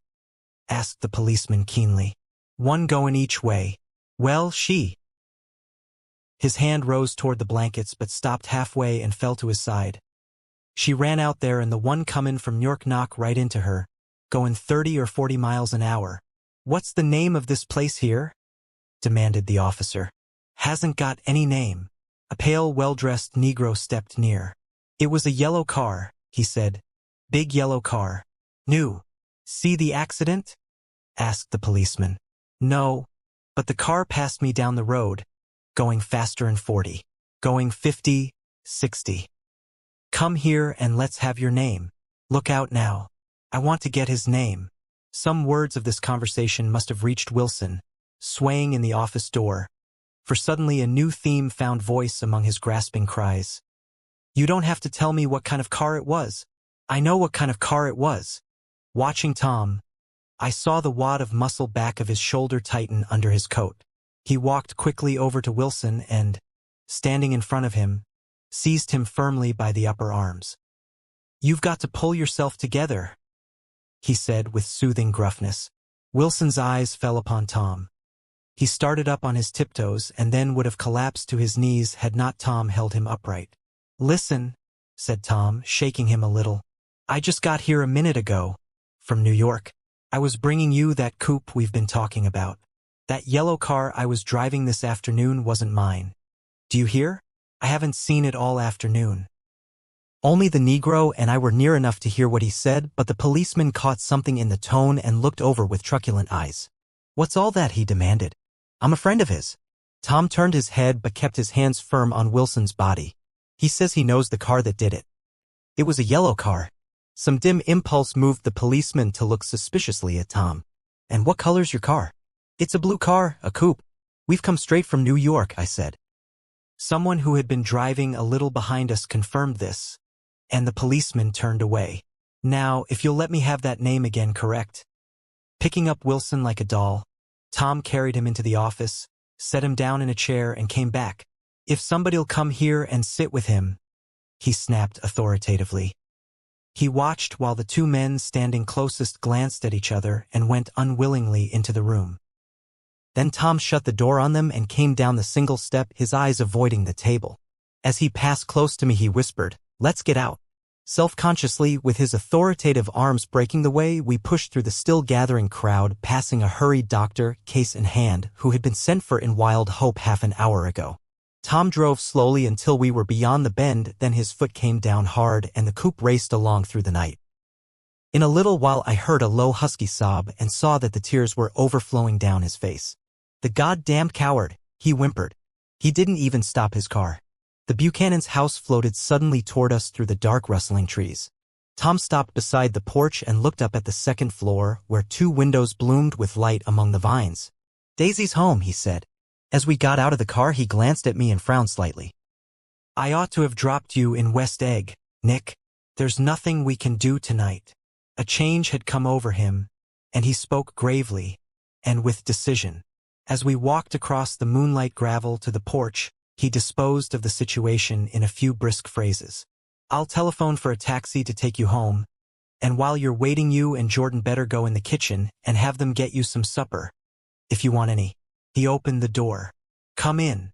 "No, thanks. But I'd be glad if you'd order me the taxi. I'll wait outside." Jordan put her hand on my arm. "Won't you come in, Nick?" "No, thanks. I was feeling a little sick and I wanted to be alone." But Jordan lingered for a moment more. "It's only 9:30, she said. "I'd be damned if I'd go in. I'd had enough of all of them for one day, and suddenly that included Jordan too." She must have seen something of this in my expression, for she turned abruptly away and ran up the porch steps into the house. I sat down for a few minutes with my head in my hands, until I heard the phone taken up inside and the butler's voice calling a taxi. Then I walked slowly down the drive away from the house, intending to wait by the gate. I hadn't gone 20 yards when I heard my name and Gatsby stepped from between two bushes into the path. I must have felt pretty weird by that time, because I could think of nothing except the luminosity of his pink suit under the moon. "What are you doing?" I inquired. "Just standing here, old sport." Somehow that seemed a despicable occupation. For all I knew, he was going to rob the house in a moment. I wouldn't have been surprised to see sinister faces, the faces of Wolfsheim's people, behind him in the dark shrubbery. Did you see any trouble on the road? He asked after a minute. Yes. He hesitated. Was she killed? Yes. I thought so. I told Daisy I thought so. It's better that the shock should all come at once. She stood it pretty well. He spoke as if Daisy's reaction was the only thing that mattered. I got to West Egg by a side road, he went on, and left the car in my garage. I don't think anybody saw us, but of course I can't be sure. I disliked him so much by this time that I didn't find it necessary to tell him he was wrong. Who was the woman? He inquired. Her name was Wilson. Her husband owns the garage. How the devil did it happen? Well, I tried to swing the wheel, he broke off, and suddenly I guessed at the truth. Was Daisy driving? Yes, he said after a moment, but of course I'll say I was. You see, when we left New York she was very nervous and she thought it would steady her to drive, and this woman rushed out at us just as we were passing a car coming the other way. It all happened in a minute, but it seemed to me that she wanted to speak to us, thought we were somebody she knew. Well, first Daisy turned away from the woman toward the other car, and then she lost her nerve and turned back. The second my hand reached the wheel I felt the shock. It must have killed her instantly. It ripped her open. Don't tell me, old sport. He winced. Anyhow, Daisy stepped on it. I tried to make her stop, but she couldn't, so I pulled on the emergency brake. Then she fell over into my lap and I drove on.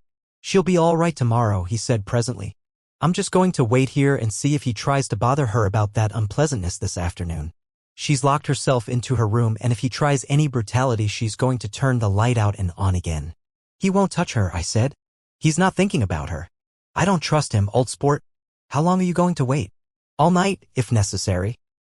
Anyhow, till they all go to bed. A new point of view occurred to me. Suppose Tom found out that Daisy had been driving. He might think he saw a connection in it, he might think anything. I looked at the house. There were 2 or 3 bright windows downstairs and the pink glow from Daisy's room on the ground floor. You wait here, I said. I'll see if there's any sign of a commotion. I walked back along the border of the lawn, traversed the gravel softly, and tiptoed up the veranda steps. The drawing room curtains were open, and I saw that the room was empty. Crossing the porch where we had dined that June night 3 months before, I came to a small rectangle of light which I guessed was the pantry window. The blind was drawn, but I found a rift at the sill.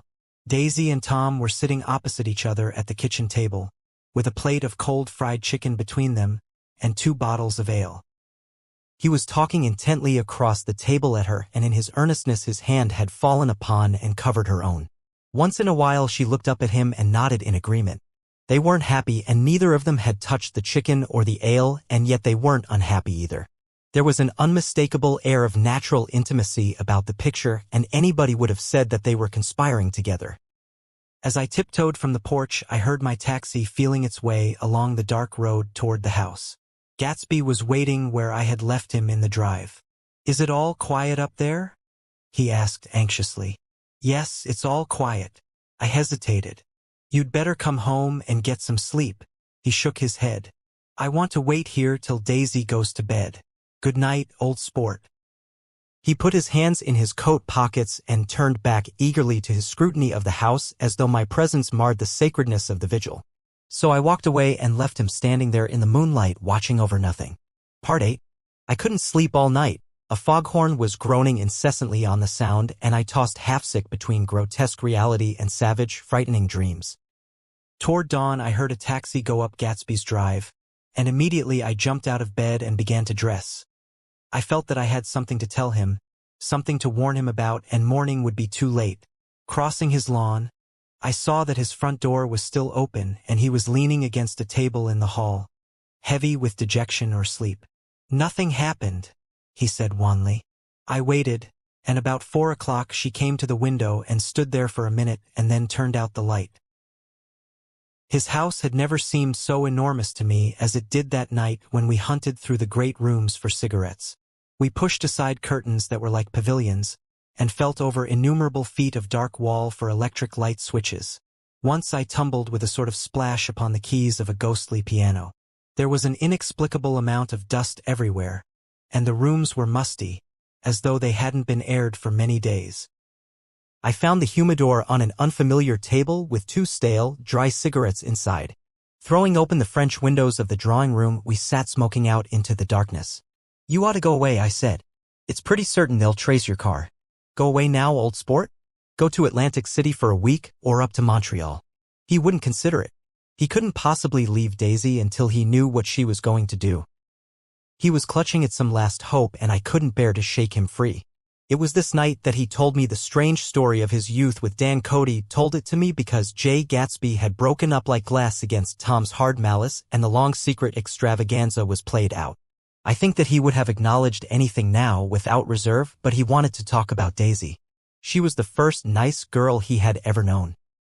In various unrevealed capacities he had come in contact with such people, but always with indiscernible barbed wire between. He found her excitingly desirable. He went to her house, at first with other officers from Camp Taylor, then alone. It amazed him. He had never been in such a beautiful house before, but what gave it an air of breathless intensity was that Daisy lived there. It was as casual a thing to her as his tent out at camp was to him. There was a ripe mystery about it, a hint of bedrooms upstairs more beautiful and cool than other bedrooms, of gay and radiant activities taking place through its corridors, and of romances that were not musty and laid away already in lavender but fresh and breathing and redolent of this year's shining motorcars, and of dances whose flowers were scarcely withered. It excited him, too, that many men had already loved Daisy. It increased her value in his eyes. He felt their presence all about the house, pervading the air with the shades and echoes of still vibrant emotions. But he knew that he was in Daisy's house by a colossal accident. However glorious might be his future as Jay Gatsby, he was at present a penniless young man without a past, and at any moment the invisible cloak of his uniform might slip from his shoulders. So he made the most of his time. He took what he could get, ravenously and unscrupulously. Eventually he took Daisy one still October night, took her because he had no real right to touch her hand. He might have despised himself, for he had certainly taken her under false pretenses. I don't mean that he had traded on his phantom millions, but he had deliberately given Daisy a sense of security. He let her believe that he was a person from much the same strata as herself, that he was fully able to take care of her. As a matter of fact, he had no such facilities. He had no comfortable family standing behind him, and he was liable at the whim of an impersonal government to be blown anywhere about the world. But he didn't despise himself, and it didn't turn out as he had imagined. He had intended probably to take what he could and go, but now he found that he had committed himself to the following of a grail. He knew that Daisy was extraordinary, but he didn't realize just how extraordinary a nice girl could be. She vanished into her rich house, into her rich, full life, leaving Gatsby nothing. He felt married to her, that was all. When they met again, 2 days later, it was Gatsby who was breathless, who was, somehow, betrayed. Her porch was bright with the bought luxury of starshine. The wicker of the settee squeaked fashionably as she turned toward him, and he kissed her curious and lovely mouth.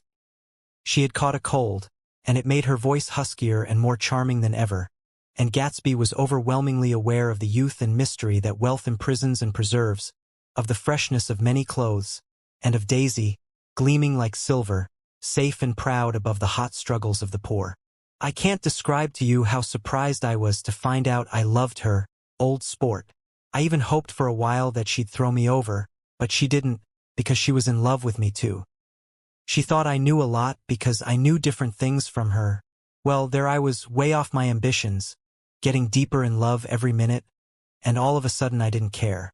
What was the use of doing great things if I could have a better time telling her what I was going to do? On the last afternoon before he went abroad, he sat with Daisy in his arms for a long silent time. It was a cold fall day, with fire in the room and her cheeks flushed. Now and then she moved and he changed his arm a little, and once he kissed her dark shining hair. The afternoon had made them tranquil for a while, as if to give them a deep memory for the long parting the next day promised. They had never been closer in their month of love, nor communicated more profoundly one with another, than when she brushed silent lips against his coat's shoulder, or when he touched the end of her fingers, gently, as though she were asleep. He did extraordinarily well in the war.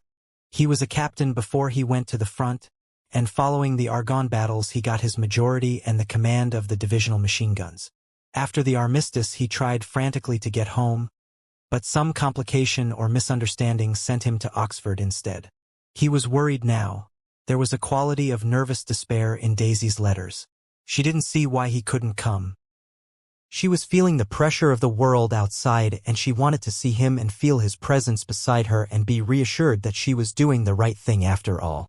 For Daisy was young and her artificial world was redolent of orchids and pleasant, cheerful snobbery and orchestras which set the rhythm of the year, summing up the sadness and suggestiveness of life in new tunes. All night the saxophones wailed the hopeless comment of the Beale Street Blues, while 100 pairs of golden and silver slippers shuffled the shining dust. At the gray tea hour there were always rooms that throbbed incessantly with this low, sweet fever, while fresh faces drifted here and there like rose petals blown by the sad horns around the floor. Through this twilight universe Daisy began to move again with the season. Suddenly she was again keeping half a dozen dates a day with half a dozen men and drowsing asleep at dawn with the beads and chiffon of an evening dress tangled among dying orchids on the floor beside her bed. And all the time something within her was crying for a decision. She wanted her life shaped now, immediately, and the decision must be made by some force of love, of money, of unquestionable practicality that was close at hand. That force took shape in the middle of spring with the arrival of Tom Buchanan. There was a wholesome bulkiness about his person and his position, and Daisy was flattered. Doubtless there was a certain struggle and a certain relief. The letter reached Gatsby while he was still at Oxford. It was dawn now on Long Island, and we went about opening the rest of the windows downstairs, filling the house with gray-turning, gold-turning light. The shadow of a tree fell abruptly across the dew, and ghostly birds began to sing among the blue leaves. There was a slow, pleasant movement in the air, scarcely a wind, promising a cool, lovely day. I don't think she ever loved him. Gatsby turned around from a window and looked at me challengingly. You must remember, old sport, she was very excited this afternoon. He told her those things in a way that frightened her, that made it look as if I was some kind of cheap sharper. And the result was she hardly knew what she was saying. He sat down gloomily. Of course she might have loved him just for a minute, when they were first married, and loved me more even then, do you see? Suddenly he came out with a curious remark. In any case, he said, it was just personal. What could you make of that, except to suspect some intensity in his conception of the affair that couldn't be measured? He came back from France when Tom and Daisy were still on their wedding trip and made a miserable but irresistible journey to Louisville on the last of his army pay. He stayed there a week, walking the streets where their footsteps had clicked together through the November night and revisiting the out-of-the-way places to which they had driven in her white car. Just as Daisy's house had always seemed to him more mysterious and gay than other houses, so his idea of the city itself, even though she was gone from it, was pervaded with a melancholy beauty. He left feeling that if he had searched harder he might have found her, that he was leaving her behind. The day coach, he was penniless now, was hot.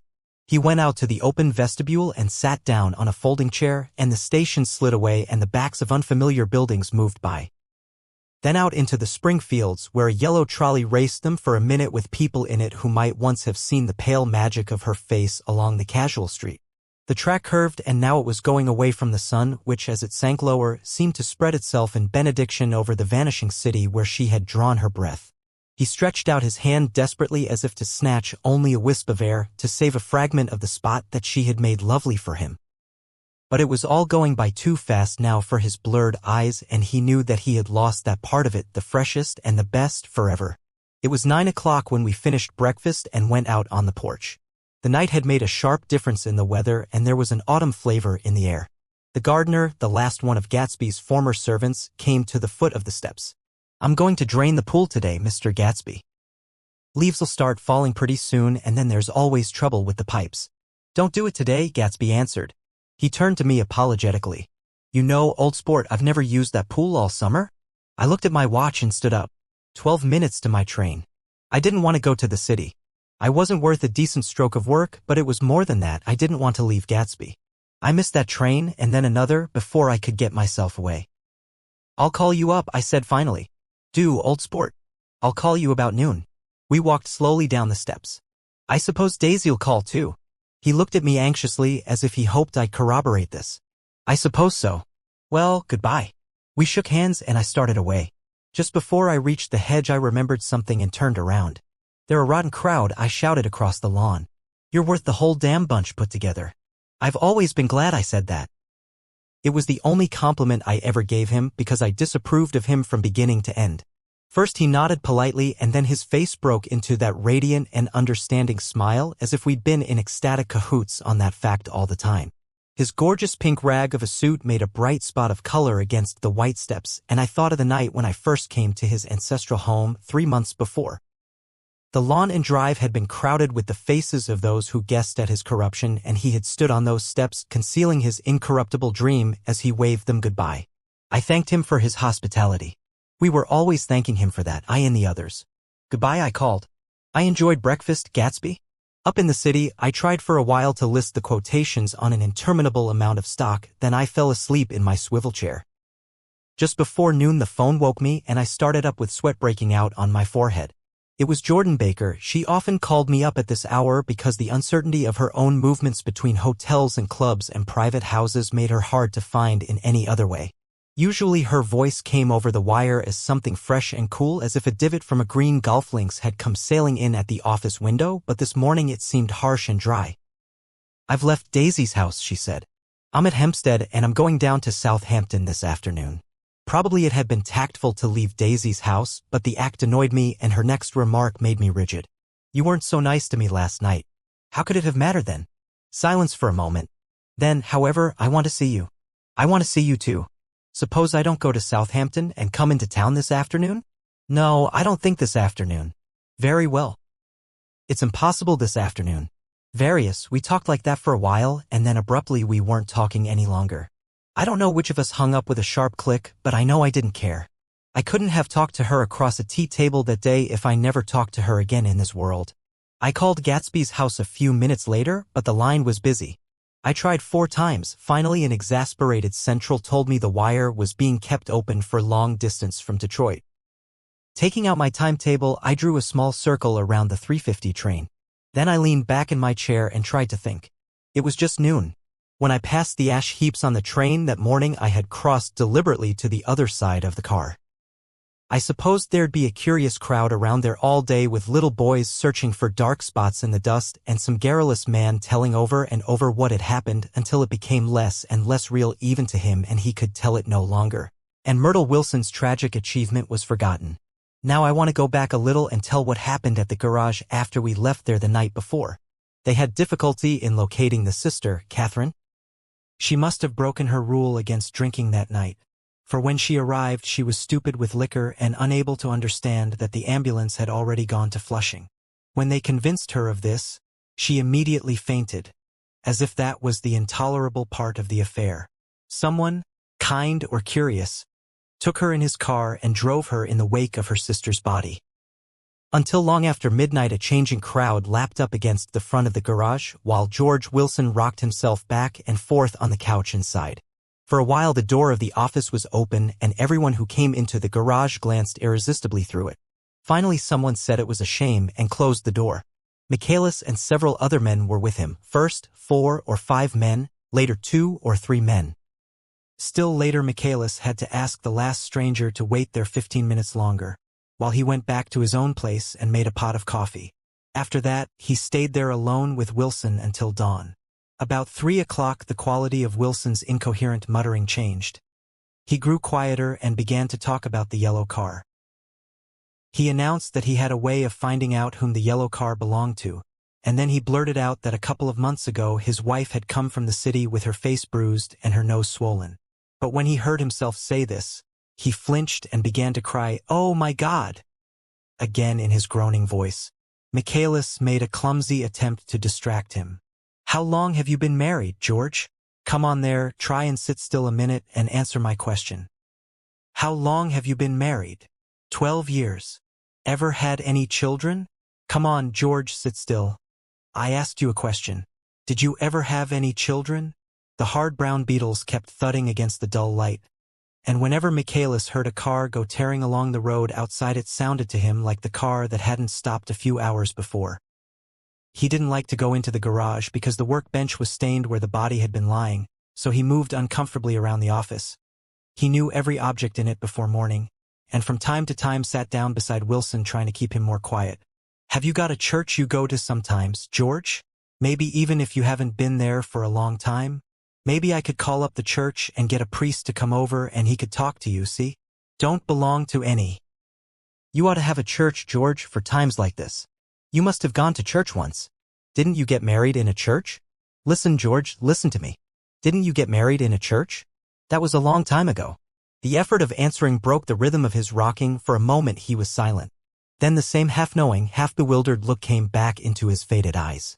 Look in the drawer there, he said, pointing at the desk. Which drawer? That drawer, that one. Michaelis opened the drawer nearest his hand. There was nothing in it but a small, expensive dog leash, made of leather and braided silver. It was apparently new. This, he inquired, holding it up. Wilson stared and nodded. I found it yesterday afternoon. She tried to tell me about it, but I knew it was something funny. You mean your wife bought it? She had it wrapped in tissue paper on her bureau. Michaelis didn't see anything odd in that, and he gave Wilson a dozen reasons why his wife might have bought the dog leash. But conceivably Wilson had heard some of these same explanations before from Myrtle, because he began saying, "Oh my God." Again in a whisper, his comforter left several explanations in the air. Then he killed her, said Wilson. His mouth dropped open suddenly. Who did? I have a way of finding out. You're morbid, George, said his friend. This has been a strain to you and you don't know what you're saying. You'd better try and sit quiet till morning. He murdered her. It was an accident, George. Wilson shook his head. His eyes narrowed and his mouth widened slightly with the ghost of a superior HM. I know, he said definitely. I'm one of these trusting fellas and I don't think any harm to nobody, but when I get to know a thing I know it. It was the man in that car. She ran out to speak to him and he wouldn't stop. Michaelis had seen this too, but it hadn't occurred to him that there was any special significance in it. He believed that Mrs. Wilson had been running away from her husband rather than trying to stop any particular car. How could she have been like that? She's a deep one, said Wilson, as if that answered the question. He began to rock again, and Michaelis stood twisting the leash in his hand. Maybe you got some friend that I could telephone for, George? This was a forlorn hope. He was almost sure that Wilson had no friend. There was not enough of him for his wife. He was glad a little later when he noticed a change in the room, a blue quickening by the window, and realized that dawn wasn't far off. About 5 o'clock it was blue enough outside to snap off the light. Wilson's glazed eyes turned out to the ash heaps where small gray clouds took on fantastic shapes and scurried here and there in the faint dawn wind. I spoke to her, he muttered after a long silence. I told her she might fool me, but she couldn't fool God. I took her to the window. With an effort he got up and walked to the rear window and leaned with his face pressed against it. And I said, God knows what you've been doing, everything you've been doing. You may fool me, but you can't fool God. Standing behind him, Michaelis saw with a shock that he was looking at the eyes of Dr. T. J. Eckelberg, which had just emerged, pale and enormous, from the dissolving night. God sees everything, repeated Wilson. That's an advertisement, Michaelis assured him. Something made him turn away from the window and look back into the room. But Wilson stood there a long time, his face close to the window pane, nodding into the twilight. By 6 o'clock Michaelis was worn out and grateful for the sound of a car stopping outside. It was one of the watchers of the night before who had promised to come back, so he cooked breakfast for 3, which he and the other man ate together. Wilson was quieter now, and Michaelis went home to sleep. When he awoke 4 hours later and hurried back to the garage, Wilson was gone. His movements. He was on foot all the time, were afterward traced to Port Roosevelt and then to Gads Hill, where he bought a sandwich that he didn't eat and a cup of coffee. He must have been tired and walking slowly, for he didn't reach Gads Hill until noon. Thus far there was no difficulty in accounting for his time. There were boys who had seen a man acting sort of crazy and motorists at whom he stared oddly from the side of the road. Then for 3 hours he disappeared from view.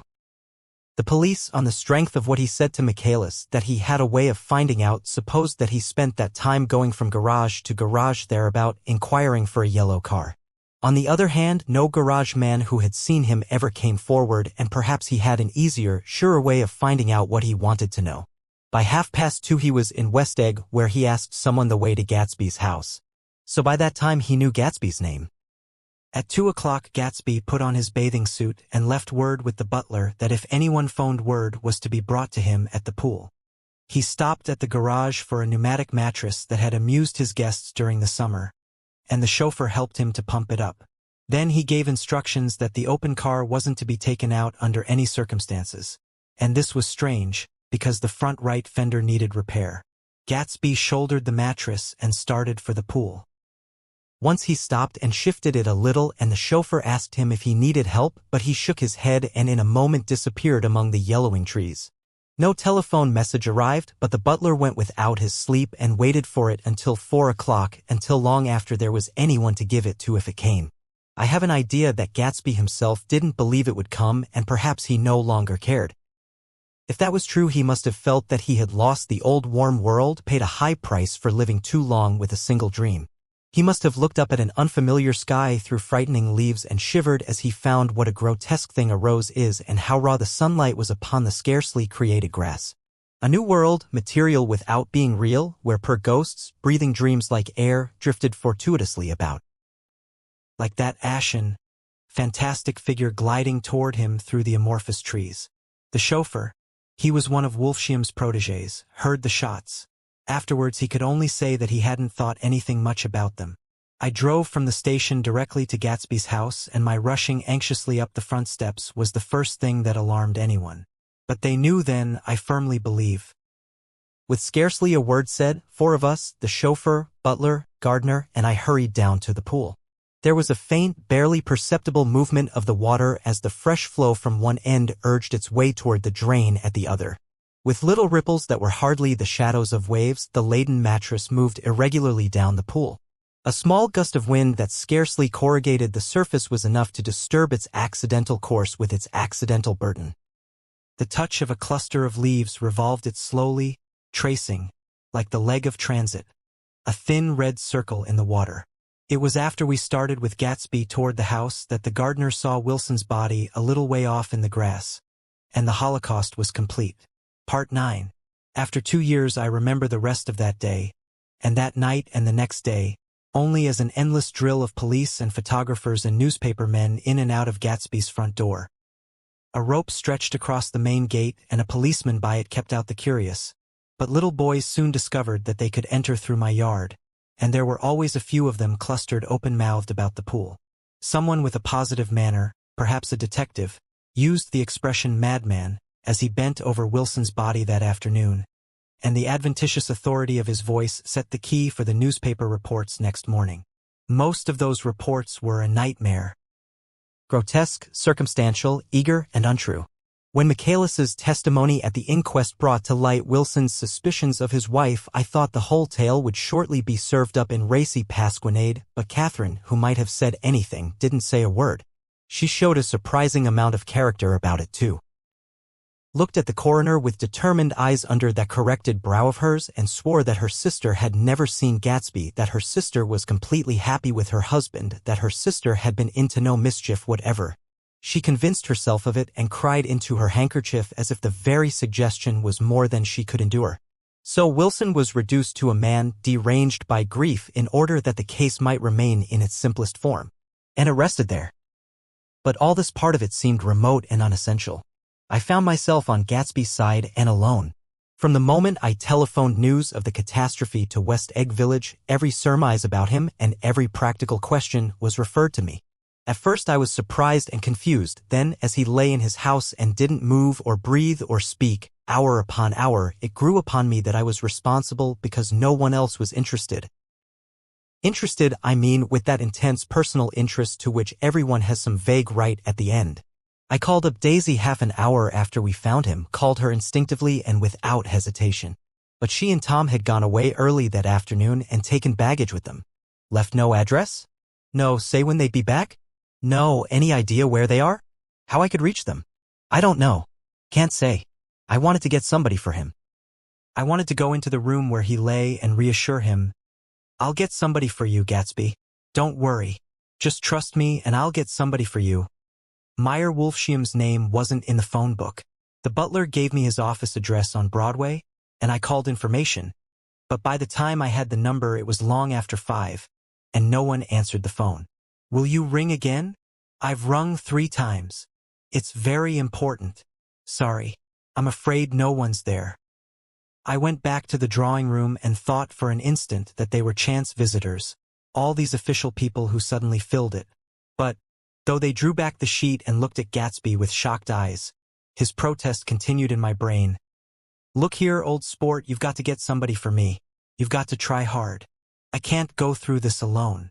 Someone started to ask me questions, but I broke away and going upstairs looked hastily through the unlocked parts of his desk. He'd never told me definitely that his parents were dead, but there was nothing, only the picture of Dan Cody, a token of forgotten violence, staring down from the wall. Next morning I sent the butler to New York with a letter to Wolfsheim which asked for information and urged him to come out on the next train. That request seemed superfluous when I wrote it. I was sure he'd start when he saw the newspapers, just as I was sure there'd be a wire from Daisy before noon, but neither a wire nor Mr. Wolfsheim arrived. No one arrived except more police and photographers and newspapermen. When the butler brought back Wolfsheim's answer, I began to have a feeling of defiance, of scornful solidarity between Gatsby and me against them all. Dear Mr. Carraway, this has been one of the most terrible shocks of my life to me. I hardly can believe it that it is true at all. Such a mad act as that man did should make us all think. I cannot come down now as I am tied up in some very important business and cannot get mixed up in this thing now. If there is anything I can do a little later, let me know in a letter by Edgar. I hardly know where I am when I hear about a thing like this and am completely knocked down and out. Yours truly, Meyer Wolfsheim. And then hasty addenda beneath. Let me know about the funeral, etc. Do not know his family at all. When the phone rang that afternoon and long distance said Chicago was calling, I thought this would be Daisy at last. But the connection came through as a man's voice, very thin and far away. This is Slagle speaking, yes. The name was unfamiliar. Hell of a note, isn't it? Get my wire.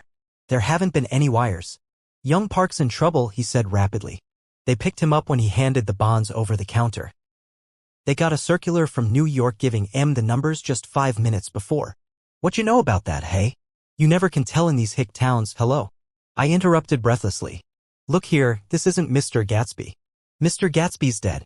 There was a long silence on the other end of the wire, followed by an exclamation, then a quick squawk as the connection was broken.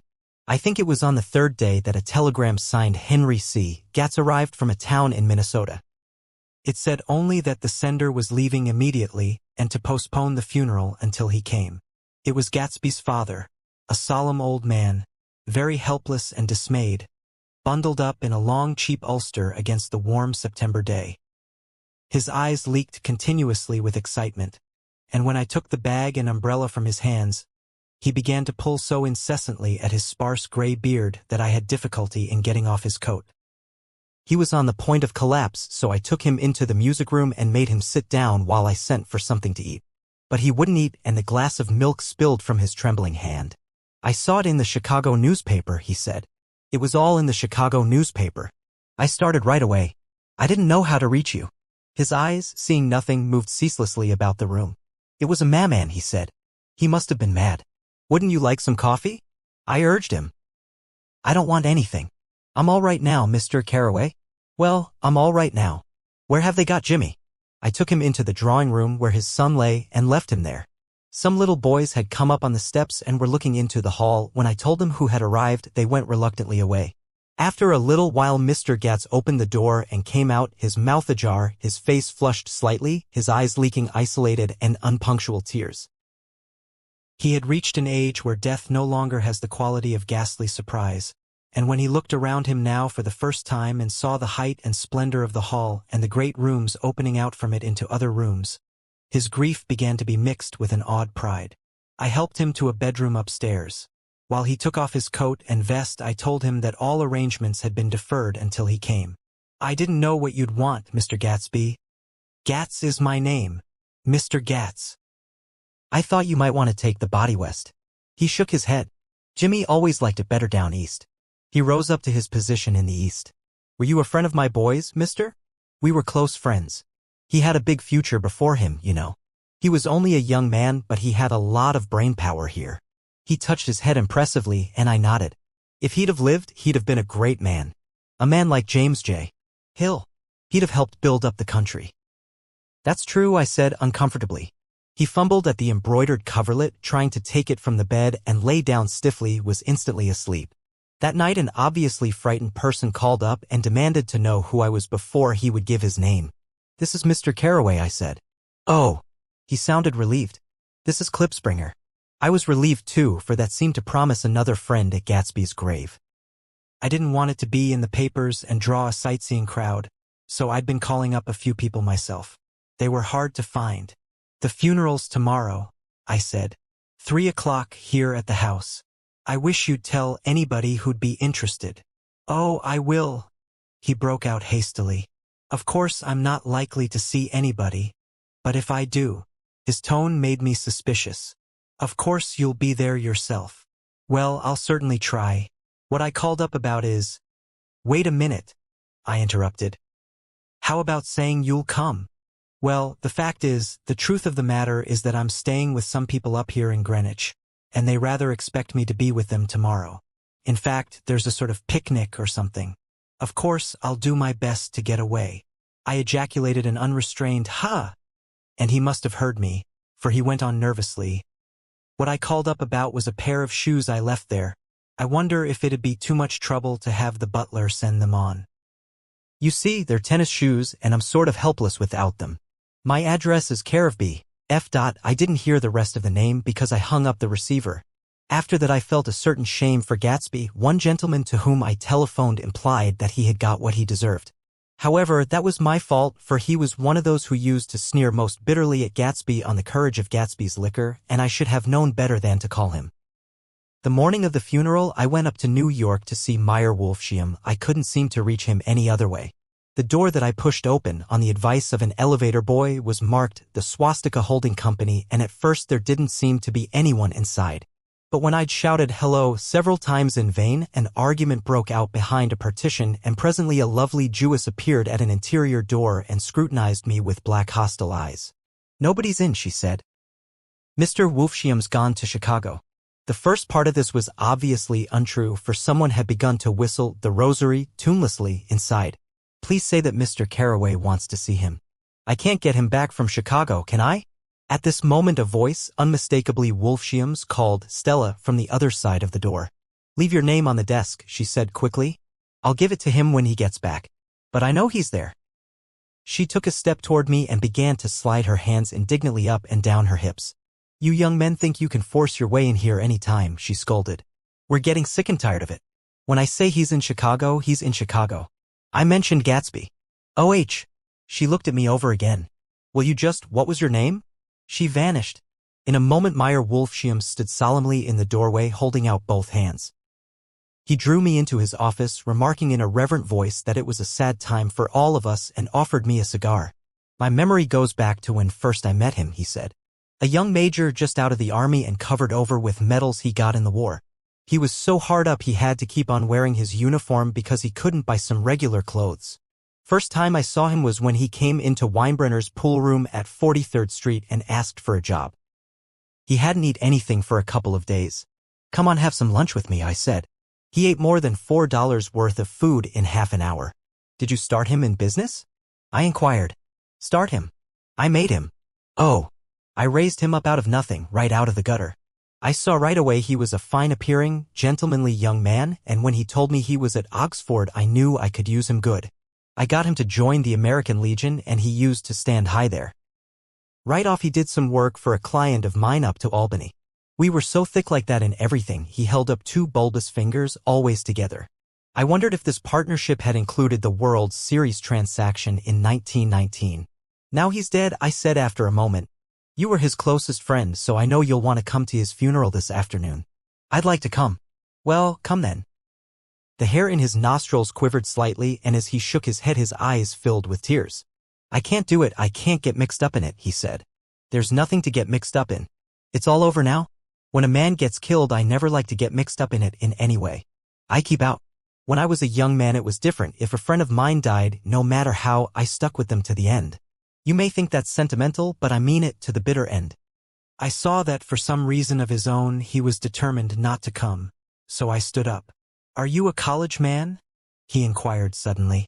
For a moment I thought he was going to suggest a connection, but he only nodded and shook my hand. 'Let us learn to show our friendship for a man when he is alive and not after he is dead,' he suggested. 'After that my own rule is to let everything alone.' When I left his office the sky had turned dark and I got back to West Egg in a drizzle. After changing my clothes I went next door and found Mr. Gatz walking up and down excitedly in the hall. His pride in his son and in his son's possessions was continually increasing, and now he had something to show me. Jimmy sent me this picture. He took out his wallet with trembling fingers. Look there. It was a photograph of the house, cracked in the corners and dirty with many hands. He pointed out every detail to me eagerly. Look there, and then sought admiration from my eyes. He had shown it so often that I think it was more real to him now than the house itself. Jimmy sent it to me. I think it's a very pretty picture. It shows up well. Very well. Had you seen him lately? He come out to see me 2 years ago and bought me the house I live in now. Of course we was broke up when he run off from home, but I see now there was a reason for it. He knew he had a big future in front of him. And ever since he made a success, he was very generous with me. He seemed reluctant to put away the picture, held it for another minute, lingeringly, before my eyes. Then he returned the wallet and pulled from his pocket a ragged old copy of a book called Hopalong Cassidy. Look here, this is a book he had when he was a boy. It just shows you. He opened it at the back cover and turned it around for me to see. On the last flyleaf was printed the word schedule and the date September 12, 1906. And underneath, rise from bed 6 a.m. Dumbbell exercise and wall scaling 6:15 to 6:30, study electricity, etc. 7:15 to 8:15, work 8:30 to 4:30 p.m. Baseball and sports 4:30 to 5 o'clock, practice elocution, poise and how to attain it 5 to 6 o'clock, study needed inventions 7 to 9 o'clock. General resolves, no wasting time at shafters or a name, indecipherable, no more smoking or chewing. Bath every other day. Read one improving book or magazine per week, save $5, crossed out $3 per week. Be better to parents. I came across this book by accident, said the old man. It just shows you, don't it? It just shows you. Jimmy was bound to get ahead. He always had some resolves like this or something. Do you notice what he's got about improving his mind? He was always great for that. He told me I eat like a hog once, and I beat him for it. He was reluctant to close the book, reading each item aloud and then looking eagerly at me. I think he rather expected me to copy down the list for my own use. A little before 3 the Lutheran minister arrived from Flushing, and I began to look involuntarily out the windows for other cars. So did Gatsby's father. And as the time passed and the servants came in and stood waiting in the hall, his eyes began to blink anxiously, and he spoke of the rain in a worried, uncertain way. The minister glanced several times at his watch, so I took him aside and asked him to wait for half an hour. But it wasn't any use. Nobody came. About 5 o'clock our procession of 3 cars reached the cemetery and stopped in a thick drizzle beside the gate. First a motor hearse, horribly black and wet, then Mr. Gatz and the minister and me in the limousine, and a little later 4 or 5 servants and the postman from West Egg, in Gatsby's station wagon, all wet to the skin. As we started through the gate into the cemetery, I heard a car stop, and then the sound of someone splashing after us over the soggy ground. I looked around. It was the man with owl-eyed glasses whom I had found marveling over Gatsby's books in the library one night 3 months before. I'd never seen him since then. I don't know how he knew about the funeral or even his name. The rain poured down his thick glasses, and he took them off and wiped them to see the protecting canvas unrolled from Gatsby's grave. I tried to think about Gatsby then for a moment, but he was already too far away, and I could only remember without resentment that Daisy hadn't sent a message or a flower. Dimly I heard someone murmur, "Blessed are the dead that the rain falls on," and then the owl-eyed man said, "Amen to that," in a brave voice. We straggled down quickly through the rain to the cars. Owl-Eye spoke to me by the gate. "I couldn't get to the house," he remarked. "Neither could anybody else." "Go on," he started. "Why, my God, they used to go there by the hundreds." He took off his glasses and wiped them again, outside and in. "The poor son of a bitch," he said. "One of my most vivid memories is of coming back west from prep school and later from college at Christmas time. Those who went farther than Chicago would gather in the old dim Union Station at 6 o'clock of a December evening, with a few Chicago friends, already caught up into their own holiday gaieties, to bid them a hasty goodbye. I remember the fur coats of the girls returning from Miss the Sore-That's and the chatter of frozen breath and the hands waving overhead as we caught sight of old acquaintances, and the matchings of invitations. "Are you going to the Ordways? The Herseys? The Schultzes?"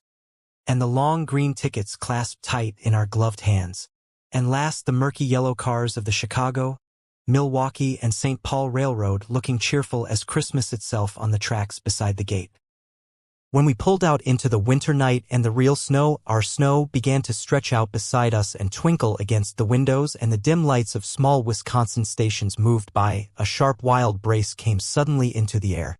We drew in deep breaths of it as we walked back from dinner through the cold vestibules, unutterably aware of our identity with this country for one strange hour before we melted indistinguishably into it again. That's my Middle West. Not the wheat or the prairies or the lost Swede towns, but the thrilling returning trains of my youth and the street lamps and sleigh bells in the frosty dark and the shadows of holly wreaths thrown by lighted windows on the snow. I am part of that, a little solemn with the feel of those long winters, a little complacent from growing up in the Caraway house in a city where dwellings are still called through decades by a family's name. I see now that this has been a story of the West. After all, Tom and Gatsby, Daisy and Jordan and I were all Westerners, and perhaps we possessed some deficiency in common which made us subtly unadaptable to Eastern life. Even when the East excited me most, even when I was most keenly aware of its superiority to the bored, sprawling, swollen towns beyond the Ohio with their interminable inquisitions which spared only the children and the very old. Even then, it had always for me a quality of distortion. West Egg, especially, still figures in my more fantastic dreams. I see it as a night scene by El Greco. 100 houses, at once conventional and grotesque, crouching under a sullen, overhanging sky and a lusterless moon. In the foreground, for solemn men in dress suits are walking along the sidewalk with a stretcher on which lies a drunken woman in a white evening dress. Her hand, which dangles over the side, sparkles cold with jewels. Gravely the men turn in at a house, the wrong house, but no one knows the woman's name and no one cares. After Gatsby's death, the East was haunted for me like that, distorted beyond my eyes' power of correction. So when the blue smoke of brittle leaves was in the air and the wind blew the wet laundry stiff on the line, I decided to come back home. There was one thing to be done before I left, an awkward, unpleasant thing that perhaps had better have been let alone. But I wanted to leave things in order and not just trust that obliging and indifferent sea to sweep my refuse away. I saw Jordan Baker and talked over and around what had happened to us together and what had happened afterward to me, and she lay perfectly still, listening, in a big chair. She was dressed to play golf, and I remember thinking she looked like a good illustration, her chin raised a little jauntily, her hair the color of an autumn leaf, her face the same brown tint as the fingerless glove on her knee. When I had finished, she told me without comment that she was engaged to another man. I doubted that, though there were several she could have married at a nod of her head, but I pretended to be surprised. For just a minute I wondered if I wasn't making a mistake. Then I thought it all over again quickly and got up to say goodbye. "Nevertheless, you did throw me over," said Jordan suddenly. "You threw me over on the telephone. I don't give a damn about you now. But it was a new experience for me, and I felt a little dizzy for a while." We shook hands. "Oh, and do you remember," she added, "a conversation we had once about driving a car?" "Why, not exactly." "You said a bad driver was only safe until she met another bad driver?" "Well, I met another bad driver, didn't I? I mean, it was careless of me to make such a wrong guess. I thought you were rather an honest, straightforward person. I thought it was your secret pride." "I'm 30, I said. I'm 5 years too old to lie to myself and call it honor." She didn't answer. Angry and half in love with her, and tremendously sorry, I turned away. One afternoon late in October I saw Tom Buchanan. He was walking ahead of me along Fifth Avenue in his alert, aggressive way, his hands out a little from his body as if to fight off interference, his head moving sharply here and there, adapting itself to his restless eyes. Just as I slowed up to avoid overtaking him, he stopped and began frowning into the windows of a jeweler's store. Suddenly he saw me and walked back, holding out his hand. "What's the matter, Nick? Do you object to shaking hands with me?" "Yes, you know what I think of you." "You're crazy, Nick," he said quickly. "Crazy as hell. I don't know what's the matter with you." "Tom," I inquired, "what did you say to Wilson that afternoon?" He stared at me without a word, and I knew I had guessed right about those missing hours. I started to turn away, but he took a step after me and grabbed my arm. "I told him the truth," he said. "He came to the door while we were getting ready to leave, and when I sent down word that we weren't in, he tried to force his way upstairs. He was crazy enough to kill me if I hadn't told him who owned the car." His hand was on a revolver in his pocket every minute he was in the house. He broke off defiantly. What if I did tell him? That fellow had it coming to him. He threw dust into your eyes just like he did in Daisy's, but he was a tough one. He ran over Myrtle like you'd run over a dog and never even stopped his car. There was nothing I could say except the one unutterable fact that it wasn't true. And if you think I didn't have my share of suffering, look here. When I went to give up that flat and saw that damn box of dog biscuits sitting there on the sideboard, I sat down and cried like a baby. By God, it was awful. I couldn't forgive him or like him, but I saw that what he had done was, to him, entirely justified. It was all very careless and confused. They were careless people, Tom and Daisy. They smashed up things and creatures and then retreated back into their money or their vast carelessness, or whatever it was that kept them together, and let other people clean up the mess they had made. I shook hands with him. It seemed silly not to, for I felt suddenly as though I were talking to a child. Then he went into the jeweler's store to buy a pearl necklace, or perhaps only a pair of cuff buttons, rid of my provincial squeamishness forever. Gatsby's house was still empty when I left. The grass on his lawn had grown as long as mine. One of the taxi drivers in the village never took a fare past the entrance gate without stopping for a minute and pointing inside. Perhaps it was he who drove Daisy and Gatsby over to East Egg the night of the accident, and perhaps he had made a story about it all his own. I didn't want to hear it, and I avoided him when I got off the train. I spent my Saturday nights in New York because those gleaming, dazzling parties of his were with me so vividly that I could still hear the music and the laughter, faint and incessant, from his garden and the cars going up and down his drive. One night I did hear a material car there and saw its lights stop at his front steps. But I didn't investigate. Probably it was some final guest who had been away at the ends of the earth and didn't know that the party was over. On the last night, with my trunk packed and my car sold to the grocer, I went over and looked at that huge, incoherent failure of a house once more. On the white steps an obscene word, scrawled by some boy with a piece of brick, stood out clearly in the moonlight, and I erased it, drawing my shoe raspingly along the stone. Then I wandered down to the beach and sprawled out on the sand. Most of the big shore places were closed now, and there were hardly any lights except the shadowy, moving glow of a ferry boat across the sound. And as the moon rose higher, the inessential houses began to melt away until gradually I became aware of the old island here that flowered once for Dutch sailors' eyes, a fresh, green breast of the New World. Its vanished trees, the trees that had made way for Gatsby's house, had once pandered in whispers to the last and greatest of all human dreams. For a transitory, enchanted moment, man must have held his breath in the presence of this continent, compelled into an aesthetic contemplation he neither understood nor desired. Face to face for the last time in history with something commensurate to his capacity for wonder. And as I sat there brooding on the old, unknown world, I thought of Gatsby's wonder when he first picked out the green light at the end of Daisy's dock. He had come a long way to this blue lawn, and his dream must have seemed so close that he could hardly fail to grasp it. He did not know that it was already behind him, somewhere back in that vast obscurity beyond the city where the dark fields of the Republic rolled on under the night. Gatsby believed in the green light, the orgiastic future that year by year recedes before us. It eluded us then, but that's no matter. Tomorrow we will run faster, stretch out our arms further.